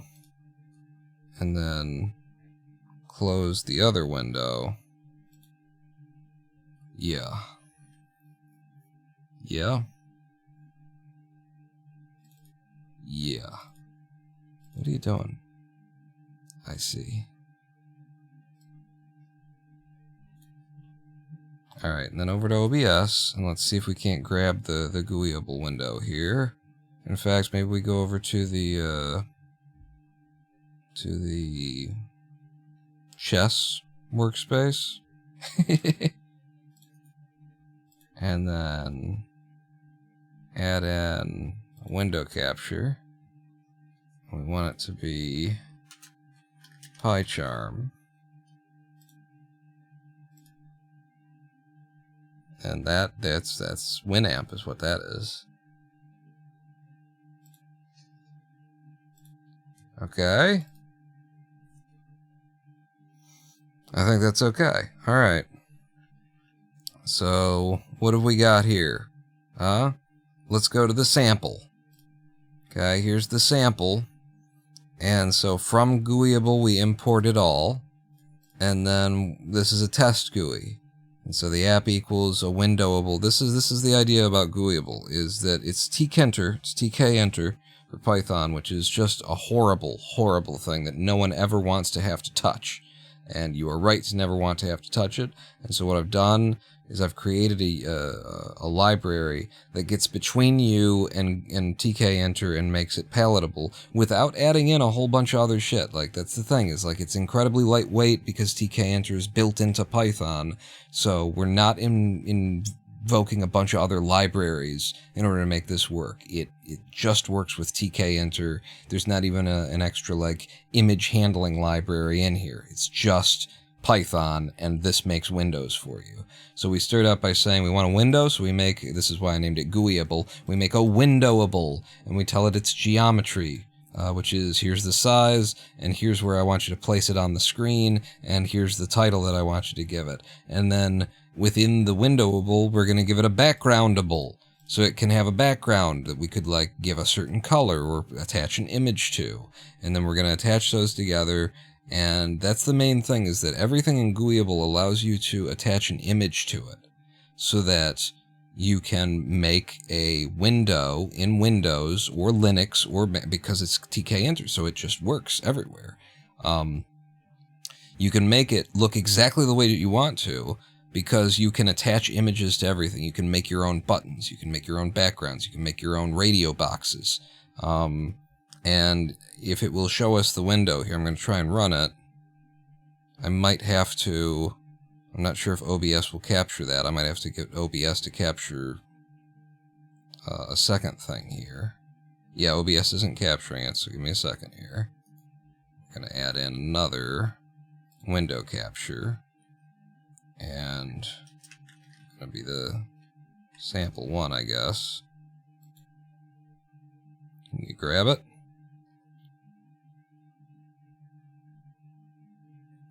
An amp, I see live split, I see Reaper. Aha. Oh, that's the same thing we had. Doesn't look like it can grab that. So, since it can't grab that, is there anything that I want to hide before we get real? Look, you can see OBS now. Here it is. So here's the sample that this code makes. And look at how short this code is. Look at that. I scroll there. 68 lines of code. 69 lines of code. Nice. Huh? And that spawns this, which is a window that, look at me dragging it just by grabbing it anywhere. 69 lines of code. Grabbing it and it drags anywhere. I've got here a button. And when you press it, the button is clicked. When I hold it, it's only when I release that the button gets clicked. Then here, we've got a button that has a toggle state. So I clicked it once, and when I released it turned true. If I click it again, it turns false. That's a radio box, right? Or no, that's a checkbox right there. Okay? And you could attach any image to these things. Over here, I've got... It doesn't do anything, because actually this is a draggable. You could drag, it's just, you put a thing in there, it's just like any button, and then, but you could drag it anywhere within the background that it's attached to. And then we've got this, which is like a label, that's got a button attached to it. When I click on that, the label has been clicked, so it knows when you click on that label. I was calling that a labelable. It needs a little bit more development. Down here, what do we got? If I click on it, it's a hold. When you hold it, it fires, and it continues firing. And then down here, what do we got here? We've got a click instantly. So instead of we're up here with a button, you have to like click it and hold, and then when you release, it clicks. With this button, the moment that you click, it's clicked. So you kind of can't see that, but I'll click it really loud. I'll put it over the top of it, and then I'll lift the mouse off the thing, and then I'll go. It clicks instantly.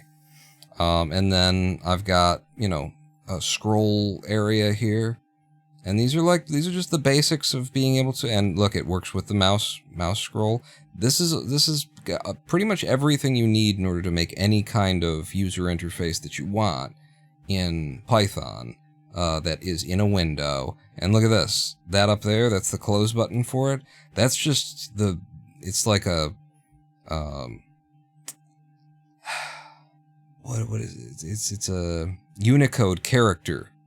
The X there. It's just a Unicode X. It's a weird X that happens to exist in so it's just a font, it's just a letter that exists, like smiley faces and stuff in Unicode. That's an X, and I've just positioned it inside this button, and then when I click on the button, it closes.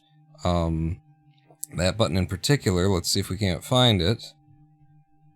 Troffable, clickable, holdable, scrollable, create and exit button from a labelable. So I made a label, so the label contains this letter right there, see that X? Contains that letter, and this is how, you know, this is how much code it took to make a button that closes the window. Function equals app.quit. You lay out the button, you tell it what size it is, what color, where you want it, that kind of thing, and then you tell it where to place it on the screen, and boom, you've got it working. This is the idea of GUIable. And back here, GUIable.py just links to all of the other files because we were breaking it up, me and ChatGPT. Scrollable.py here is all about the scroll windows, and you would be surprised how much it takes to make a scrollable area. Right now, where I'm scrolling down for us to be able to see all this stuff, but minimize that. Look at how much it takes to get a scroll window working in a way that's correct. Because it has to be able to, like, it has to know what it's containing. It has to know when what it's containing expands to be larger. It has to be able to resize its own handle. You know, over here when I grab this and drag it up, I'm dragging the handle. There's just a whole bunch of features, and in order to make it work correctly, this is how much code it takes in TK Enter to make it work. So you never want to have to fucking deal with a scroll window in TK Enter. I've already done the work for you, and my scroll window is customizable. You can make it look like anything you want. You can make the handle, you know, you can put an anime girl's face on the handle if you want to. You can attach an image to absolutely everything in my library here. Here, windowing, we've got the windowable, and then we've got a childable window, where it's a window that's attached to the other window. And then we've got the canvasable, which is kind of the basis of the backgroundable. But the real work is here in widgets. And widgets, it's brilliant. I'm going to go all the way to the top, and I'm going to show you how brilliant this is. So we start with a skinnable, and the skinnable holds all of the images that you're going to use for, you know, attaching images to any of the objects in here. Once we get past that,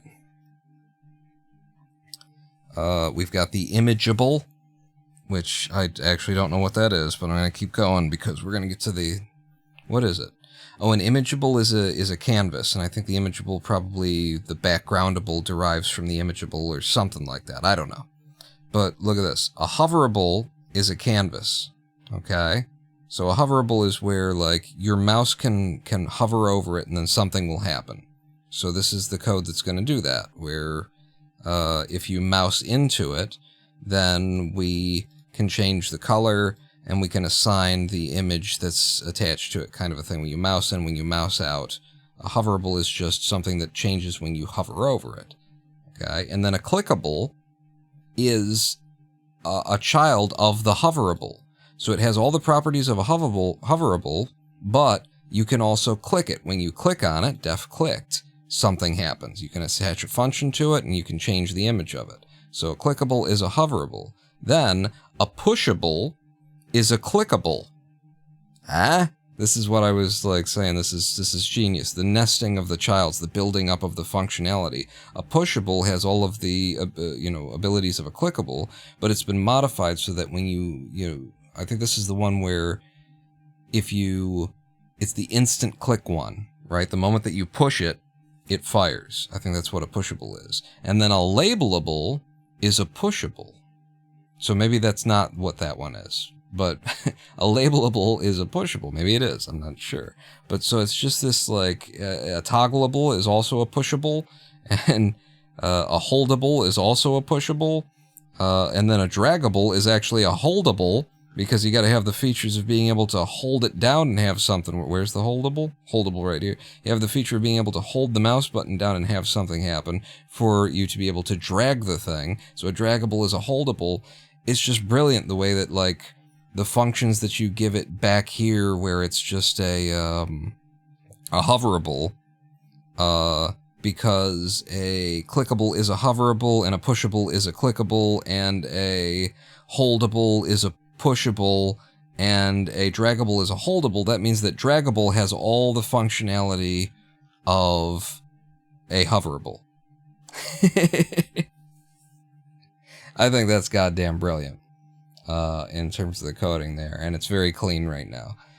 Still needs some more development. I would want to support resizable windows. Right now, the code is all built around just the idea of making a window that's one size. An easy way to not actually do resizable windows is to just attach everything to a scale, and then be able to change the scale of it, so that, like, if you're on a 1080p screen, then all of this stuff is at a certain size, but if you're on a 4K screen, then you just multiply by, I guess 2, and then you get the upscaled size of everything without having to have a whole resizable thing to it. But I want to integrate resizable. This is the kind of code that I have released. It's actually, this isn't out there because this is the version 2, but there's an old version out there that is on GitHub right now.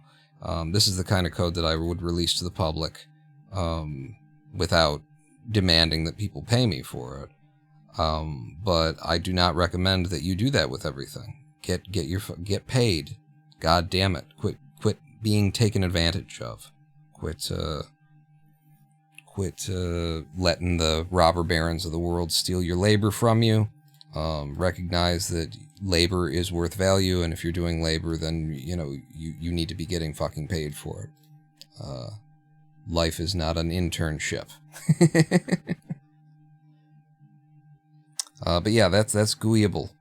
And this one is actually laid out properly, I believe, too, for like distribution. Yeah, we're doing .utilities.windowing, so it would be, properly distributable in this form. There's also some utilities in here that limit how far anything can move. You can get the local mouse, you can update the hover, you can draw the bar, I guess, constructs a full width or full height scroll bar image from caps, and a tileable midsection. Again, genius shit.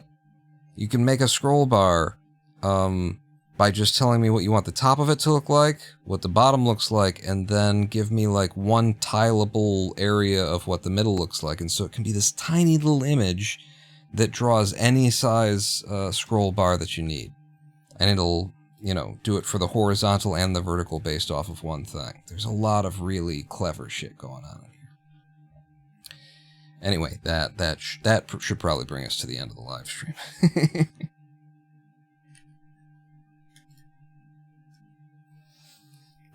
Thank you all for joining me on this. Occasionally we were speedrunning the swindle there. I think we only today I don't think we ever got any further than, we never got into Casino Town. Maybe we made it into New Belgravia once. It was we were swindling, but that was just background noise for everything else. Thank you for the stream, says Yenrab. I'm glad that you stuck around. I'm glad that you got some enjoyment out of it, even as I was playing the swindle poorly and not paying attention to it and not taking the speedrun seriously. For that's what I do, for I am the Ronin Pawn.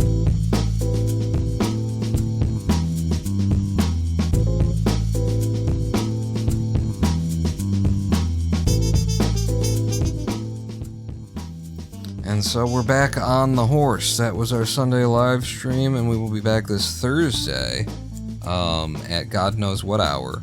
But hopefully I will be back this Thursday, probably early in the morning, probably earlier than usual, because I'm still getting my sleep schedule wrapped around. But I will be aiming to play RoboCop Rogue City.